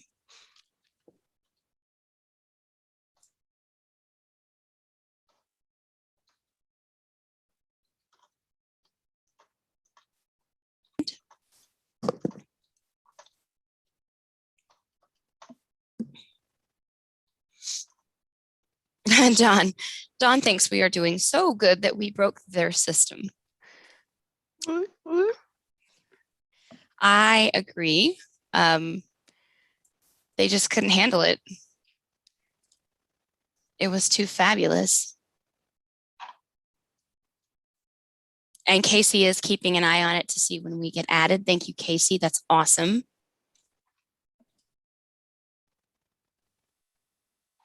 Diana, did you have a nice lunch? I did. Fantastic. And can I spell you? Have you had a chance? Have I? To eat. I have snacked. I would like to note that these honey roasted pistachios that they gave to volunteers at graduation last night. Ooh, that sounds yummy. Highly recommend if you happen to have a pistachio hankering. That was tasty with my strawberries and kiwi and yogurt for lunch. So. Oh, cool. We are just a few minutes away. We should be probably expecting Pam Lehman any moment, our ITAS for the day member, who's going to be doing our interviews. She did a lovely job with Jennifer. So I find it interesting that this morning we were divided. Let's talk about pie for a second. So Scott Lucas, no pie. Jim, all the pie. Scott, whipped cream. Jim, meringue. All the ladies are like ice cream. Give me ice cream on that pie. I don't blame them. Oh, that would be cold though. Oh yeah, but a hot pie with cold ice cream? Oh yeah, to eat. I don't want it in my face though. Oh no. Right. I don't know if Jennifer was thinking about that part when she suggested it. Hello, Pam Lehman. Hey, how we doing? Hey, we're doing great. Good. I like the Good. picture. Oh, thank you. That was right before the Guns N' Roses concert. Sweet. I guess I could turn my video on. Let me go. Okay. I'm just kind of hanging out. Should I go ahead and go back? I'm a couple minutes early. Okay. Yeah. All right. Here we go. Hope everyone is having a great day. Fixing their content. Woo! All right. Hi, Andy. Say hi to Andy. Hi, Andy. So, hey, Matt. Are you ready for your interview? All right. I'm going to come a little closer so everyone can see you. Okay, so number one, what is your favorite pie? Whole house. Do you like get that in the freezer section, or do you make it? I've always made it. Okay, we may need the recipe. Yeah, can you repeat that one more time, Pam? Because it cut out a little bit. Whole house chocolate pie? Whole house chocolate pie. Pie. So if that's the pie I'm going to get pied with, I would recommend something lighter. It could hurt. It could hurt if my team doesn't pull this off and make sure that we get good numbers and win. That's right. So I guess the next Pam, if you could relay this, what pie does he want in the face then? What pie do you want in the face? Pumpkin. Pumpkin. Okay. So, and I'm putting whipped cream on top. Whipped cream on top. Okay. Whole house, I usually have ice cream on top. Okay. Okay. It's another one in the ice cream camp. 2 ice creams, yes. So my next question is, what words of wisdom or thoughts do you have for the WSU Tech community that's tuning into the live stream today, or that may be watching this video in the future? Well, I'm just really encourage you to work diligently on making sure all of your stuff gets accessible. I know it's been a big topic for us in Gen Ed. And I know that my team's done a lot of great work, and I'm sure the rest of the college has done great work. It's really important to our students, and we really appreciate the work that was put in so that we can talk about how accessible our material is and things like that. So I'm excited because my faculty get to take a break after this and be on summer vacation. So I wish them luck and hope they can recharge their batteries. Thank you, Matt. Aw, such nice sentiments. Yes. All right, Thank you, Matt. All right. Thank you, Matt. Thanks, Crystal. Thank you, Pam. Nice to have you on the team. She vanished fast. Well, we only have one more interview left today. You know who that is? It's our very own Trish Schmidt, who will be getting the pie in the face if we move up to silver level. So that's exciting. Can you hear me? I can hear you. Okay, just It's coming making sure I didn't bump my mute button again. I love Lisa's pet baby picture. Oh, that girl. See, alt text for that would be beige couch with matching dog. There you go. Or cute blonde laying on a couch. That might be confusing people.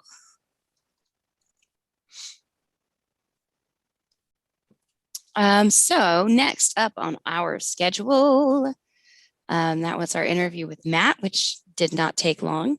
I'll text gorgeous Labrador named Cinnamon sleeping next to her mother who is fixing accessibility issues like a boss. Well played, Lisa Hilt. I dig it.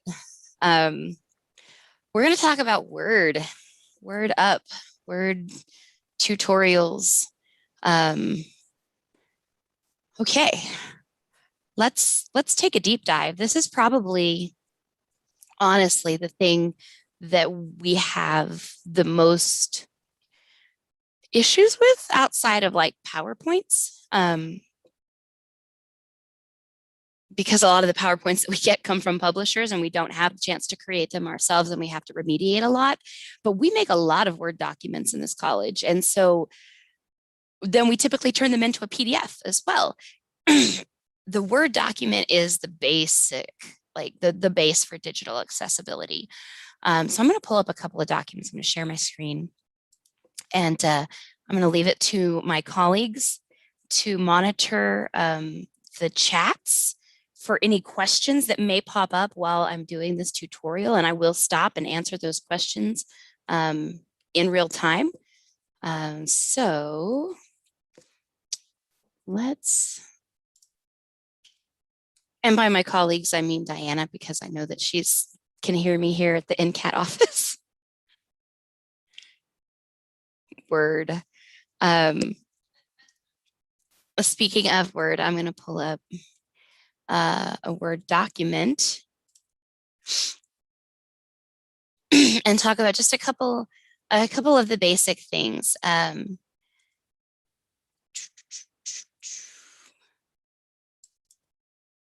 I can find them. So probably one of the biggest items in Word that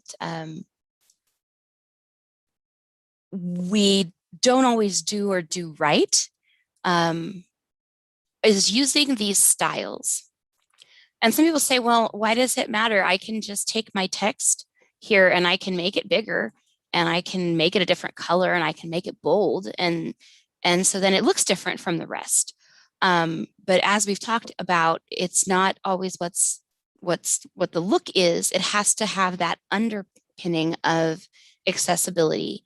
And if you don't use styles to create those Word documents, then you end up with something that can't be navigated, that is very difficult for somebody to get through, especially if it's a really long document. And so one of the ways that we can ensure people can navigate would be the styles tabs up here.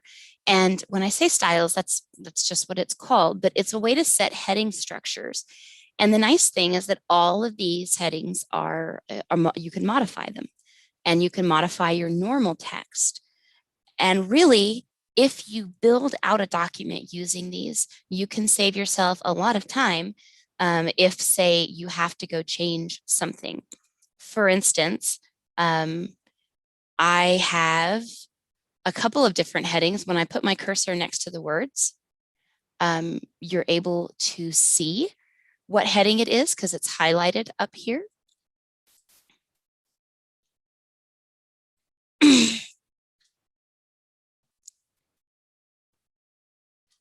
Sorry, got a little sidetracked by pumpkin comments. Oh, hey, Misty Maynard, good to see you. Glad you could be here. And Lisa, yes, I agree. For now, it would be appropriate to give some basics about what the infographic includes. Yeah, I would think that would be a good workaround until we have time to actually tag the PDF. Pardon me for one moment.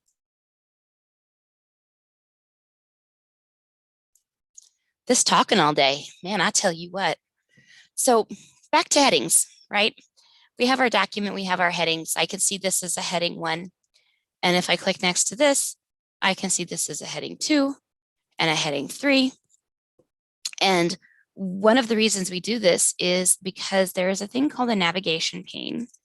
Not just the navigation pane, but this helps everyone, not just students that are using a screen reader. And if I pull up the navigation pane by typing navigation pane into this window, I can see my entire document's structure, and it is formatted this way. So if you had a really long document, like maybe a departmental book or something, handbook, like I know the nurses have the P&R handbook, making sure it has these headings is like basically creating a table of contents. In fact, if you have headings in place, you can use it to create a table of contents with Word's table of content tool. But I might be getting a little bit ahead of myself. Let's just talk about how to use and style our headings the way we want. The very first thing you need to realize is that a heading 1 should only ever be in your document once. It is essentially the title, okay? So the title of our document is Famous Wichitans. Great. My first bit here is a paragraph kind of explaining what's going on there. And after that, I want a heading 2 because I'm going to start getting into structure that I might want to direct people to. So if I told students, we're studying Famous Wichitans this week, I just want you to read the actors and entertainers section. Okay, now I have a heading for that. But let's say that I decided blue is not my favorite color, or it doesn't fit contrast, or whatever reason I want to change it. If I go to my heading 2 and I right click, I can do modify. This opens up everything I could ever wish to do with my headings. I can change the font style. I can change the size. I can change whether it's bold. I can change the color. to, I don't know, let's say dark green. I can change whether it's in the middle. All of the things that you can do with your normal text, you can do here. And you have the added bonus of being able to set the spacing. So the days of hitting enter, enter, enter, enter, enter, enter, enter, enter, enter in order to create large space, those are over. Take those right out of your vocabulary. Never going to happen. Oh my God, Linda Sessions, those cats are adorable. Stinking A. Yeah, you want to distract me? Send me animal pictures. If you aren't in the Teams chat, you need to go pop in and see Linda Sessions' cats. But if you're wanting to set space between, which is always a good thing, right? Because we're designing documents not just for the visually impaired or people who need to use a screen reader, we are also going to have sighted users. And it is easier to read documents that have white space in between paragraphs, in between headings, rather than having them kind of laying on top of each other.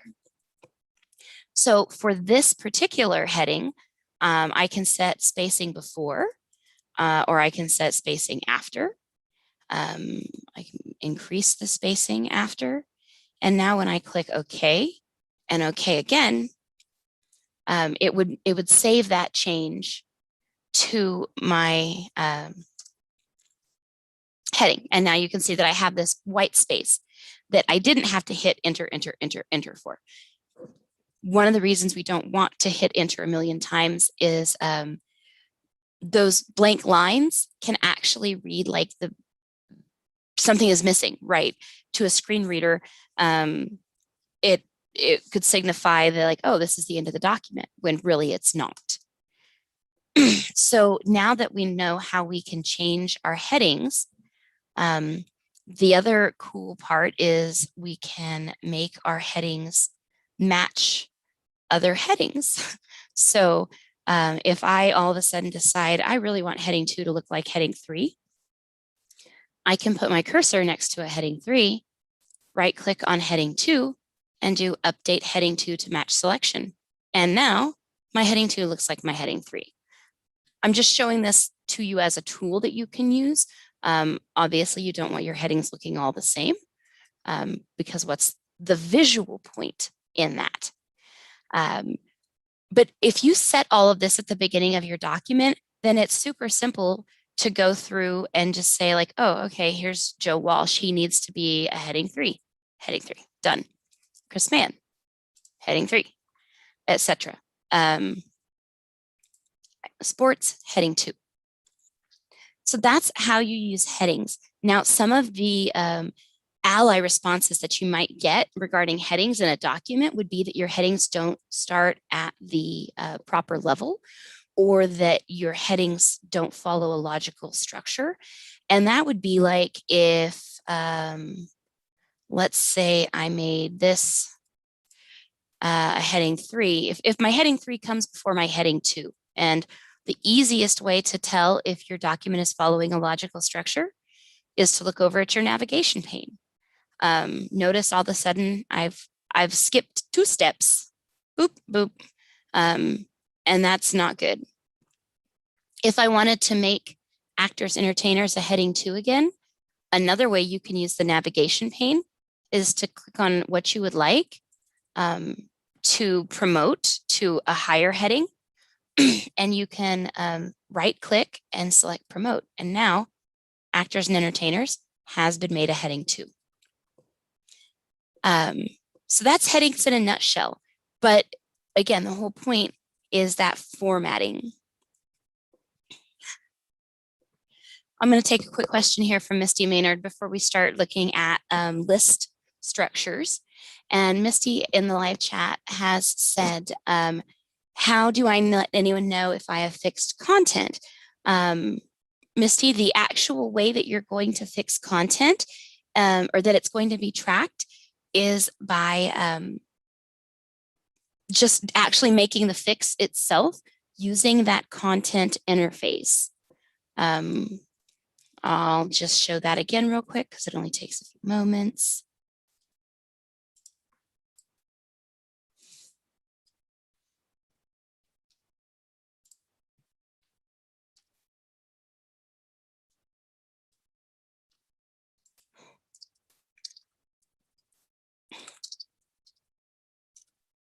Let's see, 1 second.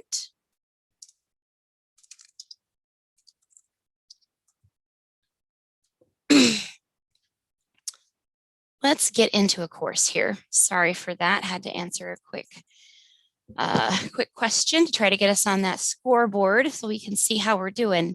Okay, so Misty, if you're in your course and you're going to go to some content that you want to fix, you want to make sure that you use the ally meter.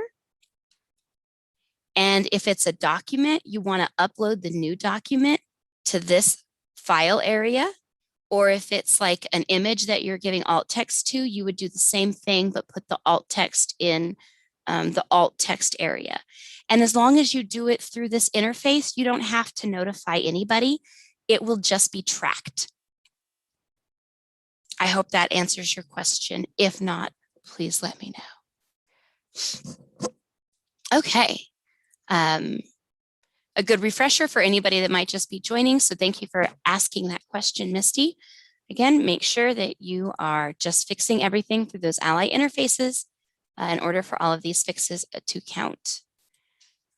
Let me get back to, okay, yes, so we've talked about headings. We know that heading 1 should only happen once as the title, and that all of our other headings need to be in a logical 1, 2, 3 order.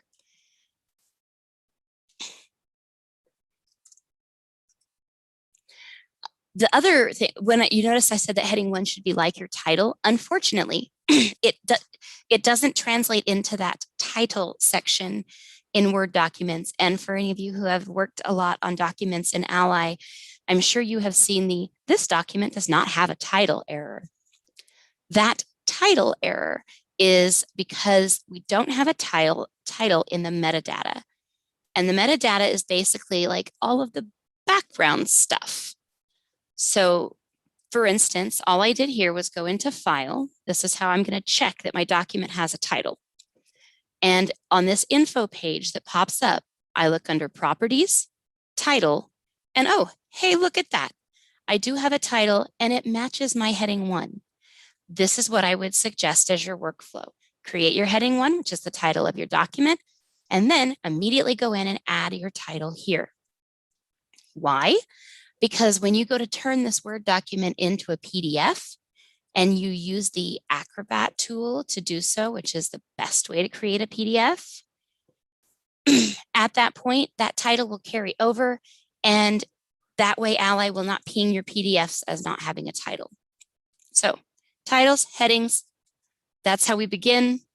Let's dive a little bit deeper. Oh my goodness, wait, hold on. Casey just messaged me and I have some exciting news, guys. I have some really exciting news. Let me see. Oh, I can't even get there fast enough. I'm so excited. I can't type. Should have had Casey put a link in the chat.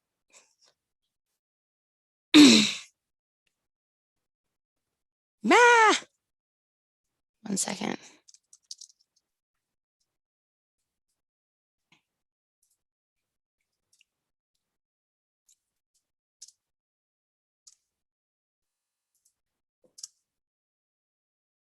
Oh, wait, here we go. Got it. Got it. Oh my goodness.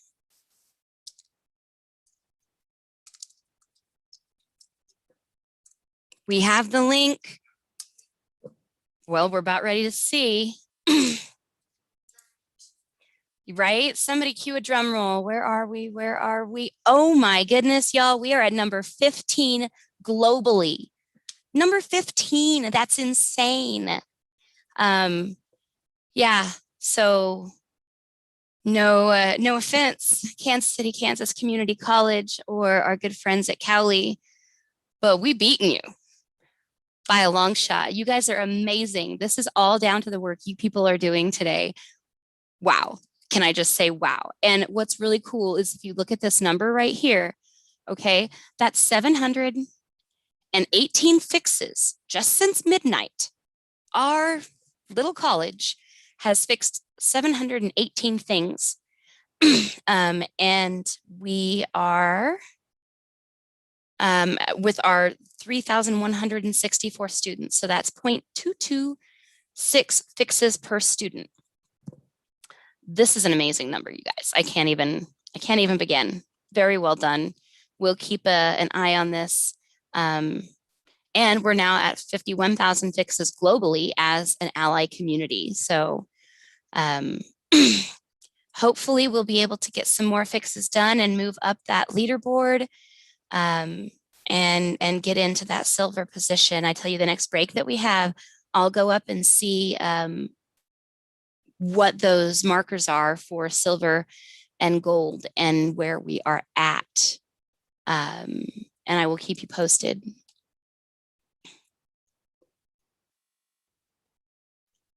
And I'm actually going to copy that. Hold on, I'm also going to put that link that I just shared. And the chat. Sorry, I know it's not a properly linked URL. I should have done that, but you know, we're working on the fly here. Please take a look at that. Feel free to keep open, keep checking how amazing we are, because we are indeed amazing. You guys are amazing. I might get teary-eyed here in a minute. You just never know. So back to our document. We've got title, we've got headings, and now we are going to take a look at lists and some other fine,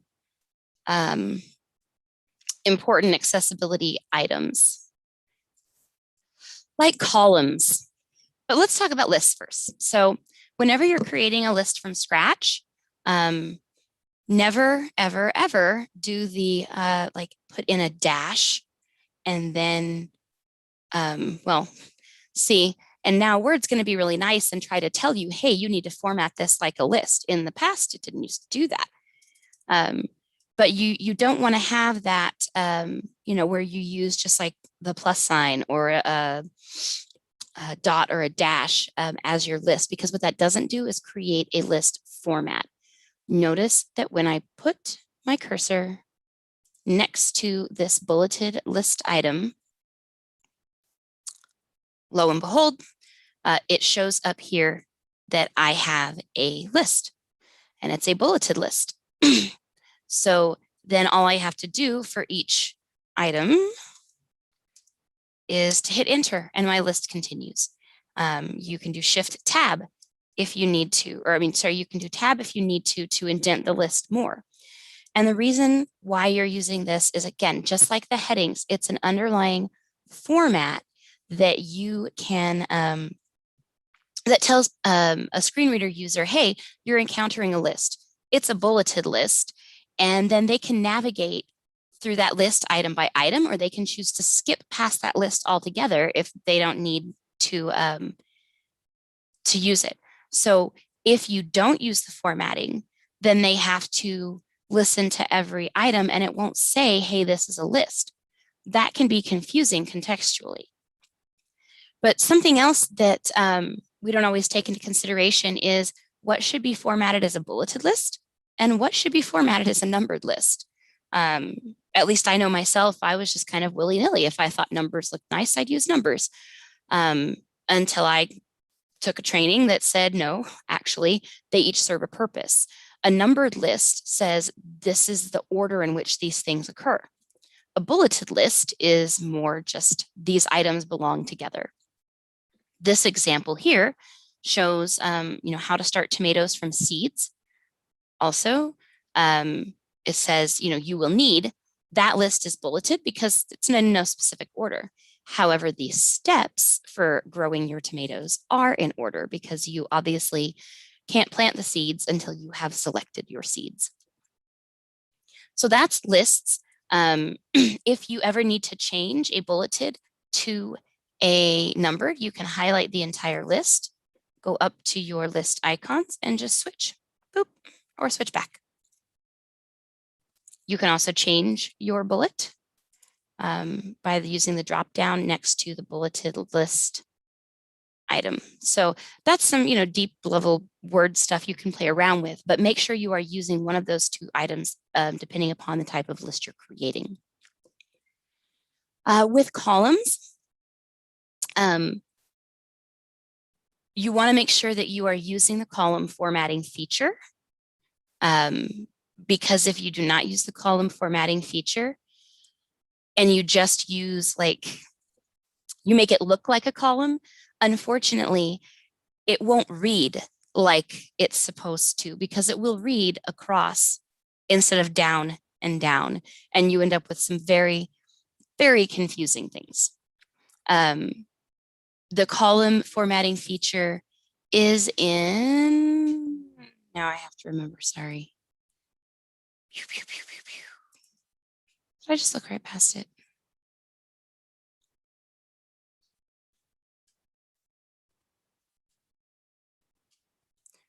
Trivia time. Anyone know where the column formatting feature is? Because my brain has just gone completely blank.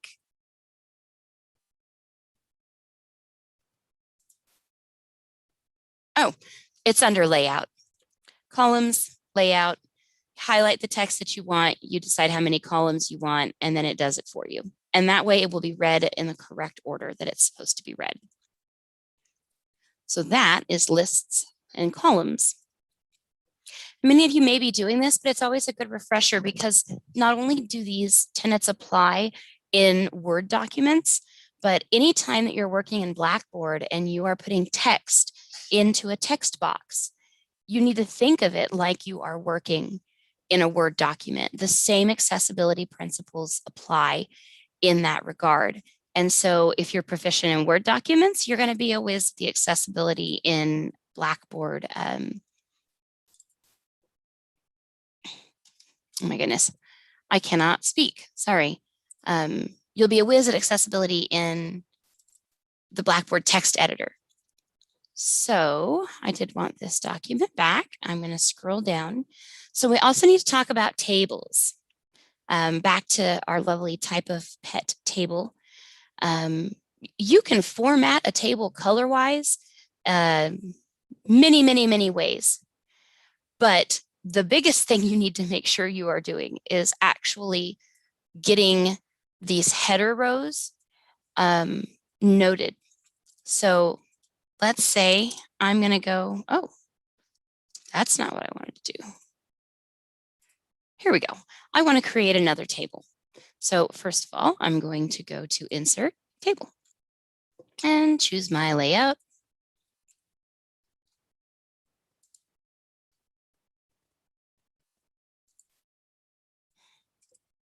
Lisa Hill asks, how long do we have for our changes to count? And it is 11:59 p.m. The entire day is ours for changing things.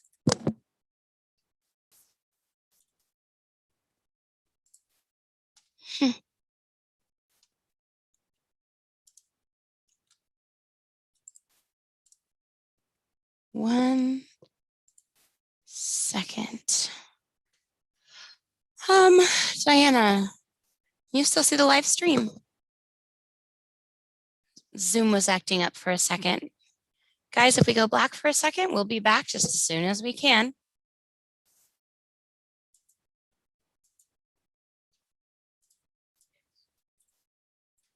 Okay.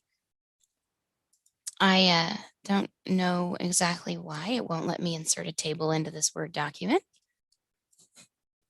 It's not letting me do anything in this Word document. Oh, now it will. Okay, so we're going to insert a table.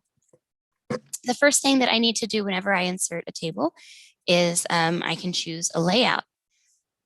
Be wary, not all of Word's layouts are accessible when it comes to color. You have to use your own eyes.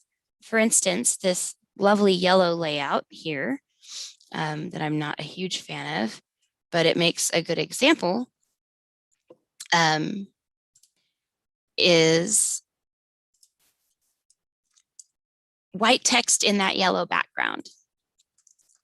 Here it's black text, which is contrast appropriate, but here it's not. So if you chose this color scheme, you would need to change that text to be black. That way it has a dark contrast and your colors will contrast correctly. The other part of table layout is you want to ensure that this header row and first column buttons are checked. This is regardless of whatever kind of table you intend to use, whether it's got a first column delineated or not. What it does is it just tells the screen reader or any assistive technology how to read the table and in what order. So with those buttons checked, it's always a good idea to come back and highlight your header row, which is your top row, right click it. And we did this with Linda Sessions this morning. Go to table properties, row, and select this repeat as header row at the top of each page. What this does is it keeps you from getting flagged for not having headers on Ally, but also if my table was to span multiple pages, it's going to put that header row at the top of each page so that my reader can see, oh yeah, okay, that's right. This is the column for that. This is the column for that. If you keep those simple things in mind with tables, you will end up with accessible tables. Let me tell you when you won't end up with accessible tables. And that is if you start splitting cells, merging cells, using tables because they look pretty rather than to actually convey data that belongs in a table. And also if you start skipping lines and not putting any text in there at all. If you need to, like if you have something where there is no data for that text, you would want to put something like NA. Oh, NA, not applicable. And that, again, allows that cell to be read so that somebody who's trying to keep a track of all of this possibly in their head can understand, oh, there is no data for that table or for that cell. So lists, columns, tables, amazing. Those are pretty much your key Word document accessibility points.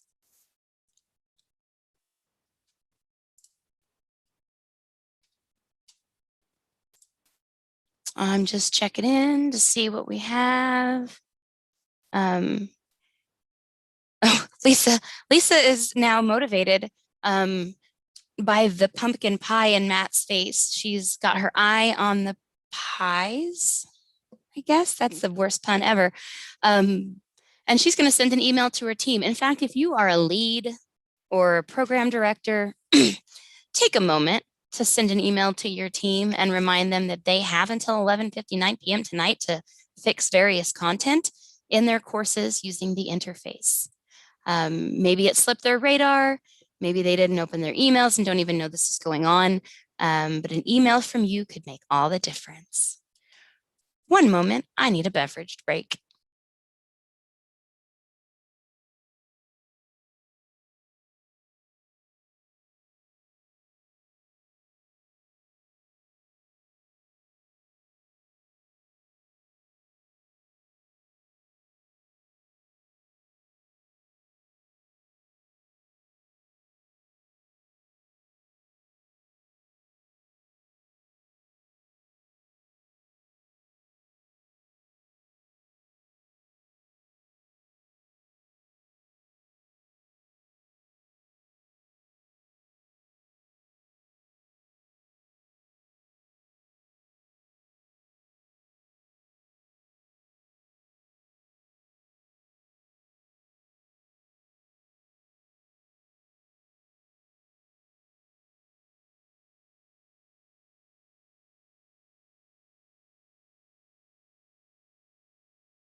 There we go.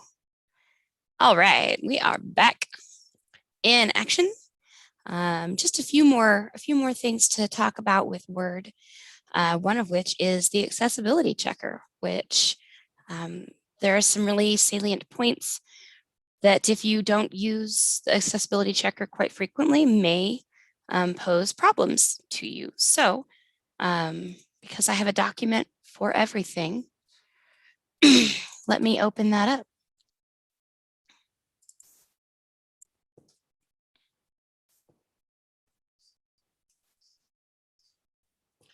So this is actually very similar to the document we looked at in hyperlinks and images. But the first thing I'm going to do is run my accessibility checker. If you do not have an accessibility checker pinned to your shortcut bar, which I do, this is that little round check accessibility, but you can access the accessibility checker anytime by simply going to the tell me what you want to do area and typing ACC. It'll pop up on your list and you can open it. I suggest that when you are working in a Word document, you just have this open, whether it's remediating it or building it out from scratch. Okay, so you can see that right now I already have some issues here. I have merged or split cells in a table, and this is under warnings. So warnings is like the middle tier. There are 3 tiers of errors or of results in the accessibility checker. There's errors, which are like fix it and fix it now. Warnings, which are like, okay, you need to get to it. And then the other one is basically just like a suggestion. Of course, we want to fix all of them if we can, but we certainly want to focus on errors and warnings. And I'm going to show you what error looks like because I'm going to go take the alt text out of this picture, and notice as soon as I did that, I now have an errors category. This is missing alternative text, picture 1. The cool thing about the new version of Word is when I click this drop-down menu, it gives me recommended actions right there. Used to, it would only have this additional information below the accessibility checker, but now it highlights the offending item and it asks if I want to mark it as decorative or add a description. So even if I didn't have this alt text open, I would be able to do it from right here. So very cool stuff. I can add my description. This is not a good description, but I'm just putting it in to show you. And now when I immediately, my accessibility checker has taken away that error. So something else to be aware of, and I want to say if this is a heading 2, this is a heading 3. If I make this a heading 2 and this a heading 3. So notice I just switched my headings around and made them be out of order. So that would not be a good idea if, but sometimes Word, the accessibility checker won't catch that those are out of order. Ally will, but Word might not. So you have to be part accessibility checker yourself and know what things it does and doesn't look for. For instance, it doesn't always look for contrast. So, you have to go through and ask yourself, is that questionable? Is that contrast between the background and the foreground questionable? And if it is, then you need to go use a contrast checker and make sure that it meets that WCAG 2.1 AA standard. And if you go and get the Paciello group contrast checker, it's very, very easy to use. And if you don't have that on your computer and you would like it, by all means, send a ticket into ITAS and we can walk you through the process of getting that. It's just a little pop-up. You pick the colors for the background and the foreground, and it tells you whether or not they're accessible. So very cool item to have to check contrast. But again, contrast is one of those manual check type items. So using your accessibility checker, making sure it's open all the time, and then ensuring that you are using headings, styles, correct list formats. Those things will get you pretty much into like the 90% range in Ally. So easy steps, and it's just something you practice. You practice until you become second nature. If you ever want an accessible like template for a Word document that already has certain styles baked in to where you don't have to fix them, and those styles are font size appropriate. Everything is 12 point or larger. It has good spacing. Actually, you know what I could probably do is find it and put it in the chat for today. Let me open that up. Sorry, you may have noticed that I'm telling you everything I'm doing, even though I'm not sharing my screen. And that's just a force of habit, because accessibility detail, if you are presenting and you are sharing your screen, one of the things you want to do is ensure that when you switch from one thing to another, a PowerPoint to a website to a different document, that you make that switch known verbally. So I'm so used to doing it, but even though I'm not sharing my screen, I'm telling you what I'm doing. If I can get into the team.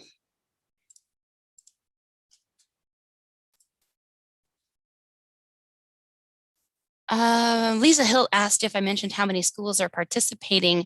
It looks like there were 114 on the leaderboard list. So we are 15 of 114, which is pretty stinking awesome. And sorry, looking for this document.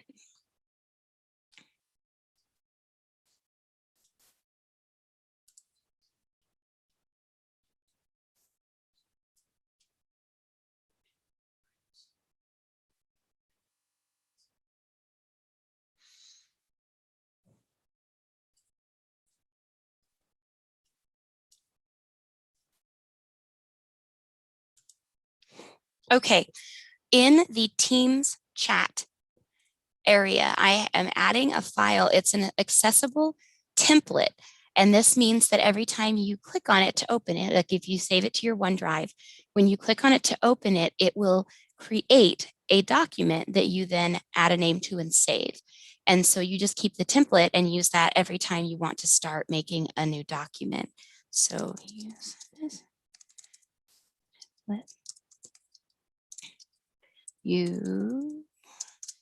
Okay, you should all have access to that now in the Teams channel. If for some reason you're not in Teams and you want that document, shoot me an email and I'll get it to you.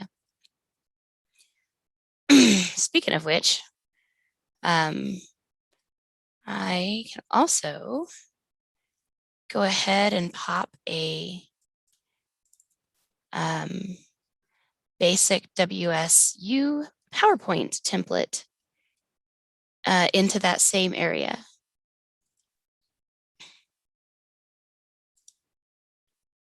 Yeah, so now you have a Word template and a PowerPoint template that have, basic accessibility needs baked in. You just have to implement them as you build them out.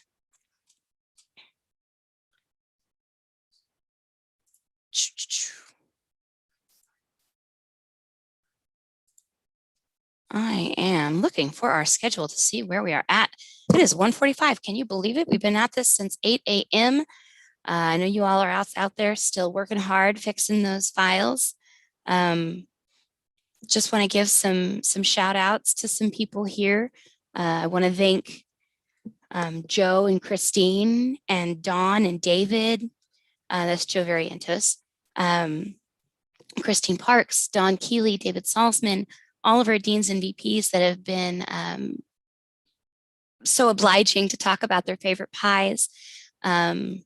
Everybody we've had on the call, Linda, Sessions, Lisa, Pam, Julie, Misty, Janet Roach, who had an excellent question, Michael Westcott, who had many questions, or one question that ended up being many questions about test settings. So, you guys have really made this day what it is so far. That's just me saying thanks. And Pam Lehman says that she just fixed a document and she's only at 98% because she doesn't have a title. One of the things I changed was the title heading. Is there something else I should do? Yes, that title heading, 1 second.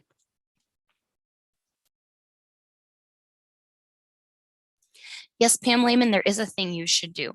And I'm actually going to share my screen. Can you confirm, is this a Word document or a PDF document that you are working in?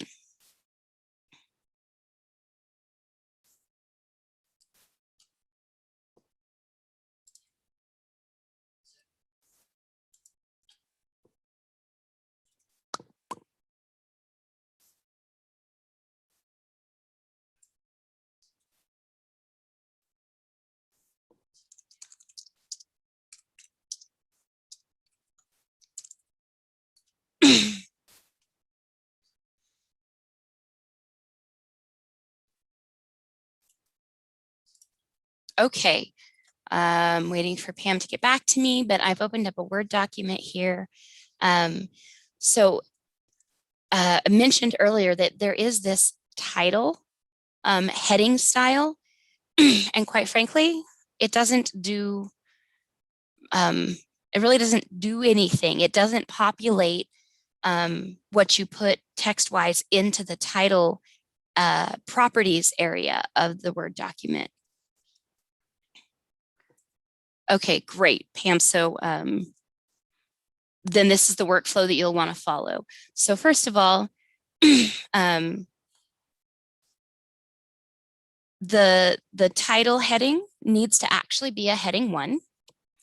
And if that's what you changed, fantastic. But where you want to go to put that title in is to go to File and then go to Properties over here.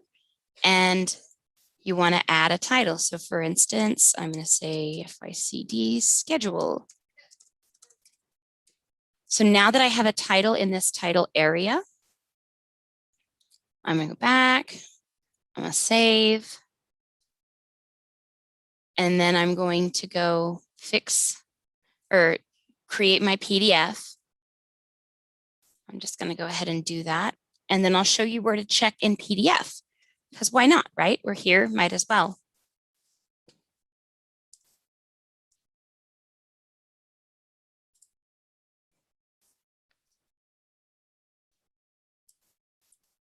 Okay, so now we are in our PDF. And to check if our PDFs have titles, it's a very similar process. You go up to File and then to Properties. And right here, I can see that my title I put in my Word document did carry over.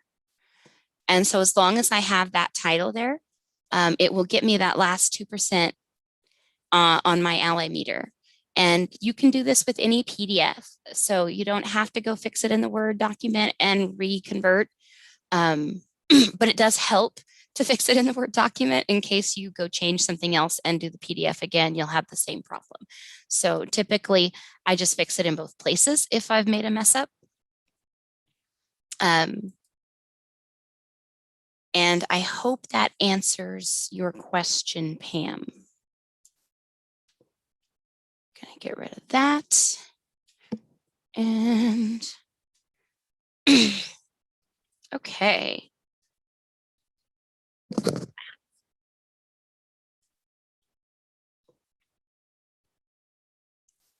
Oh, I had the schedule up for a reason. I was actually looking at it. Okay, so progress update. We kind of took care of that by looking at the leaderboard.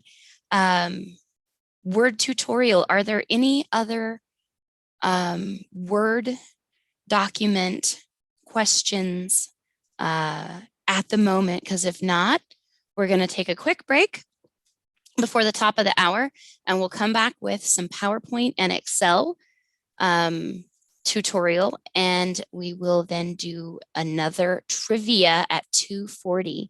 So that's what's coming up in the next hour. Linda Sessions says, okay, on the syllabus report in Ally, it says the headings in this PDF do not follow a logical structure. Guidance is coming soon. Okay, so Linda Sessions, what that means is that the headings probably in the Word document are out of sync structure-wise, meaning somewhere there's a heading 3 before a heading 2 has been introduced. So you can open that up and open up the navigation pane and look and see, you can look and see where you might have things out of place and promote or demote those headings. And then resave as a Word or as a PDF and put it back in. That is something that the syllabus did have some issues with. They should be fixed on all of the new syllabus templates, but some of the older ones, we didn't catch it in time and some people downloaded them. And so they might have those logical structures. Or if you just accidentally change something, not realizing that it was in a particular format. Not saying you did that, Linda, but in case somebody did, it might show up that way. And so you just have to double check those heading organization, just like an outline. All right. I hope that answered Linda's question. If not, I will check back in here in just a moment and we'll be right back.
it doesn't look, I'm not seeing anything.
Ooh, all right. Sorry, I had to have a snack. Welcome back, y'all. 2 o'clock. We are going to start a PowerPoint and Excel tutorial, but not quite yet, because I actually want to show you all something. I'm going to make this a little bit bigger. So this is remember the clubs that I talked about earlier about where we were at bronze last year, and we are trying to get to at least silver, if not gold or diamond. So you'll notice that each of these has a tier for the number of fixes. Silver Club, which is what we would need to move up to in order for Trish Schmidt to get a pie in the face. Silver Club means either greater than 0.5 fixes per student or greater than 1,000 fixes. So if you come back here to our leaderboard, you'll notice that we are halfway there as far as fixes per student, but we are almost 3/4 of the way there when it comes to actual number of fixes. If we can move this 736 up to 1,000, or I should say 1,001, we should be in the Silver Club League. So that is where we've got to get between now and 11:59 p.m. tonight. You guys have done so much work already. We only need about 270 more fixes. And then we will beat where we were last year. And we will also get to pie Trish in the face. Of course, you know, the dean of the department who does the most fixes is going to get a pie as well. But yeah, that's where we're standing. I don't know how often this is being updated, but the link is in the Fix Your Content Day chat to this page. I'm actually going to pop it in the live stream chat as well. Boop. Cool. All right, so that kind of takes care of our progress update. I'm not seeing any new questions or comments. Oh, I do see a cat helping do ally fixes. Goodness gracious, that must be Blue. And Blue is, it looks like I can't really tell what Blue is doing. I'll move this into frame so you can see if you're not in the chat. This is Blue. Blue is helping with developmental psychology and is being so very useful. He's got his fish next to him right there. And he is looking at low scoring content items. Way to go, Blue. Oh my goodness. And I think we have a winner for the best alt text of the day. An ally cat. Clever there, Lisa Hilt. I appreciate that. That's a good cat. I wish I could get my cats to help out with my accessibility work. They just try to make a disaster of everything, you know, because that's what cats do. Thank you for sharing that, Lisa. That's awesome. I am going to open up a PowerPoint here in just a moment, and we'll talk about what's wrong with it and how to fix it. What am I trying to do? Not get rid of that.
All right, PowerPoint and Excel.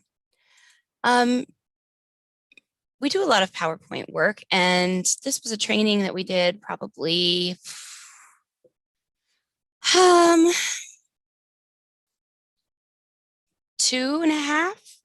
years ago, somewhere around in there.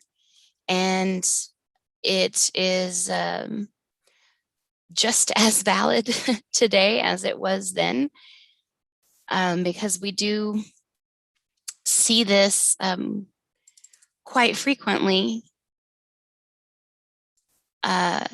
when we're looking into courses, and by we, I mean ITAS designers and myself. And there's actually kind of 4 top skills issues that people typically see for accessibility in PowerPoints. And we're going to go over those today. And hopefully I can find my demonstration PowerPoint to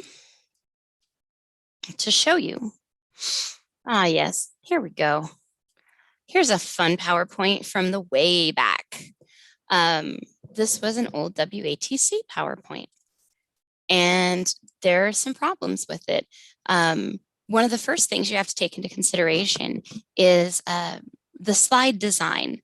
And yes, that does actually mean like the slide design. You want to make sure that, you know, your color, your contrast, everything like that is appropriate in the slide design that you choose. Some people want to design their slides themselves, and you know, you can do that, but you want to make sure that you use a slide master if you do, so that all of these images, see how like this blue thing here, if I just put that as an image on every slide, I would have to then mark it as decorative on every slide.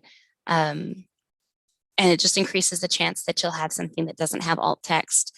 And it doesn't really need to be an image anyway, because it's really just part of the background. But the other reason why you may want to use the slide designs that Blackboard already has is because they do have formatting in place that help make your slides accessible. For instance, if I open up, and all I did here was click on one of the thumbnails and select layout from the drop-down menu. If I open that up and I notice each one of these has kind of a preset layout, most of them have a title slide, like whether it be title and content or header. And why it's important is because these are coded essentially to interact with screen readers in a way that it reads that slide title first, so that somebody using assistive technology knows what that slide is going to be about, kind of the same way that we used headings in a Word document. If you've got 27 slides in a slide deck and you're trying to find the one that had the information you remember from a lecture, you don't want to go through 27 slides to get to the 25th that has the information you want. You want to be able to somehow skim through and know what is on each slide, or a general idea. And so that's why slide titles are so important. And like headings in a Word document, you want them to be unique. Like hyperlinks, you want them to be unique. If you have the same hyperlink and it has the exact same words, but it goes to 2 different sites, somebody could very easily be confused when scanning just through the hyperlinks. Same with slide titles. So having a unique slide title and using the layouts that come with Word or with PowerPoint will help ensure that what is called a title is actually a title. Sometimes people want to build their own slides. So like if I built my slide here and then I decide I'm going to use the blank layout. And now I want to add some text. So I'm just going to insert a text box. Why not, right? The problem with this text box is that it is not formatted to be a title box. So it's not going to tell a screen reader, hey, this is the title of this slide. It's not going to read it as the slide title like a heading. I can make it look like well, maybe I can't, but one could make it look like a heading or a title and put it at the top of the page. That doesn't mean that it serves the same purpose. So why do all that work when you can just choose a layout that already has the things you need, title and content? That's number one. Number two, actually, I guess that was number one and two. We've already covered two. Shapes, charts, graphs, tables, and alt text. So we talked a lot about alt text already, both in Word documents and in the hyperlinks and images tutorial this morning. But I also want to point out that there are some things in PowerPoint that we get really excited about using. For instance, this. This is word art, or smart art. And there's nothing particularly wrong with smart art. However, it can be a bugger to alt text because you have to figure, wow, I have all of this text in each of these items. And Lisa, this kind of speaks to your infographic question, because this is kind of like putting an infographic into a PowerPoint. How do I properly alt tag this? Do I pick every piece of this and add an alt text?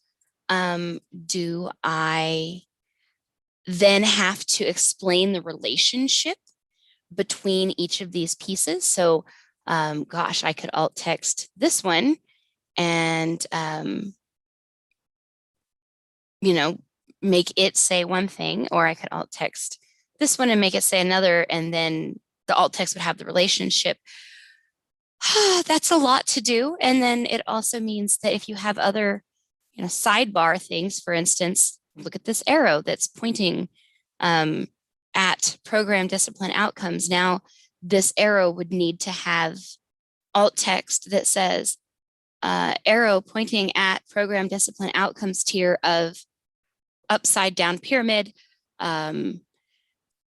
with text that says all programs disciplines have these. There are so many ways that you could avoid this work for yourself. One of which is to actually take this entire graphic. If you're just really set on having this graphic, but you don't want to bother with doing each individual piece, you can always save this as a picture, put it back in as just an image, and then use that image on a slide that spells out these relationships. For example, let me open a different PowerPoint, and we can see one way to fix these types of things. So for instance, I have learning outcome hierarchy. I have my image. And then I have alt text for it. The alt text for this image says hierarchy of learning outcomes from broadest to most specific. Refer to slides 3 and 4 for explanation. So I have the same image with the same alt text on both of the slides. Do pardon, my slide numbers are wrong. But then I have an actual textual explanation next to that that talks about what is a student learning outcome. It's the broadest level. Program discipline outcomes are more specific than SLOs. So I'm doing the work.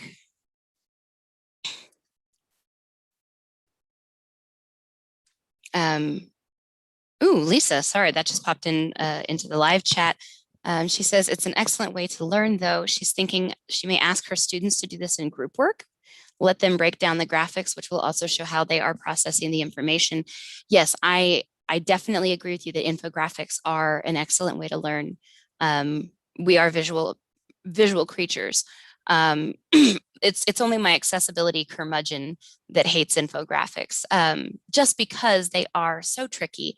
But I think it would be interesting to see how students process that information, and you could even work in the idea of accessibility to that kind of a lesson.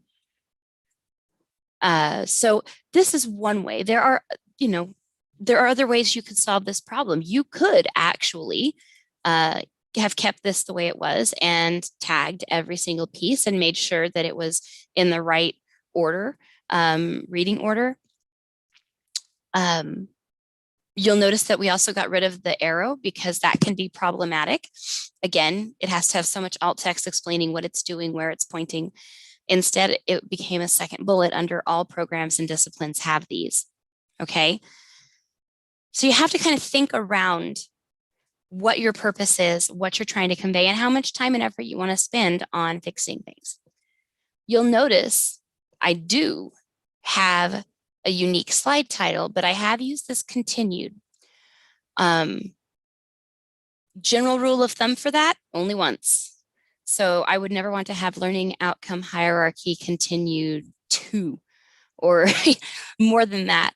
Try to make them unique because it also helps with that kind of idea of chunking.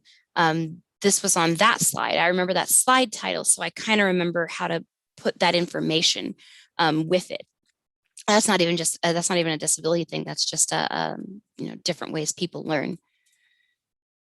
So the very last kind of item that I want to talk about with PowerPoint accessibility is the reading order and the selection pane, which it's very important that you know how this works and how to access it, especially if you decide to build any slides yourself.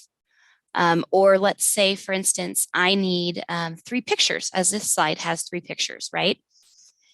And I want to make sure that those pictures, which are important to be seen, but maybe not as important as the text, get read by a screen reader after the text. Now I have to do some reading order structuring. And to get there, one of the easiest ways is just to pop up here to this tell me what you want box, and I can type in selection, and it's going to say, hey, display the selection pane. Yes, that's what I want.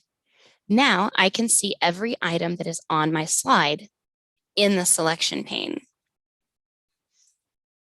But you might be thinking to yourself, Crystal, this doesn't make any sense because you said you wanted the pictures to be last. Well, remember that in PowerPoint, the pictures or the last thing comes first in the selection pane. I know it's confusing, but if you think about it as stacking, I put the title down first, and then I put my text box down first, and then I have my pictures. So if you're thinking about it as stacking, then it makes sense that the thing that gets read last is on top. If you ever need to change something, all you have to do is select it and move it up or down. You can either do this by holding down the mouse button and dragging and dropping. You can also select it and use these 2 up-down arrows called bring forward and send backward to move it up and down in place. And notice I'm doing this, but nothing on my screen is actually changing. And that's because I'm not changing what it looks like. I'm changing what it looks like in the background. I'm changing how assistive technology would interact with it. So I don't want that to be there. I'm going to move it back into its place. And now if a screen reader read this, I can feel confident that it would read my title first. It would tell somebody this is a title because it says title. It would then have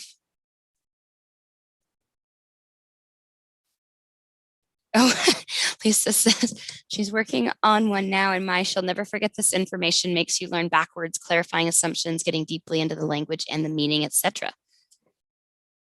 Yes, all of that I agree with. Oh, looks like we have something in the Teams as well. Let's pop in there. Oh, maybe it's just a chat.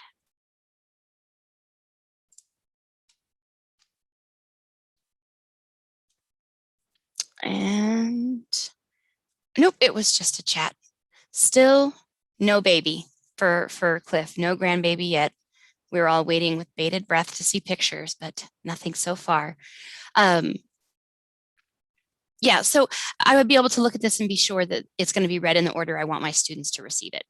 So those are the 4 main elements of PowerPoint that if we stick to those and then use all of the other basics that we've learned with Word, bulleted lists, alt text, thinking about how we present things, then you end up with accessible PowerPoints. And of course, if you're not for sure, PowerPoint maybe isn't your strong suit.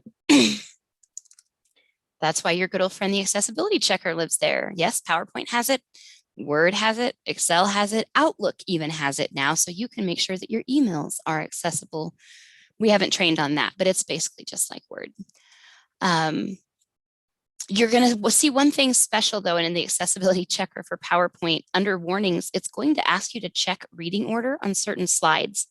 For instance, this slide that we're in right now, it's asking me to check the reading order of that. And the reason for that is because I created it myself. I built it out with extra stuff that didn't come in the layout.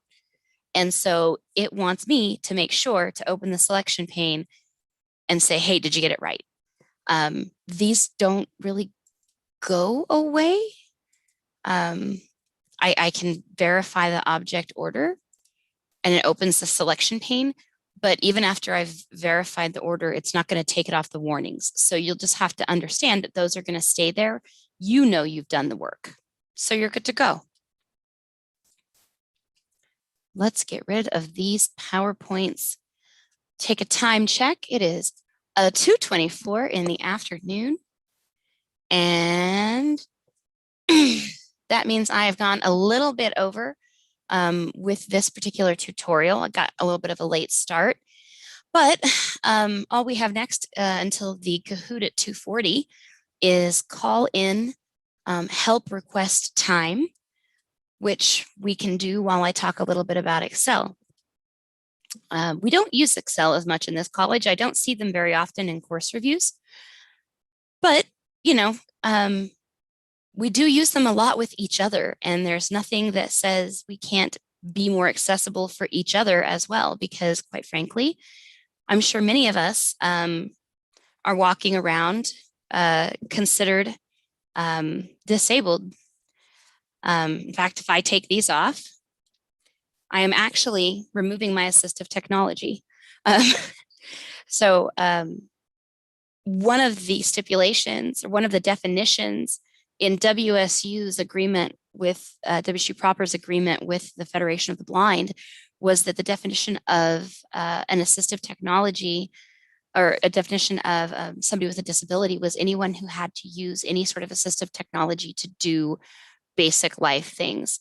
And I can't read, I can't see distance without my glasses. And so these are technically assistive technology, which means that though we are focused on serving our students, our accessibility culture can start moving outward toward each other, towards our staff, towards our faculty. If we're doing it for our students, why shouldn't we be doing it for ourselves? So, I digress, but let's look at Excel real quick. That's assuming I can find my workbook. Here we go. Oh, look at that. I didn't get to put it in the chat yet, but this would be my picture. This was from when my Viola girl was a kitten. And so my alt text. I don't have any. Just because it's in Excel doesn't mean that it doesn't get alt text.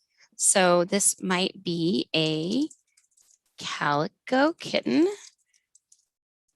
on a sign saying, I can't obviously type. I love WSU Tech. Okay, there's my alt text. I have alt texted my image. Now we're pretty conditioned to do that in everything else, but sometimes we forget about images in things like Excel. We also have a chart here that is based off of this data. Okay, so difference, this is a table. This is a chart. This is tabular data, meaning we have columns and rows that are read in a logical order.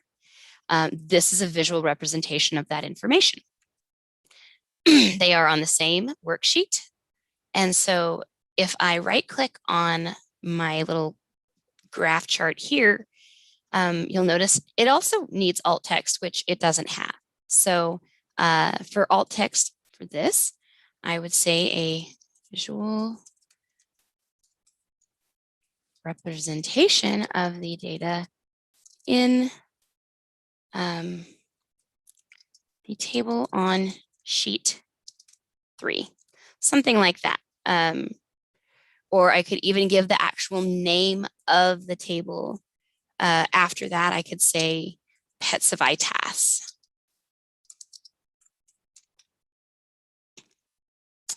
So we have our alt text for our table. We have our alt text for our picture, or I'm sorry, for our graph. And now we have this table, which if I right click on it, oh, that's not what I want. Hold on. Sorry. I get a drop-down menu that says table. And from that drop-down menu table option, it says alternative text. And yes, my table needs a title and a description as well. So the title of this would be something like Pets of ITAS. And then we could have the description. Because this is actually a data table and they can mosey through it, at their leisure, navigate through it successfully, we don't need to put all of that information. They can access it. We just need to kind of tell them what the table is like. So we might, I'm not going to type all this, but we could say something like a 3-column table that shows the type of pet and number of pet for each employee in ITAS. That would be the perfect alternative text for this table because it tells somebody using assistive technology what they should expect when they start navigating it. There's also one other thing missing in this accessibility delight of a page, something else that needs to be changed. Oh, Casey just updated. We are number 13 now. What? That is fabulous. How amazing is that? Thank you, Casey, for the update. Too exciting. Because we are getting close to our Kahoot time, I'm going to point out that as I mentioned before, notice this contrast, right? And an accessibility checker is not likely going to tell me that. I can look. Let me actually open the accessibility checker for Excel.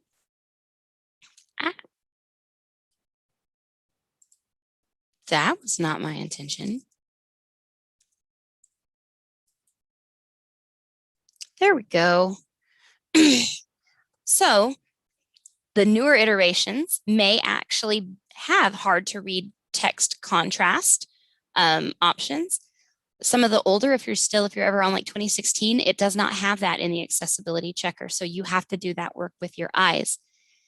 The cool thing about this new version is if I go to here, it says table 1, sheet 3, cool. There we go. I can do quick styles. I can change my style, but what I would just suggest in this instance is going over here and making your text black. Done. Although for some reason the accessibility checker is still not telling me that it's okay. So I don't know what its problem is there. But I know that I've fixed it and I know that it's contrast appropriate. Another item that you'll see in this accessibility checker is default sheet names. So at the bottom here, I have 3 sheets, right? And there are a couple of problems with that. These don't tell me anything. If I was trying to figure out where the information I needed was, it doesn't tell me that this is the email list. It doesn't tell me that this is the pets graph and visuals. It also, oh, Misty Maynard asks, this presentation is not marked up with a language. Hold on.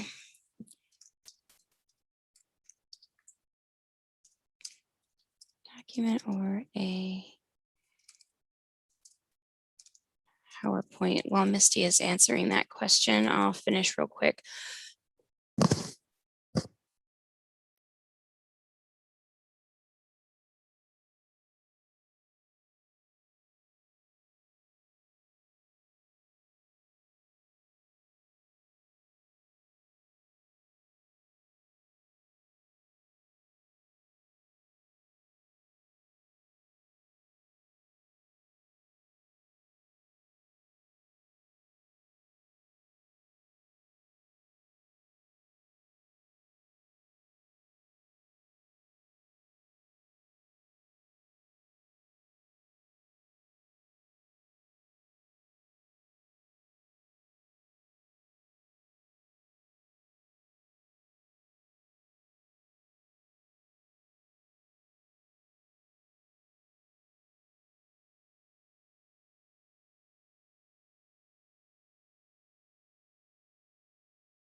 Thank you, Linda Sessions.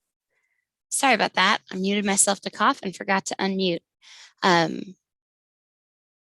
Recap, all I was saying was split cells, merge cells, multiple pieces of information in one cell that should be separated out. These are kind of key basic elements to ensuring that you get the data across that you want to get across in an Excel spreadsheet and that it stays accessible. So that's a wrap on Excel accessibility. I hope you all can hear me now. And with that, I'm going to try to answer Misty's question about this presentation is not marked up with a language. It probably means that there's no language selected, especially on PDFs. A lot of times, depending upon how it was created, there might not be a language selected. Misty, if you, it's okay, so it's a PowerPoint. Interesting. I tell you what, if you want to email me, we're getting ready to do the Kahoot and I need to take a second to get that set up. But if you want to email me that PowerPoint, I'd be happy to take a look at it when we have our kind of next working break. And I can bring it up and walk through that error together, or just tell me which course you're working in and what PowerPoint it is, and I can find it that way. And you can just put that in the chat. For now, I'm going to stop sharing my screen for just a second while I get our Kahoot ready.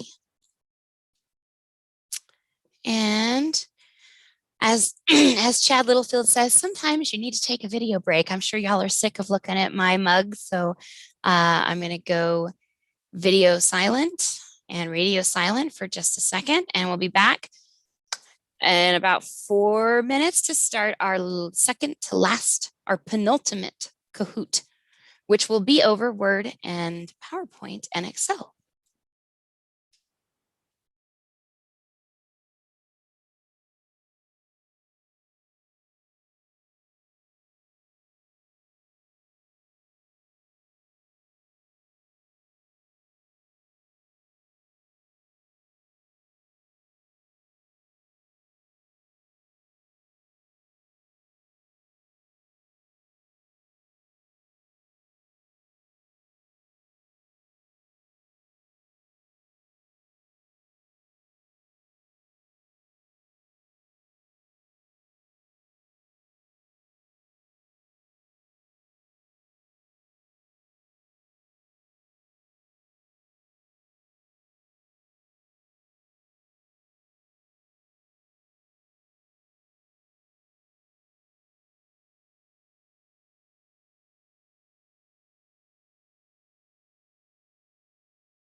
All right, we are back and we are ready for our next Kahoot.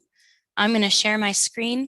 And for those of you who maybe haven't been playing today, I am going to let you know that there is quite a bit of lag, okay? Because between me starting the game and it showing up to you in the live stream, there's about a 20-second gap. And that has been a little confusing.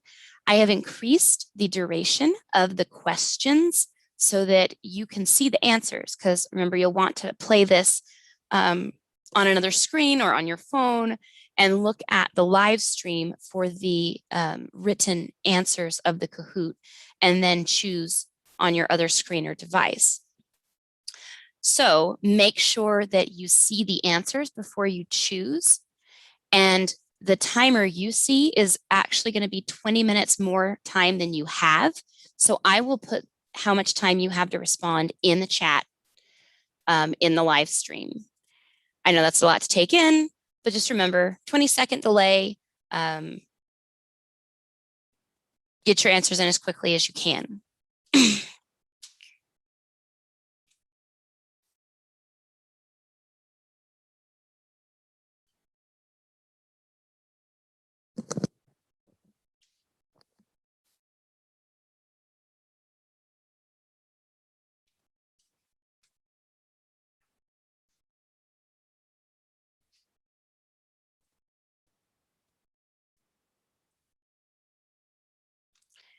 Pam! I knew I could count on you, Pam Lehman. I knew it. Who else we got in there? You know, Linda, you can't win, but you can still play. Our winners so far have been Linda Sessions and Don Keeley. They were the winners of the first two Kahoots. If you just go to the link, I put the link in the chat, and then you enter that game number. The game number is 270-8376. And the link is just kahoot.it. And it's in the chat and also in the Teams chat. So 2 different places. Come on, we can't have poor Pam play by herself.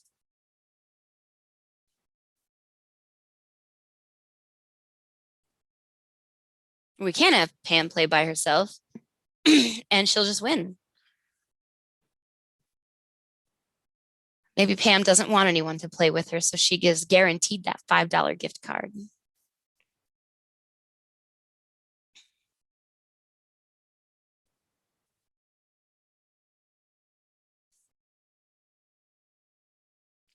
Aha. Blue, Alley Cat Blue is playing. Interesting. Can cats see colors? All right, one more minute. One more minute. It might just be a 2-person showdown. Again, please remember about the delay. Wait until you see the answers on the screen and then answer as quickly as you can. Oh.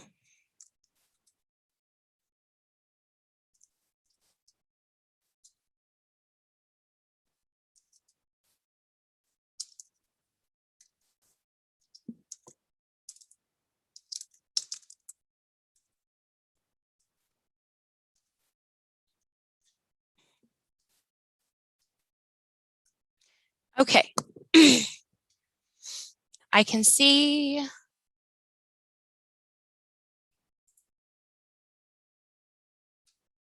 All right, we're going to start the game. Word, PowerPoint, and Excel accessibility.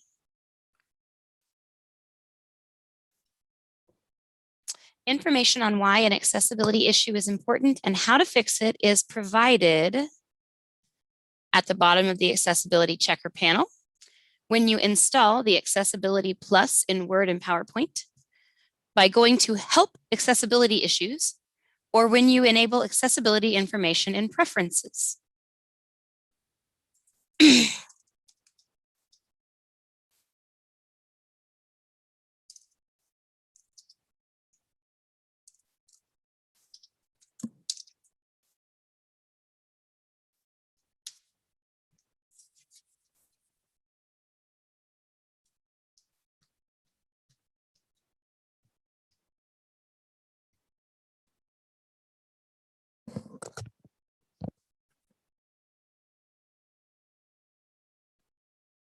One answer is in.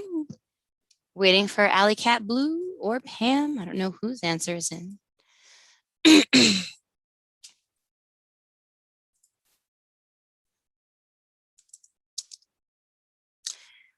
Oh, all right. We do have. We have one winner and one that didn't get it right. It looks like Alley Cat Blue, you won. I don't know why you're saying no. It's all good.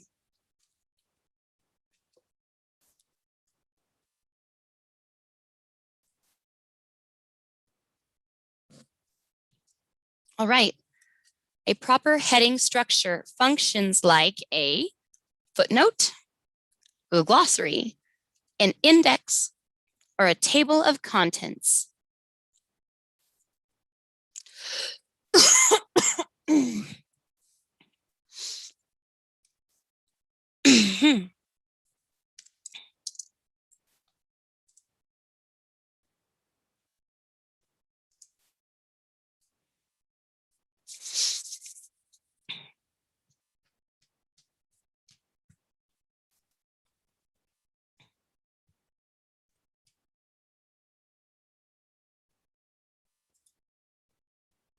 All right. Yes, two correct. Table of contents is right. Well done, ladies. Alley Cat Blue, aka Lisa Hilp, is in the lead, and Pam is catching up to her. So here's the next question. Which of the following is the easiest, most reliable method for changing document text to an accessible heading? Is it to highlight the document text and create a custom heading style? Highlight the document text and apply a built-in heading style? Highlight the document text and make it large and bold? Or highlight the document text and change its color and size? This is a bit of a tricky one.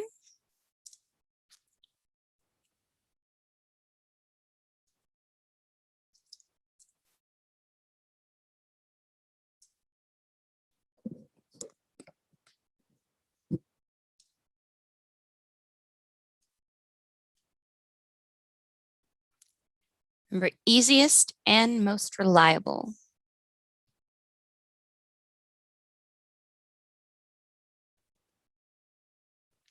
Oh, it was a tricky one. We have one winner and one who didn't get it right. Alley Cat Blue is on fire. 2302. Pam, it's okay. You can get the next one. You got the next one. I can feel it. That's a 3 streak in a row for Lisa. All right, like headings in a Word document, each PowerPoint slide should have a title, have a unique title, use the title box layout for the title, or all answers are correct.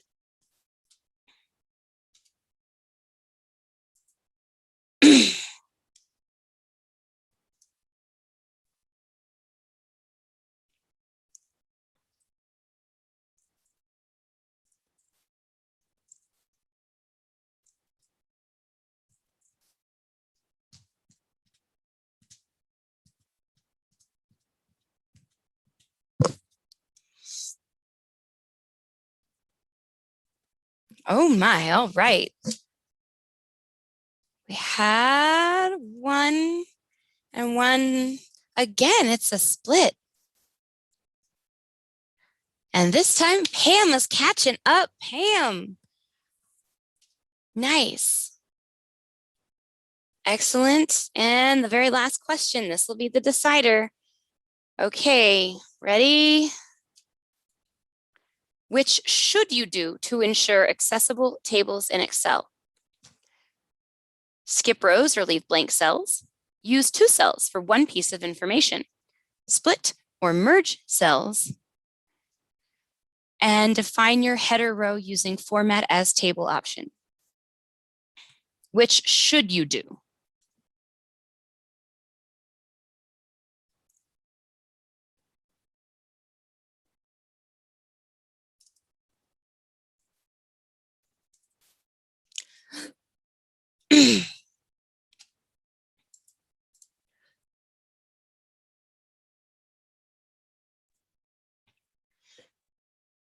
Whoop, one answer in. Are we ready for 2 answers in? Which should you do? Don't fall into the trap.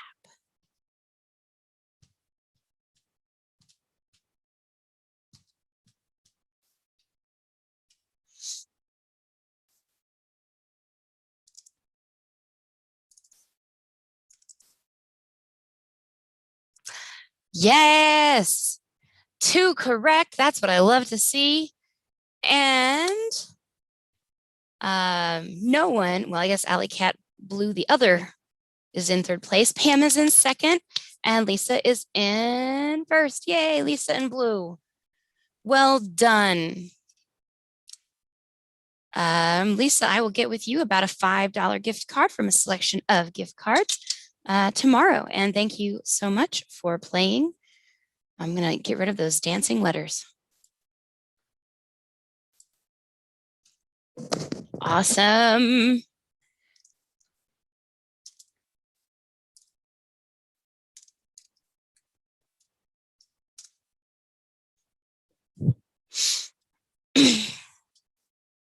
All right, so we've got a couple more minutes. I'm going to check my email to see if anybody sent me any files that I need to look at and bring up and talk about.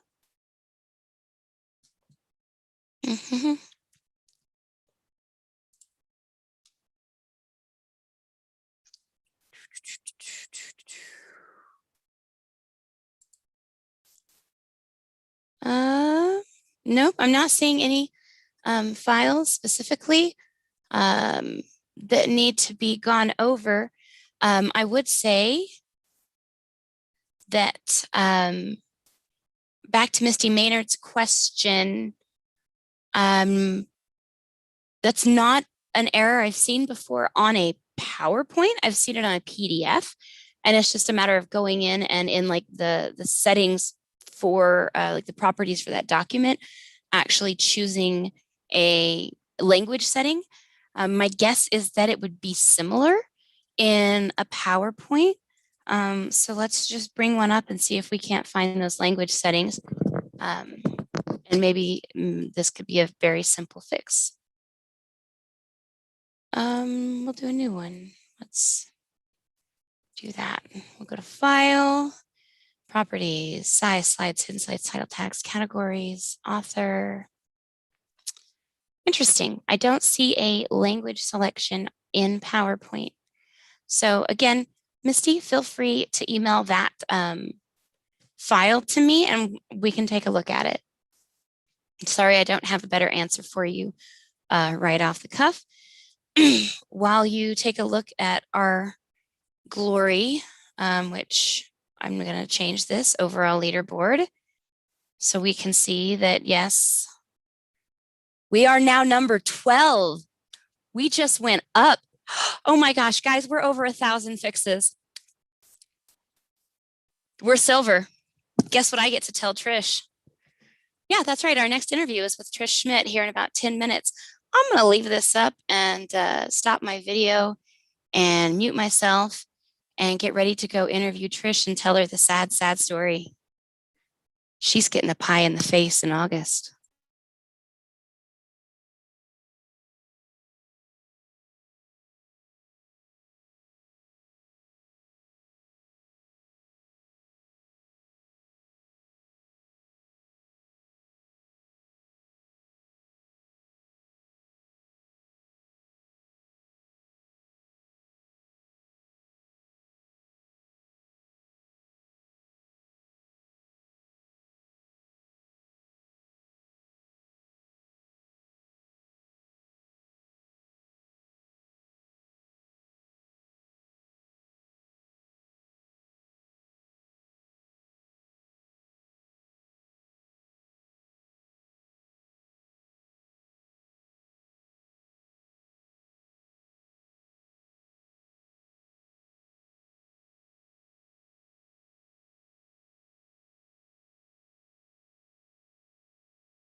Hey, Christine. I'll be glad to share one more time how to add a title in the PDF. Christine Parks put in the Teams channel that she would like to see that again. So let me pull up a PDF. One moment, please.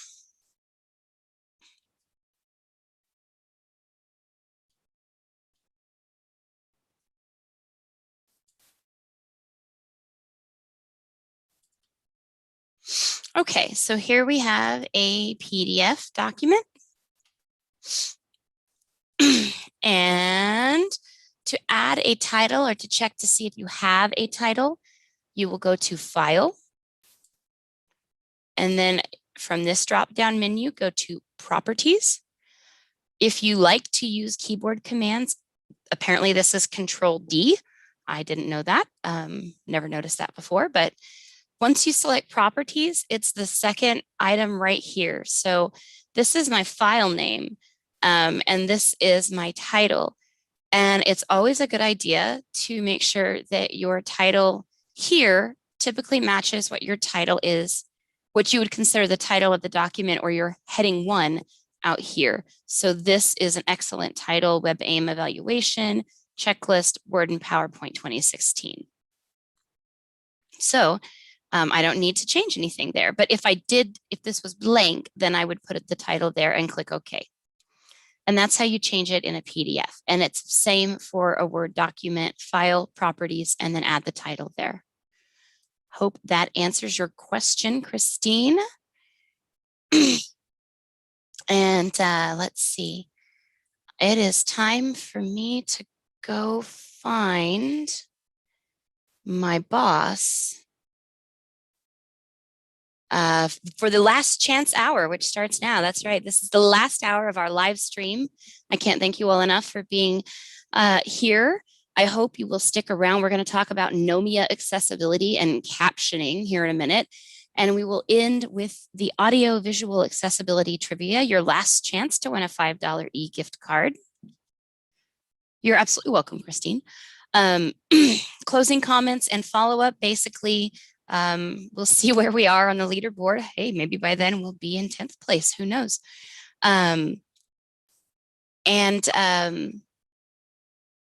Yeah, so I'm going to go find Trish. Give me a second to get on my mobile Zoom machine.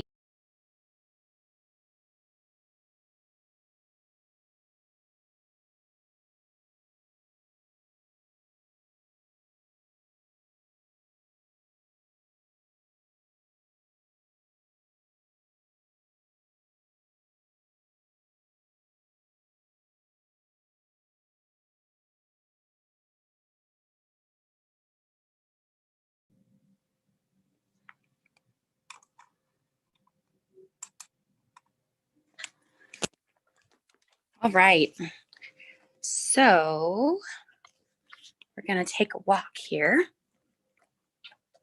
Go walk on the wild side and see if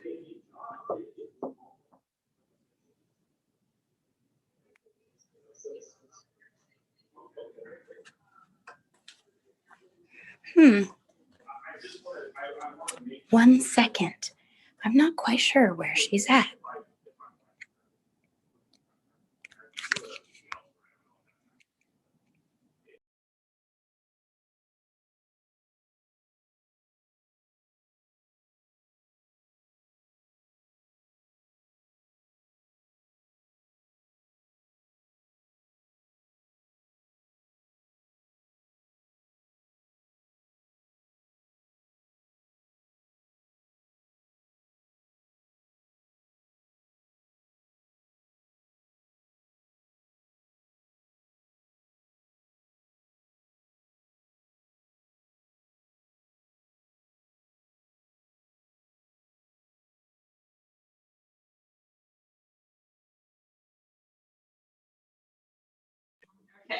All right.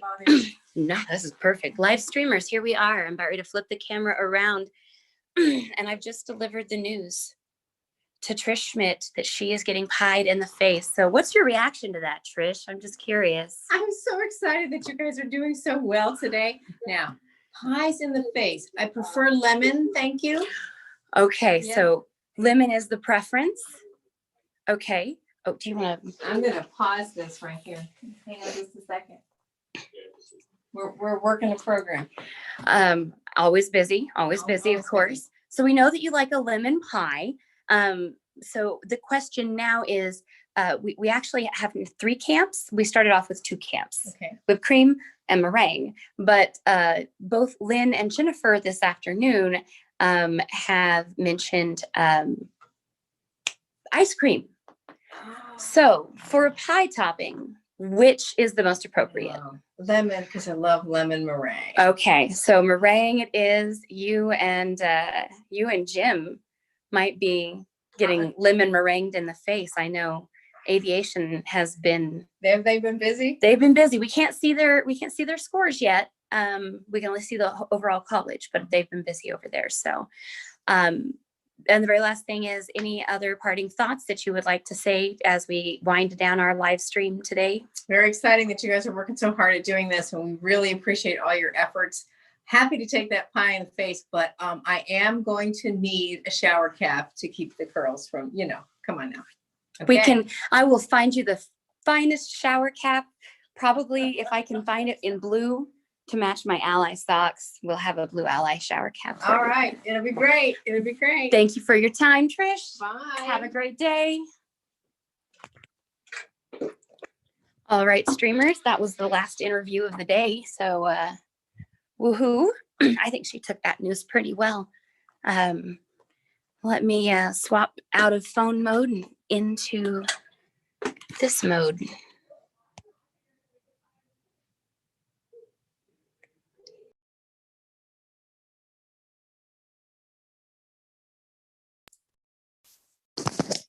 Hey, it's like magic. I'm back. All right. Whew. It's so exciting. My hair is getting curlier by the second. Let's see what's going on. If anybody's put anything in the chat. Pam and Lisa are talking about sharing their coffee with Lisa's Fiverr. Well, just don't go to Starbucks. Go get drip coffee from McDonald's. I'm kidding. I know you would never. So we are back, and the next thing up on our agenda is to talk a little bit about Nomia accessibility. I'm not sure how many of you have used Nomia. Oh, well, you're welcome, Lisa. I'm glad you enjoyed, and thank you for reaching out to your people and letting them know they still have time to make changes. You have a good rest of your day. Okay, so Nomia. Oh, that's right. You all did see my blue Ally socks. Here, I'll do another show. See, blue Ally socks. I was feeling the spirit this morning. Feeling it. Long day, squirrel. Nomia. Yeah, so let's talk about Nomia accessibility. If you've used Nomia and you're still listening to this stream, do me a favor and just put me or yes or something in either of the chats, the Teams chat or the live accessibility chat. I'm just curious how many streamers we have on that have used Nomia. I'm going to share my screen while y'all are doing that.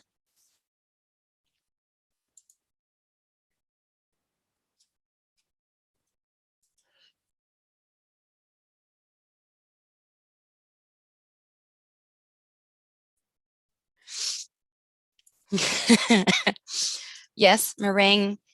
Meringue is soft unless it's like been baked, like a baked Alaska. And then I don't know that it's so soft, but I don't think they do meringue pies that way.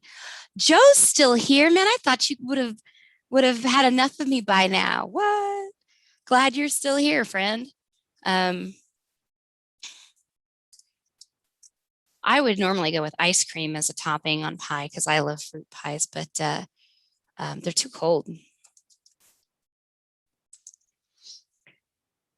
And Chuck Kaufman is back too. And Casey, don't even Mr. Eubank. What is Nomia? Nomia is what I'm in right now. And as you can see, I have a lot of videos. And all of those videos need to be accessible. And that's where primarily when we talk about video accessibility, we think about captions.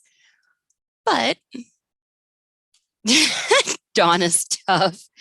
She's a slave driver, that Dawn Keeley. Yeah, well, you know, it'll be worth it if you get to Pi Gym. What was I saying? Oh, yes. Okay. So captions are what we typically think about, but there are some other considerations. And, you know, since we're talking about audio video, I might as well just open up this folder. This is actually from our audio and video accessibility training in Blackboard, which, side note, if any of this is foreign to you, if you would like to learn more about accessibility, if it's been a while, like 3 years since you did image and hyperlink training, we do have fully online, self-paced Blackboard courses that you can ask to be enrolled in to refresh your skills. It's not mandatory, but you're welcome to enroll in them anytime. It's only mandatory for all new full-time faculty coming up this next academic year. But for those of you who have been here, if there's something you want to be enrolled in because you want to learn more about it and today's tutorials were just not enough for you, just let us know at ITAS and we'll enroll you in one of those trainings. We have basically an entire suite of every training that we've done for accessibility up to this point. This is one of them. This was the audio and video training. And the first thing you'll notice is that all of these say CC. That means that I do actually have captions on these. And that those captions have been published.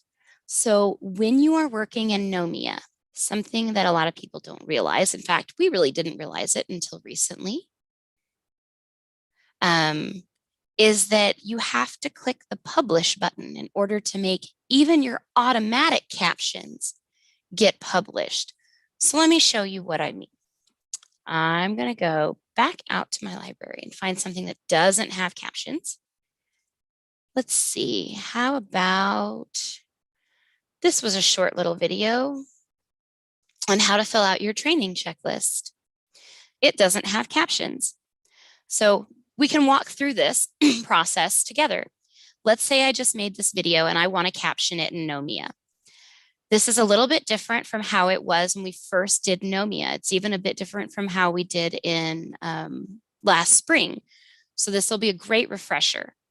In order to get captions on your Nomia video, you want to go to accessibility. Okay.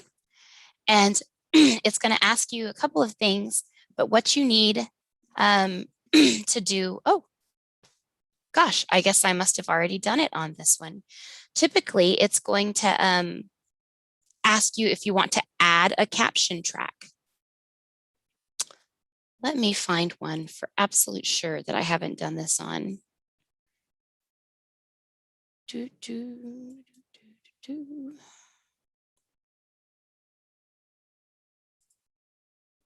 Okay, so for this one, it says add a caption track. So I went to accessibility, click on add caption track, and I want it to automatically generate those captions for me so I have less work to do, not no work, just less work.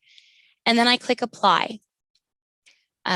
You'll notice that it's saying transcribing. That's my status. That means that Nomia is going through the audio and it's creating those auto-generated captions for me. It will continue to say transcribing until it is done. And then it will say ready for edit. I will also get an email that says, hey, your captions are ready. That's when I have to do the work of editing and making sure that they're okay. So let's go back to the course we were looking at before. So these came back, they're ready for edit, and I can come to my little edit pencil icon and select it. Now it's going to be a little hard to, I don't want to run sound while this is going on, while I'm trying to talk as well. Pam Lehman, sorry. You guys are killing me in the live chat today. I'm giving all the laughs.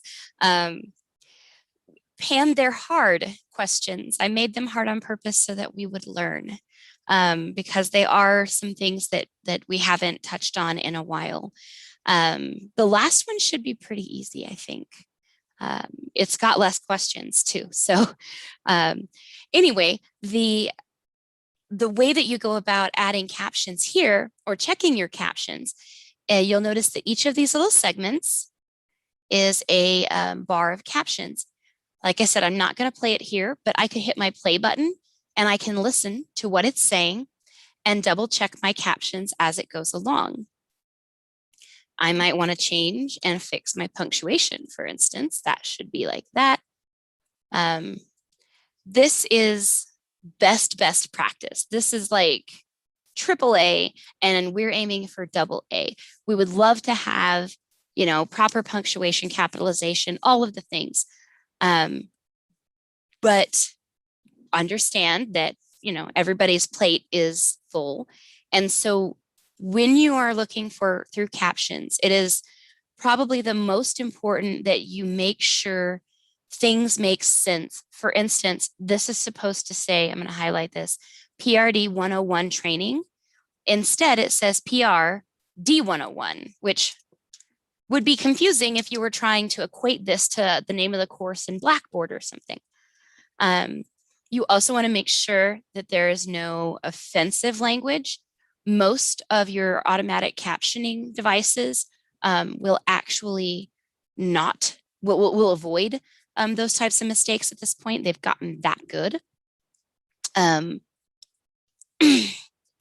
it's always, you know, your due diligence to make sure there's not something out there that we're going to have a student messaging us about saying, I can't believe that was written in my lecture. So you go through, you can, if you really want to get detailed, if something doesn't line up with the way it's being spoken, you can also adjust the length that these captions stay on the screen. You want to make sure that captions are always present. So if there's like a long pause, you might put in no speech in like parentheses or brackets. And if you have multiple people speaking, you need to identify those people before they speak with their names in brackets. So those might be things you have to go back in and do yourself. When you're done, you can preview them, or if you know they're good, you can click save and exit. And, or if you're really, really ready, you can click publish. I'm not going to yet because I want to show you something. So I'm just going to click save and exit. So it is best practice. Of course, it's best practice for you to always manually edit your captions. But let's say it's a very short video. Let's say it's going to one of your colleagues. It was a walkthrough for something. Maybe this isn't student facing. You do auto captions. And then you just send it. And then your colleague is like, hey, there were no captions on that. Because even if you do auto captions and you don't edit them, you still have to come into this accessibility tab. You then have to come down to publish and select that button. Once you do that, it's going to say, hey, cool. It's going to take you out eventually. And now you'll notice that our video has a little CC box right there on the bar. And also, if we were to go back out, it would show up with the CC box next to it in our library view. Something else to be aware of is that there are other accessibility features baked into Nomia for our students. So there's a table of contents. If you were if you had slides that had like slide headings, or you stopped to make a table of contents, you know, within the video, that would show up so people could search it or click on different links and go to different places. You've also got, you know, if they need to make it full screen, and then there are also settings for playback speed. So if it's too fast and you need it to go slower, you can go slower or faster depending upon your need. And these are all options that certainly would help people with disabilities, but can also help any single user navigating this video. So that's one part of Nomia, the captioning part, which, like I said, is what we always think about, right? It's the captions. I got to have captions. And it's true. But there are a couple of other really important aspects to video accessibility. And the first of which is it quality? Can people understand you? If you're demonstrating something, is the demonstration clear? Is your image, that you're going to talk about, is it clear and able to be seen well? Is your audio clear so people can hear you talk? If you don't have quality, then you're shooting yourself in the foot straight out of the gate. The second part is, are you verbally expressing the important visual concepts in your video? So as I said earlier, I keep telling you when I'm switching from place to place, or when I'm changing from like a website to PowerPoint, or opening up a Word document. And that's so that anyone can keep track of what is happening. If you're demonstrating how to bake cookies, you can't just say, add the flour in here and the butter in here, right? You have to say you put the butter in one bowl and the flour in the other bowl, and then your sugars go with your butters. Otherwise, you'd have people making some really nasty cookies. So it's important that you have that visual description in there.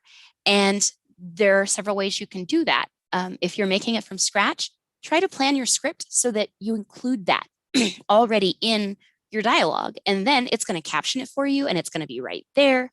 And if your student needs a transcript, it's all going to be in there together, right?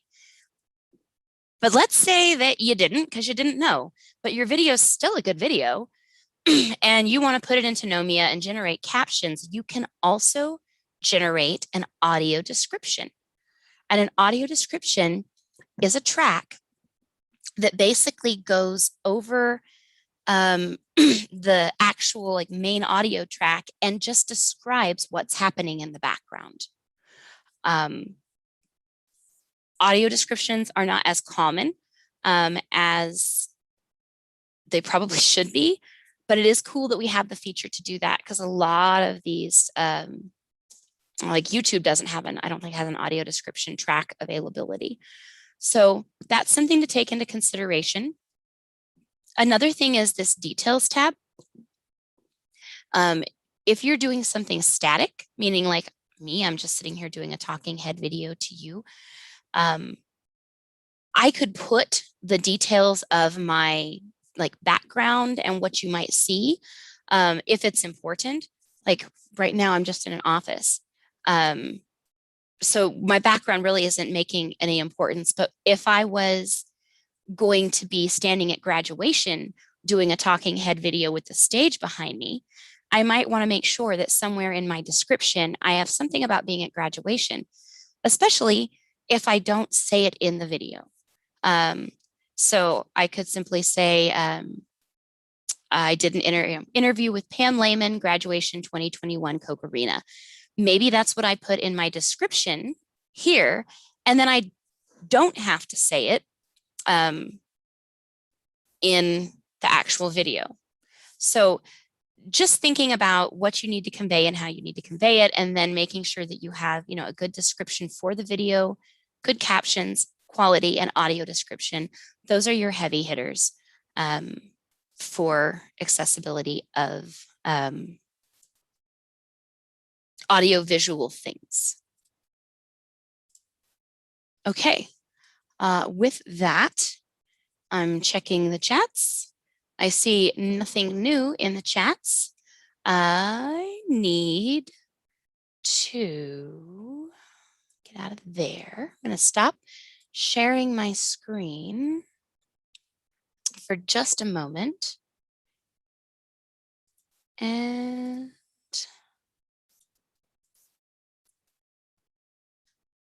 so as I said, this is last chance hour, and we are coming up on our very last Kahoot opportunity. And I need to take a moment to get that prepped and ready. So we'll have a little bit of time after the Kahoot before the live stream ends at 4. So be thinking of any final questions you have, any other final resources you want to know about, or if you want to pop into the Zoom room to work on something, because we can do that after the Kahoot. But for now, take a pause and be back in a minute.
All right, we're back and we're about ready to start a new Kahoot.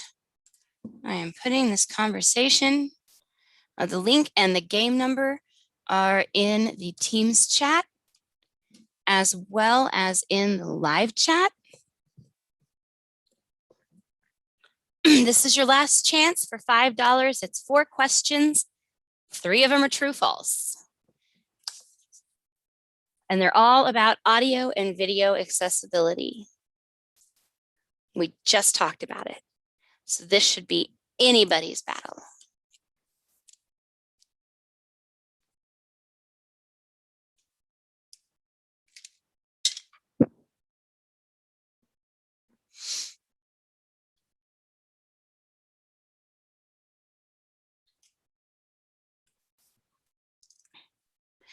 Okay, so Misty, if you want to click on the link in the chat,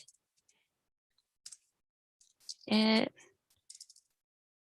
you'll want to put in that game pin.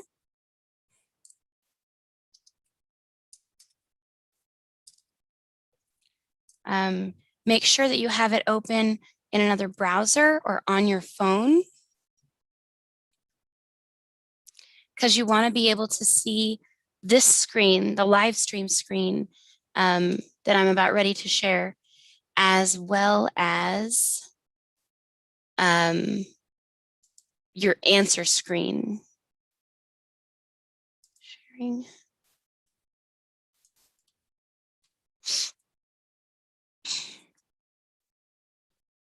Once you click on that, it's going to ask you for the game pin, and you put in the game pin, which is 920-6848. And then you'll enter your name. And the way that this, okay, 920-6848.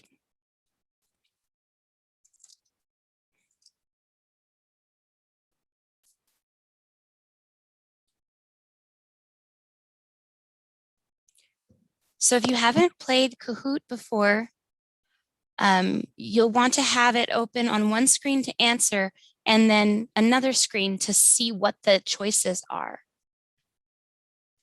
And one of the things to keep in mind is that we are on a delay right now because of the live stream. So you have basically a minute from the time that you'll be able to see what the answer choices are until you have to make your answer.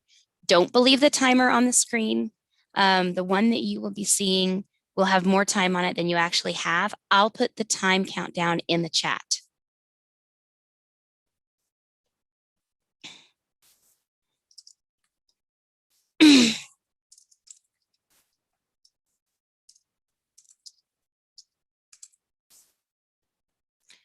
And we're getting just 1 second to see if we can get Misty in here so she can participate.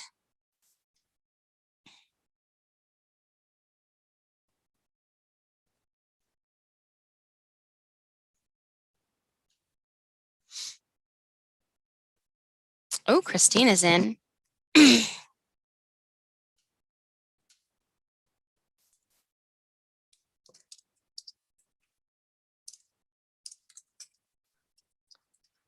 Shout out to Chuck Kaufman. Amazing. All the classes are in the 90 and 2 of them are at 100.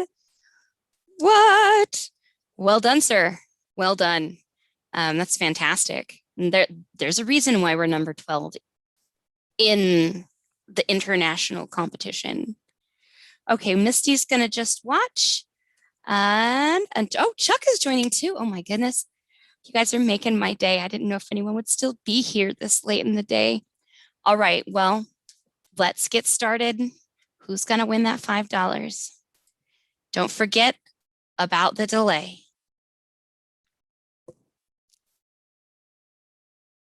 True or false? As long as a video has captions, it is accessible.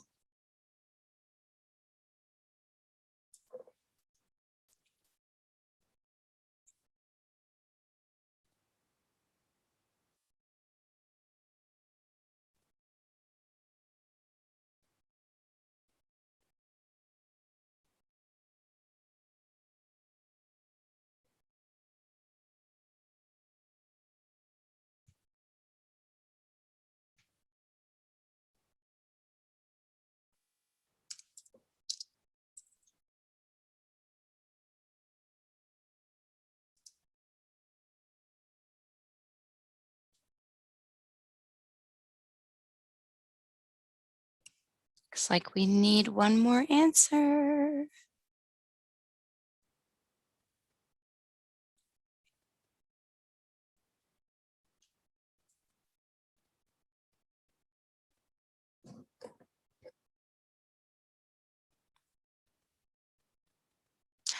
All right. Everybody got it correct. You are 100% correct. It is not just accessible because it has captions. You need to check a lot of other things that we just talked about, like audio quality and visual description, and all of those things. Great job. Christine is in the lead. Chuck is second. Joe is third. And Pam is bringing up the tail end. But that can all change in one question. Like this one. True or false, in a video, you switch views from a PowerPoint to a website. You should say that verbally.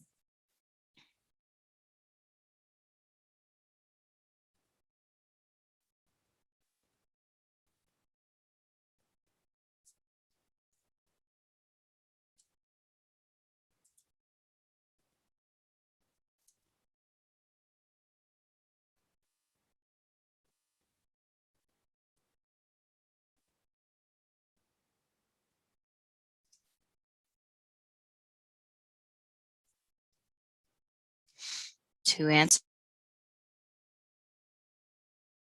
Three answers.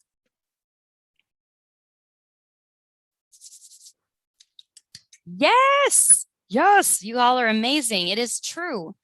Absolutely. I've been doing it all day and explaining it all day. So I'm glad you all got that message heard.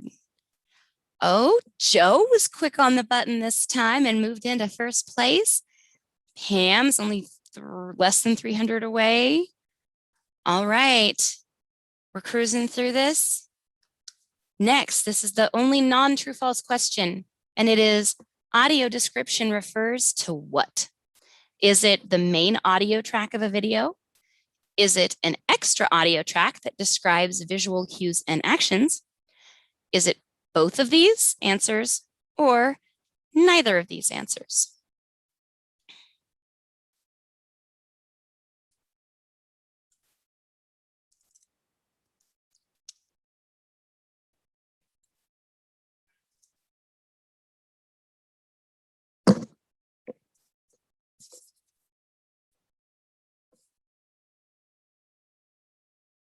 Good, we're on our last Kahoot. Diana says hi. She had to come back. That's all right. Oh, man, that was the first time y'all weren't in agreement. One person got it right. An audio description refers to the extra audio track that describes the visual cues and actions. And that was Christine, who has moved up to snatch the lead back. Ooh. All right, this is the deciding question, the last $5 gift card. And it's a true-false question. Podcasts and Zoom class meetings, though they are long-form content, still need captions. Podcasts and Zoom class meetings need captions, true or false?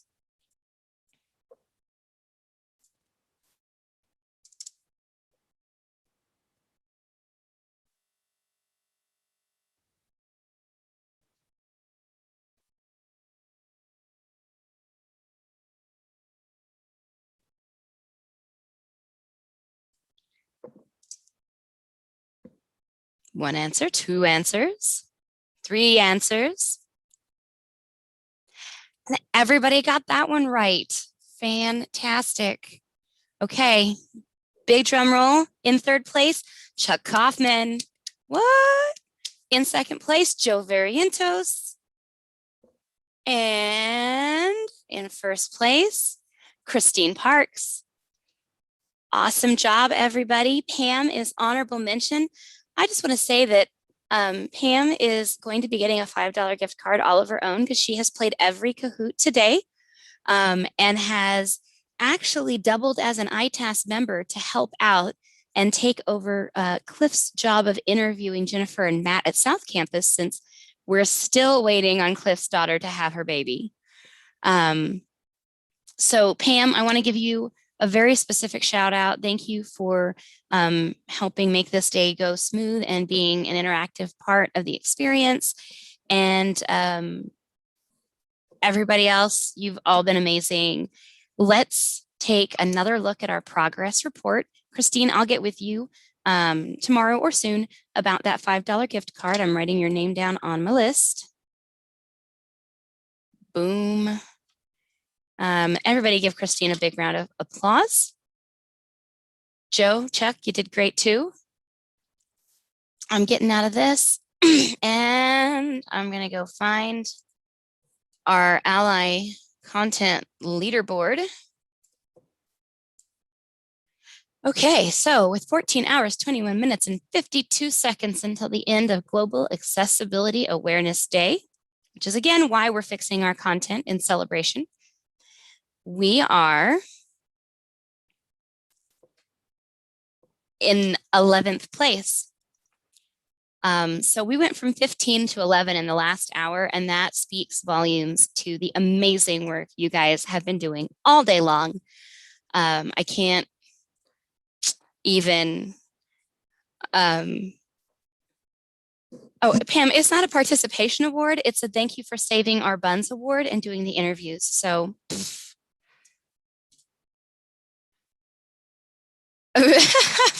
Misty, I'll never watch the Home Shopping Channel late at night. I don't watch the Home Shopping Channel late at night. I watch scary movies, which is probably why I don't sleep.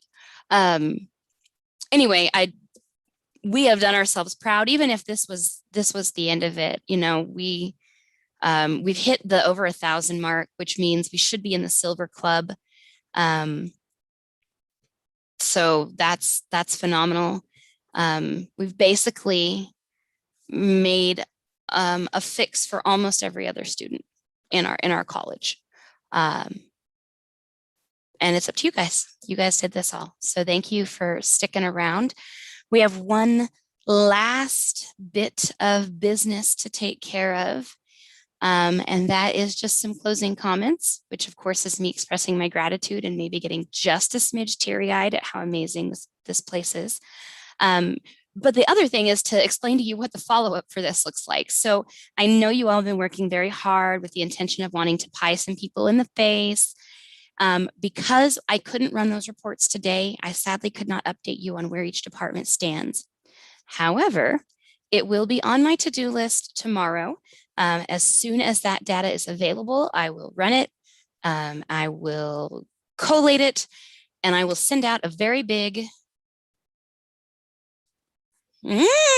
Casey, no, and yes. To answer Casey's question, if you find the content in the content collection, that's fine, but you have to click on the icon meter and use the Ally interface in order for it to count as a fix.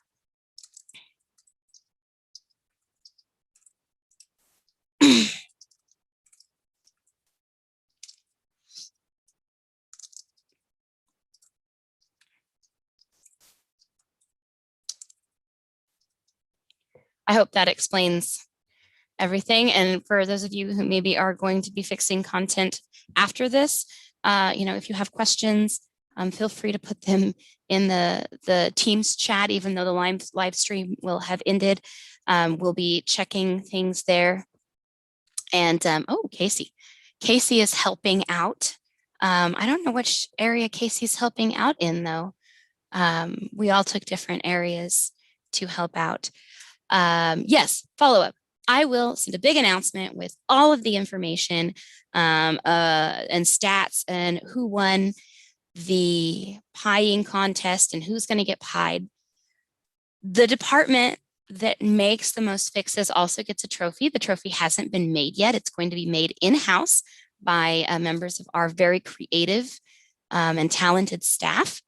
Don't ask me what it's going to look like. We haven't gotten that far, but it will be ready by faculty in service. And that's when all of the awarding will be done.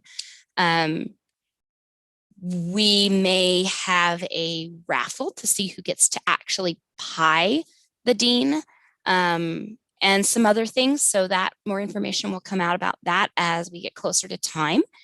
But that's when the pieing will happen. And that is when the trophy will be awarded. Faculty in service in August. And probably I'll be live streaming that as well for all of the adjunct faculty who might not be there, but still diligently participated in today. So that's all I have to say. Oh, professional studies, working in criminal justice right now. Okay. Right on. Thank you, Casey, for taking the time to do that. And thank you all for being here. Like I said, please use the Teams channel for any lingering questions you may have. I leave at 5 today, but I will probably post some more updates. If there were any resources that you needed, wanted, didn't see, just go ahead and send those, put those in the content day as well. And one more thing, if you are looking at the live stream and you scroll down to just below the video, there should be a red button that says subscribe. Do me a favor, subscribe to this channel. This is actually now the official accessibility channel for WSU Tech. And you just never know what kind of live streams might be coming your way about all things accessibility, every once in a while. So subscribe, and that way I can keep you in the loop. Have a great day, guys. Thank you so much.